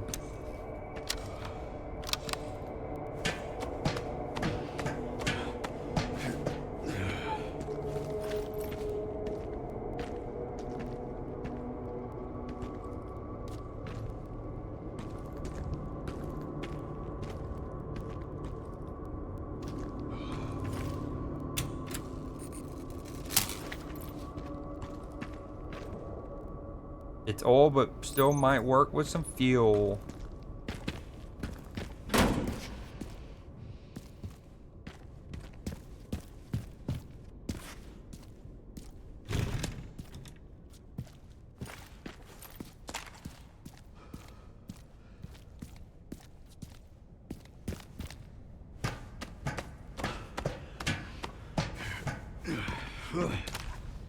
There should be a part for the detonator somewhere around here.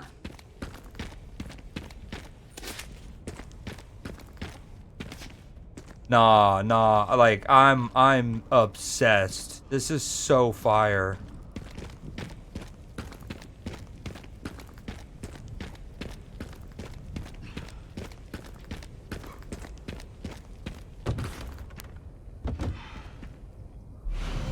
Part for a detonator. Distributes signals and power appropriately to the detonator and booster. Sherry, found the distributor.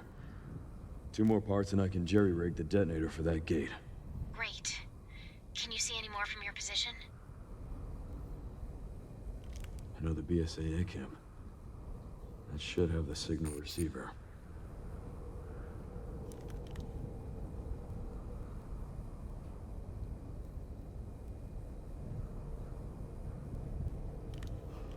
Relay's over there, huh? That should be a fun trip.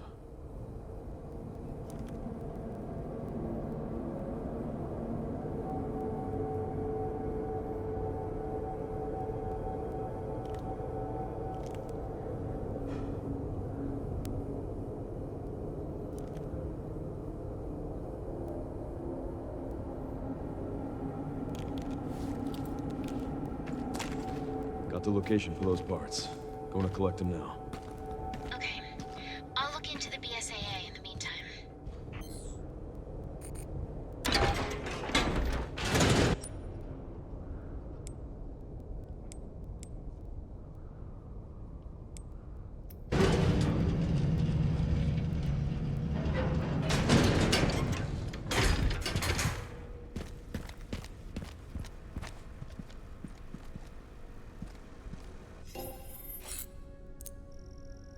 Kills 18, 9K in credits. Oop.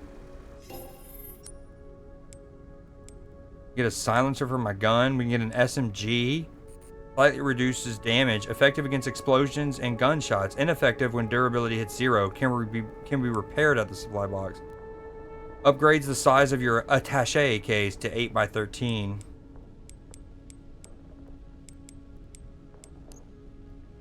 You can also upgrade these. Okay, I see a different pistol, a different shotgun, and a different SMG. I don't see an additional sniper, so I'm gonna upgrade Requiem and the sniper probably. And maybe, ooh, the hatchet.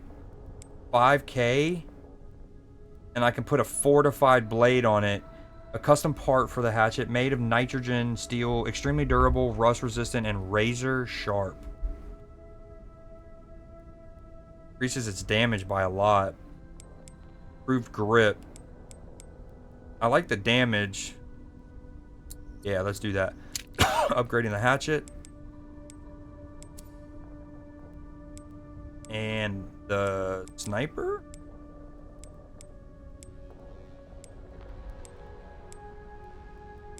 Rate of fire. Custom part for the classic 70. The trigger requires little force, making it easier to fire. Yep, let's do that. Boom. Oh, we don't need to put the charm on it. Damn, that's cool. So for 4K, I'm able to improve its rate of fire and its reload speed. I think we might have to do that. Where's the Requiem? It's this, and it's reload speed.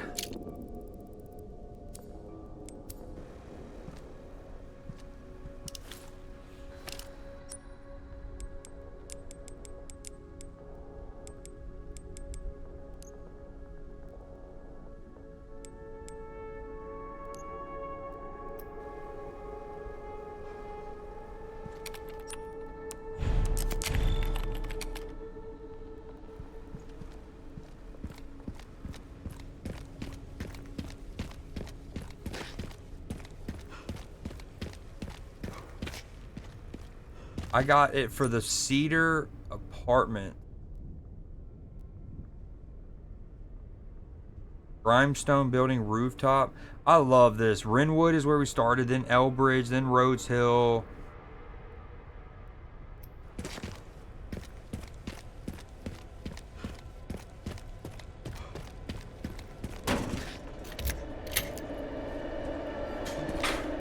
Private property. Dude, listen how sinister the music just got. Ooh.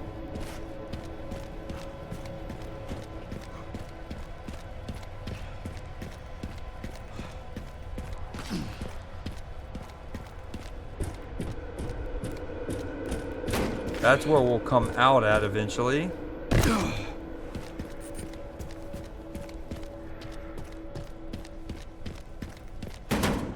Oh, hold on. Before, okay, I thought that wasn't gonna let me go through.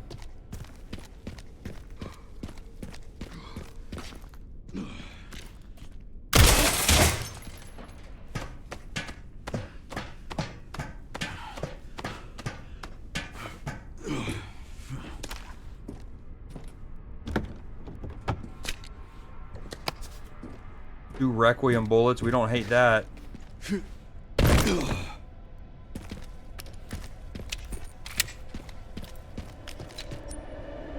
Here's the other dilemma. It's 1:30. I've been streaming for 4 hours, which isn't that long, but it's 1:30. I'm at a good stopping spot. Like, who knows all what I'm about to dive into. This might be a whole big ass section.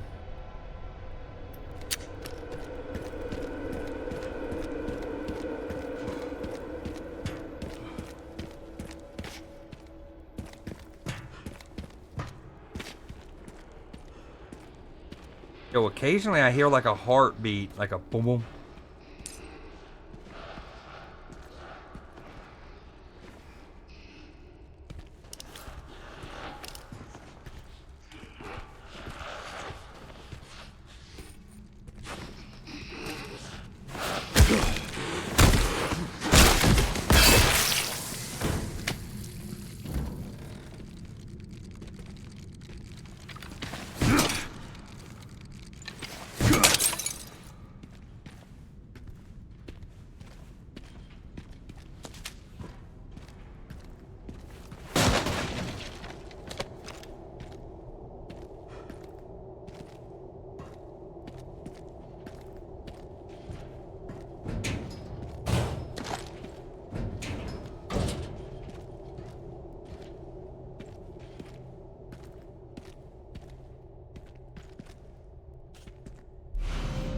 Tracking module comment. A device with stored combat data can be redeemed for credits at a supply box.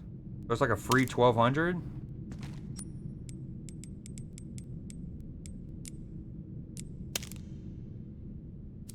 I can't combine it with this tracker? That's kind of lame. It's taking up my inventory, dog. Well, you gotta take up my inventory. One scrap, one of those. Oh, I could have made a hand grenade if I would have been more patient.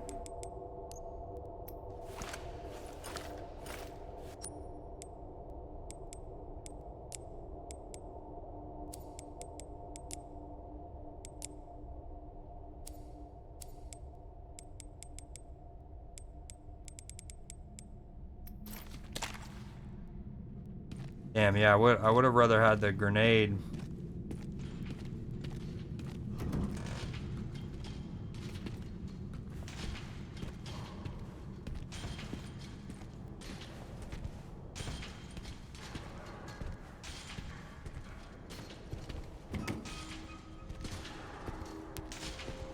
Sewage facility.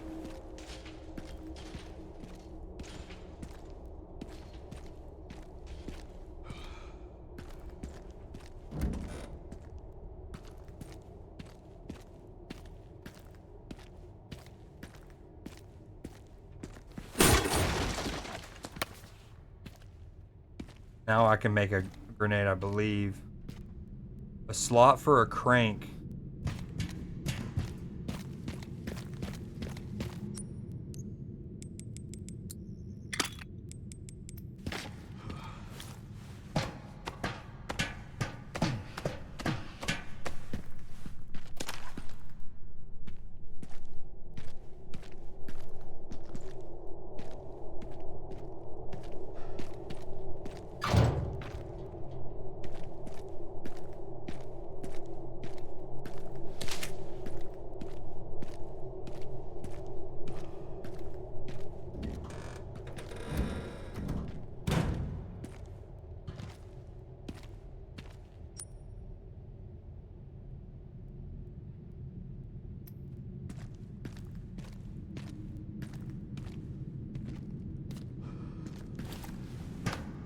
Well, this is ominous as heck.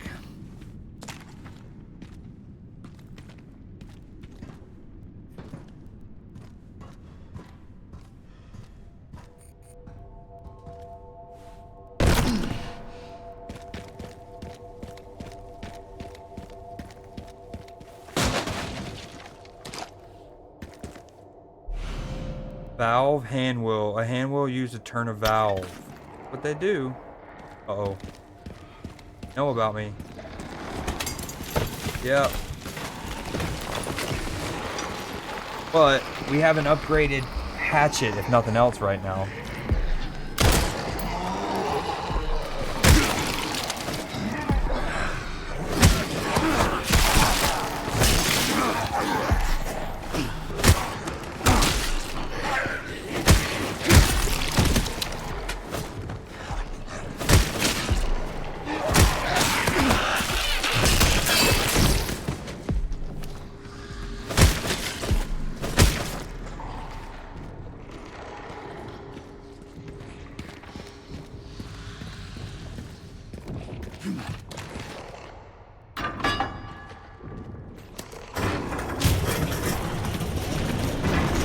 Oh,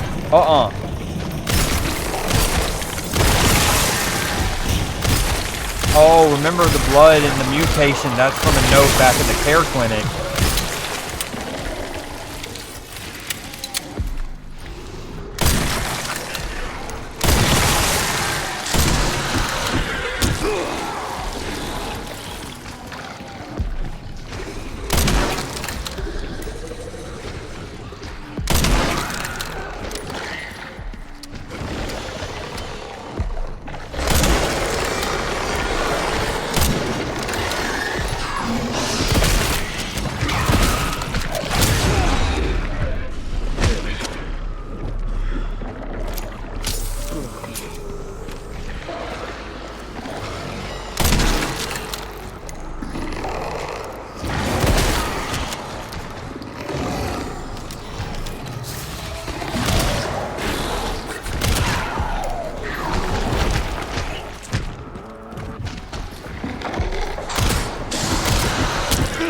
Dude, fuck out of here.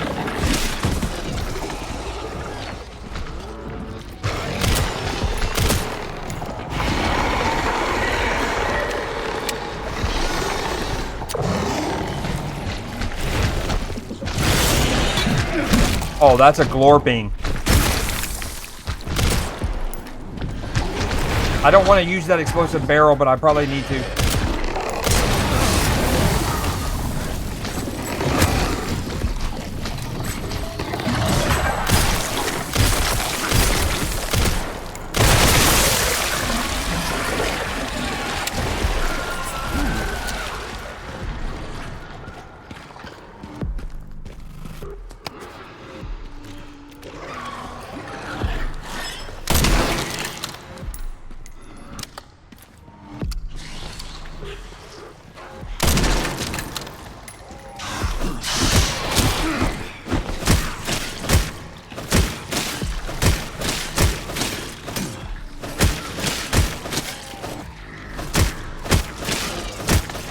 I gotta remember I got Requiem back.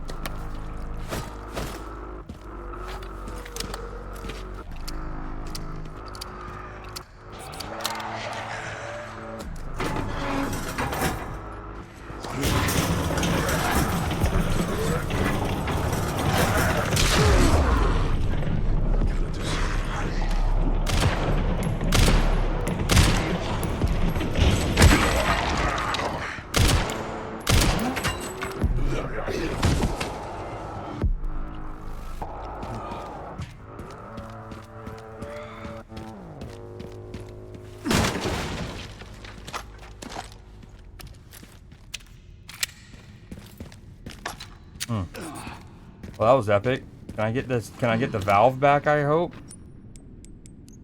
Wow. Wow, wow, wow. Wowza woozy. Wow a wooey.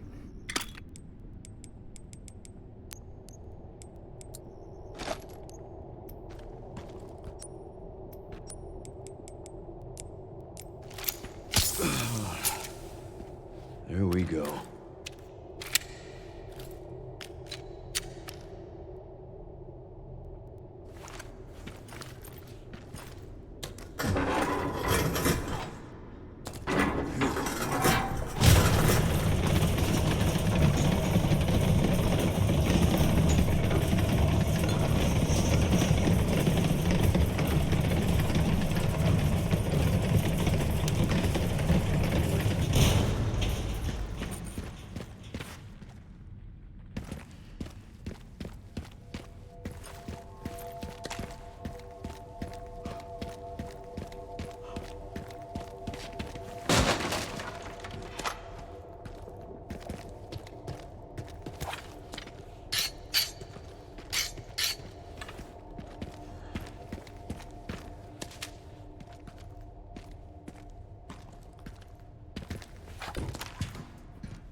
Battery, an old high-capacity battery. Hopefully it has some juice left. You know what they say about the juice? Better hope it's worth the squeeze.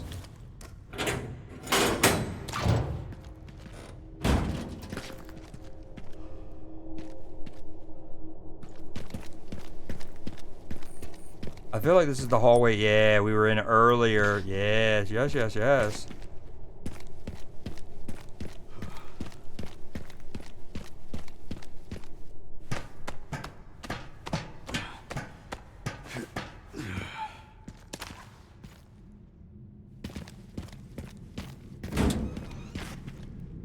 Exactly. Exactly. Can have said it better myself. Do I even try to go over there yet?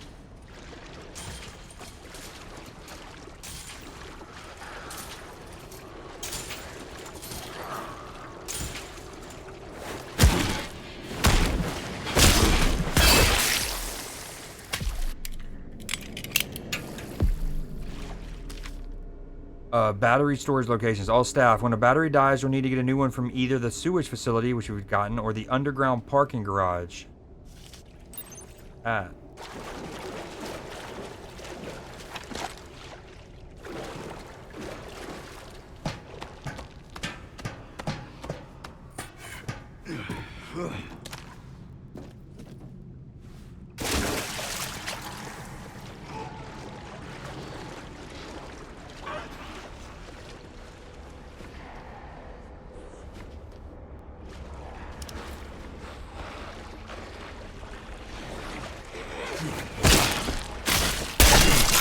Oh, sick. Oh, that was a fire stealth kill animation. The little stab, spin around, beheading.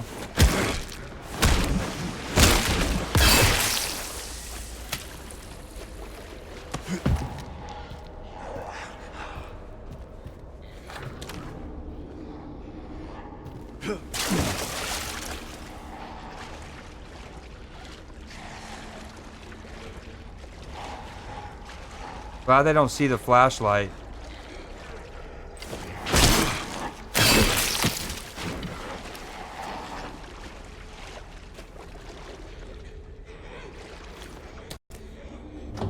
They're gonna hear this?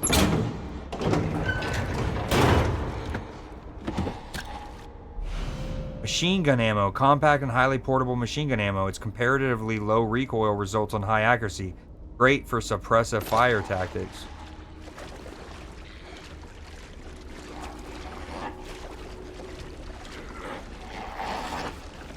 Okay, there sounds like there's zombies in the back of this one.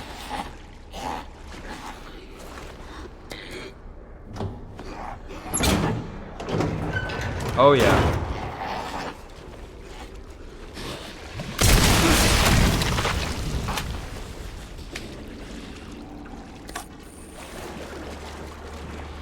Okay, I definitely think my stealth tactics are maybe out the window now.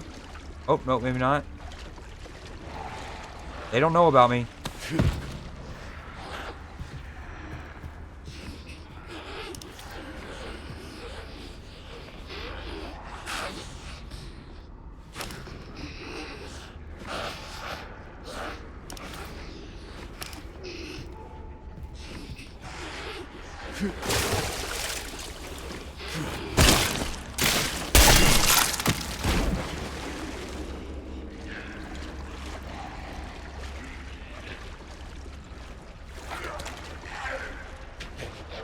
Yo, the stealth kills are awesome.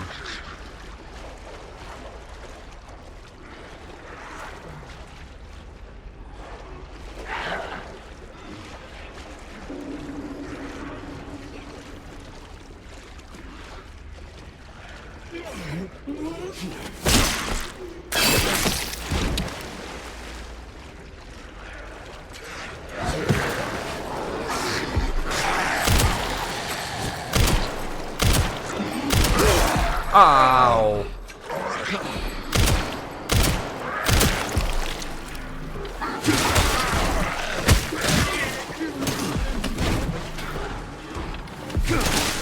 At least I got most of them killed before the stealth was gone.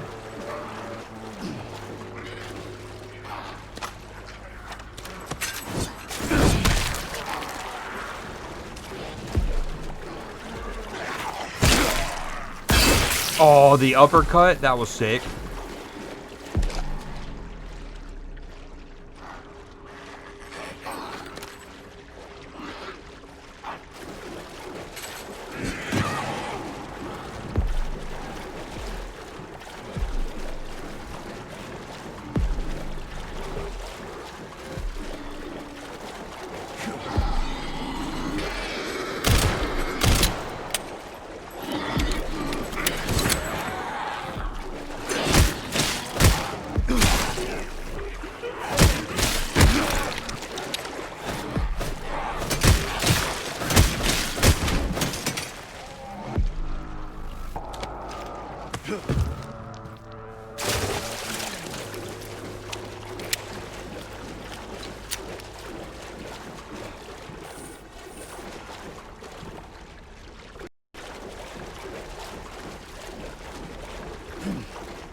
Dude, between the points that I have on my own module tracker and then the ones on the other ones, I have like 20k.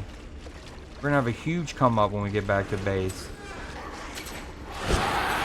Oh shit, I thought I heard the door open when I turned my back towards that area.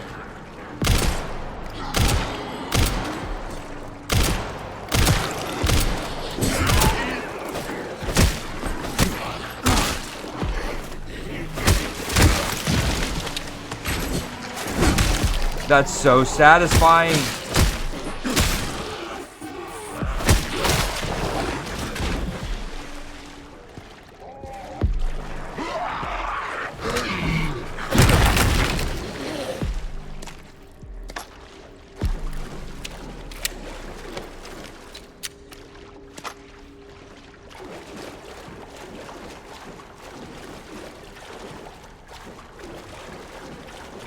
But we should be in this room.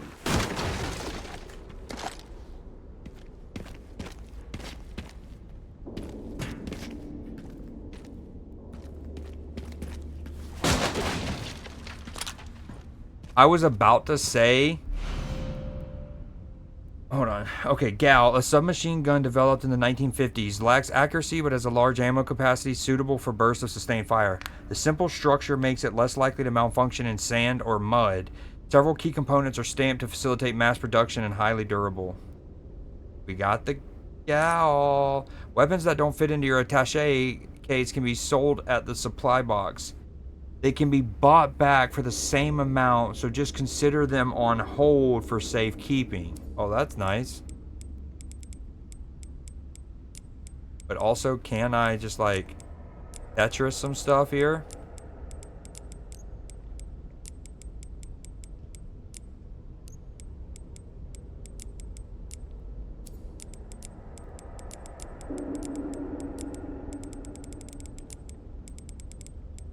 And that's how you Tetris.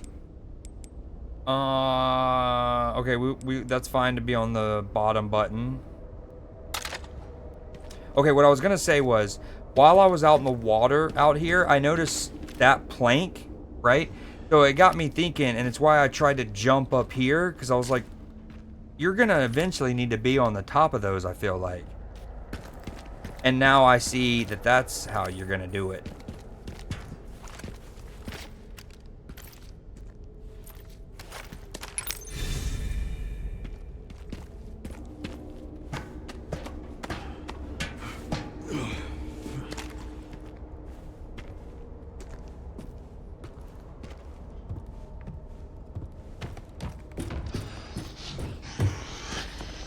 Oh, hey, bud.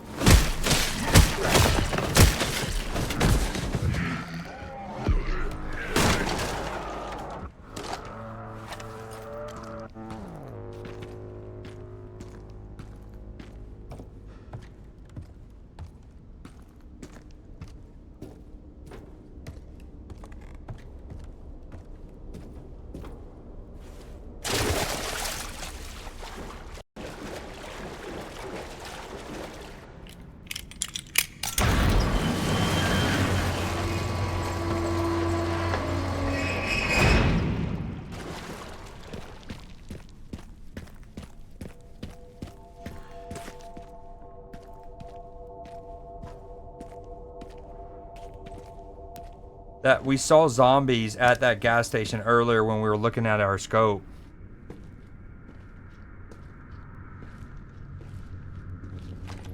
His hair's turned red from all the blood on it.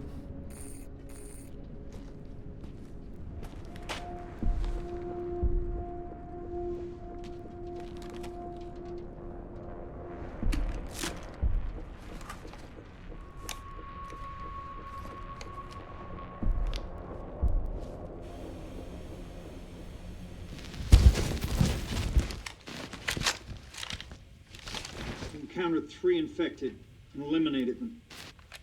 That's correct, sir. Do we proceed? So the rumors were true? What rumors? The missile wasn't just about stopping the spread. Don't be ridiculous. Affirmative. Listen up. Our objective hasn't changed. We rendezvous with the advanced party in the center of Raccoon City, then head for Ark. Our mission is to retrieve Elpis. Move out! This is dope.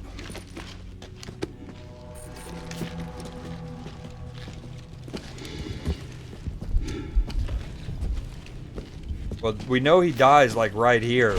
Yeah, I was gonna say. Jesus, fuck! Where is he? I'm fucking blind here! Oh, my fucking leg! Get covered! Get covered! Please help me! Bro, what? Holy shit! Dude, his pistol is like a 50 cal sniper.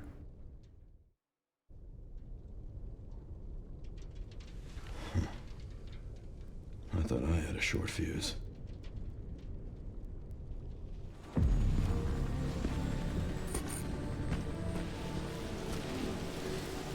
What are we doing here? All in good time. You'll see.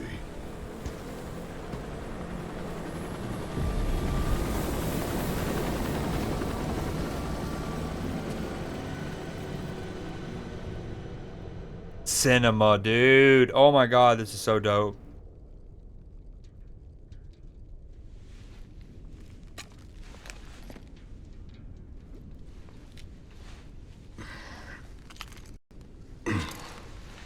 Single-handedly exploding their chest cavities with this gun, where it literally looked like and felt like they were under sniper fire. Can unlock BSAA supply containers found throughout the area. Hell yeah, we found 2 of them already.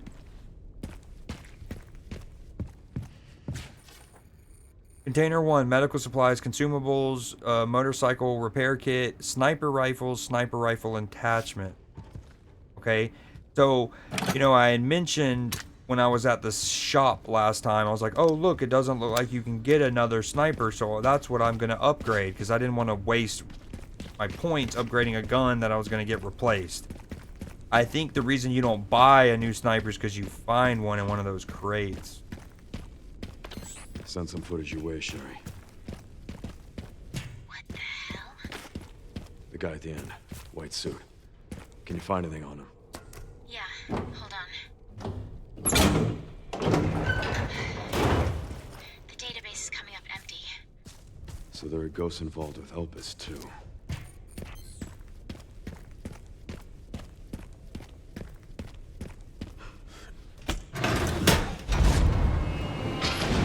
Ooh, huge. That's now going to create a shortcut back to our original base camp where our save thing is and everything. That's fire. That's super dope. And what's cool is we still have this, like, so remember we came in this alleyway and there was that door that was locked. And then you could go up the ladder and get a little loot. And then boom, we still haven't even opened that door yet.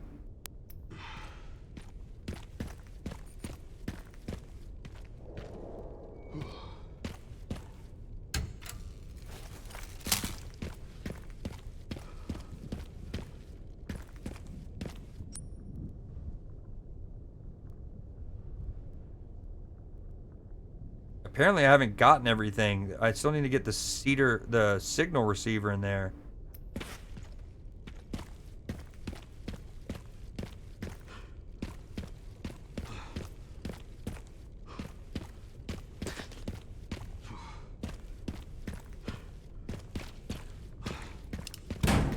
Oh, because I haven't fully gone in the apartments. I just went in like the parking garage underneath. Oh, so that's going to be its own thing. Let me go back and save it. Oh wait, I hear a pop bobblehead.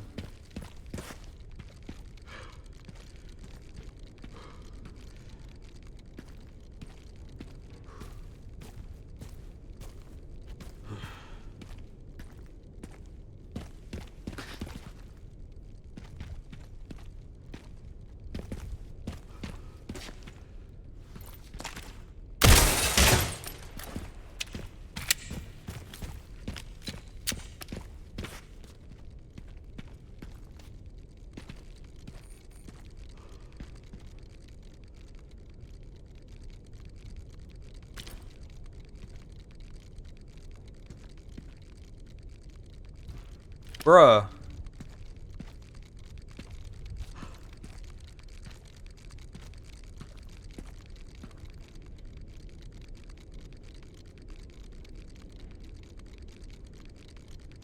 I know I hear it. Oh, there it is.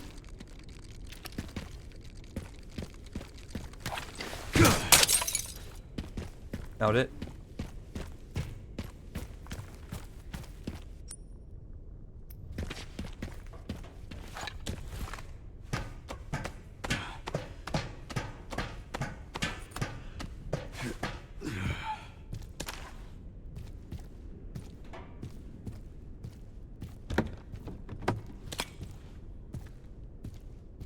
Okay, so this is its own little area. There's that, and then this, which we want to shoot down. Okay. Want to go back and save it. Did he just hold his nose like he was about to dive in a swimming pool? Is that what I saw? Oh, that's cool. I like how, so I'm full on like ammo. But it and I picked it up, but it didn't make that one bullet get quote unquote lost to the game. You know? It essentially just kept that one bullet on the ground. I respect that. Some games would have made you like miss out on the one bullet because I picked it up too soon. Alright,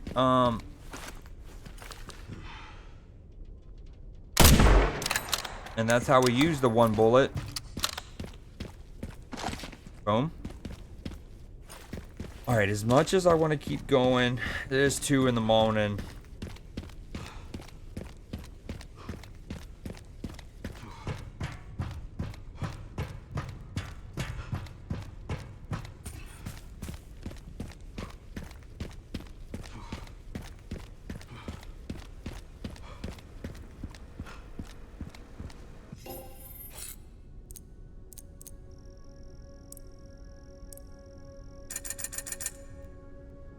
This feels like Monster Hunter World a bit too. Like you go out and you kill stuff and it comes back and it not only counts the kills but the other stuff automatically. Does that also take it out of my inventory? Alright, we're going to upgrade our inventory spot for sure. Check inventory. Can't sell those. Excuse me.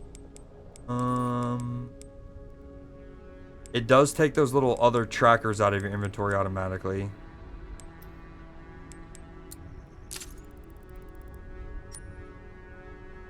Retail therapy, hell yeah.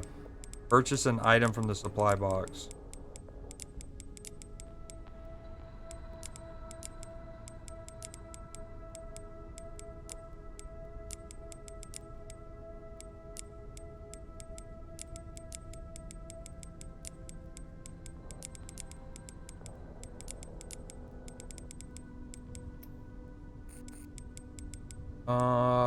Body armor?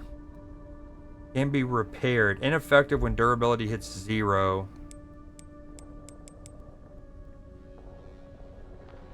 Let's buy the body armor. 2.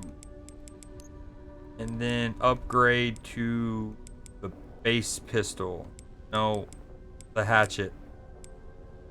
Make it more durable. Oh, we can upgrade this again? Oh my gosh. Okay, and that's max upgrade. Now I see. At the bottom right of that little square, there's like the little black squares, which means I think you can upgrade it twice. This one you maybe can only upgrade once.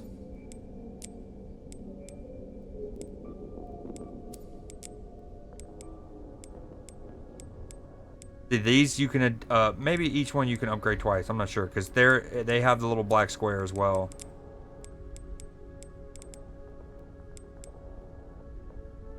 More ammo means less reloading. Quicker aiming and more precise shooting. Again, I just don't want to spend too much money on these when eventually I'm going to be buying these.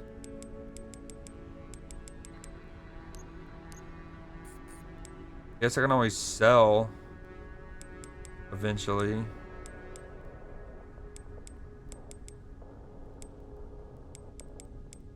Wow.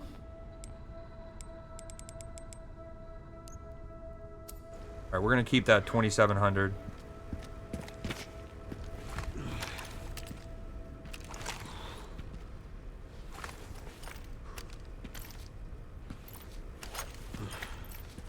Got 4 grenades.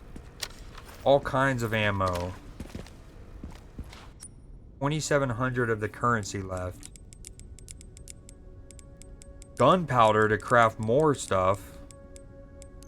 Go ahead and make another... Damn, I was hoping I could make another heal.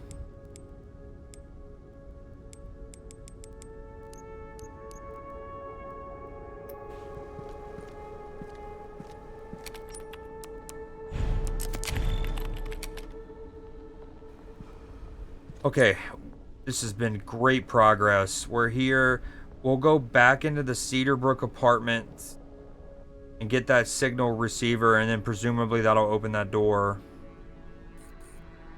Then we go over here.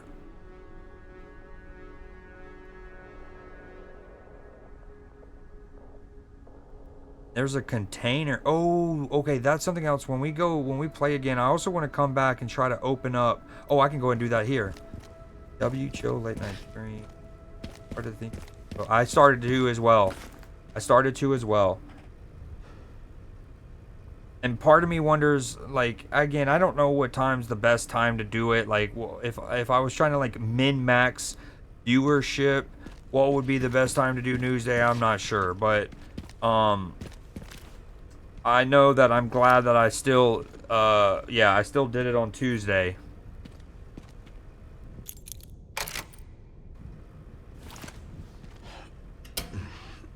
Oh, look, you can even see the body armor on my like shoulders and stuff. That's cool. It's like a little tiny exoskeleton suit. See the little shoulder pads and the little straps and stuff. Oh, if only it'll let us actually drive that. A kit with tools for equipment repair. Ooh. Okay, I'm guessing that's how we can fix up our exoskeleton suit. Still in good condition. Just need to get through that gate. Oh, yes. Please let us drive this when it comes to it. Alright. Incomplete bomb. Play. Yeah, okay. So we're going to do apartments, container, gas station next time we play for sure.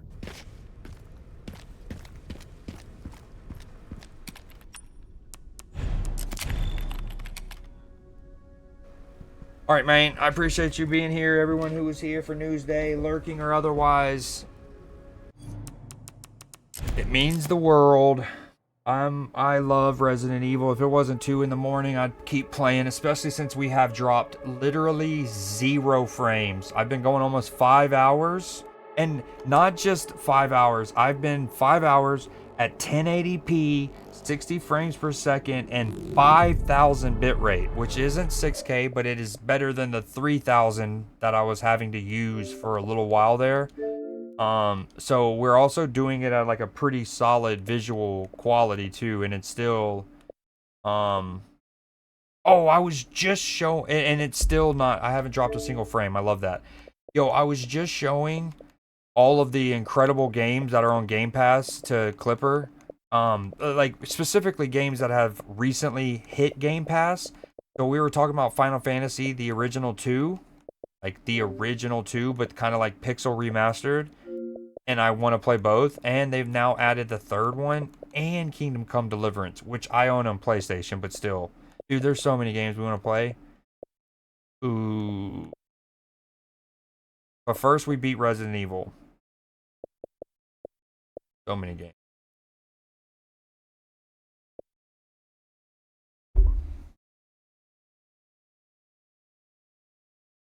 Oh, gotcha. What you been up to?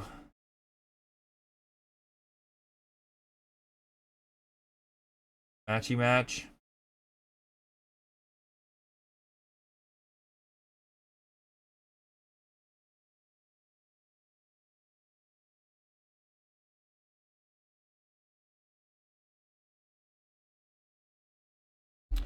Man, dude, the thing is, what's crazy is I never expected, like, you want to talk about a game breathing life into the second half of the game. That was a masterclass in it. Because again, like, even if we stayed in and around the clinic and that compound and the graveyard and stuff, and the game, the totality of the game was just there, I think it would have been sick. But to give us Leon back in Raccoon City, and then with all of the arsenal that we have, dude, it's like I'm itching to play more. Itching to play more. All right, I will see you guys. Y'all have a good rest of your night.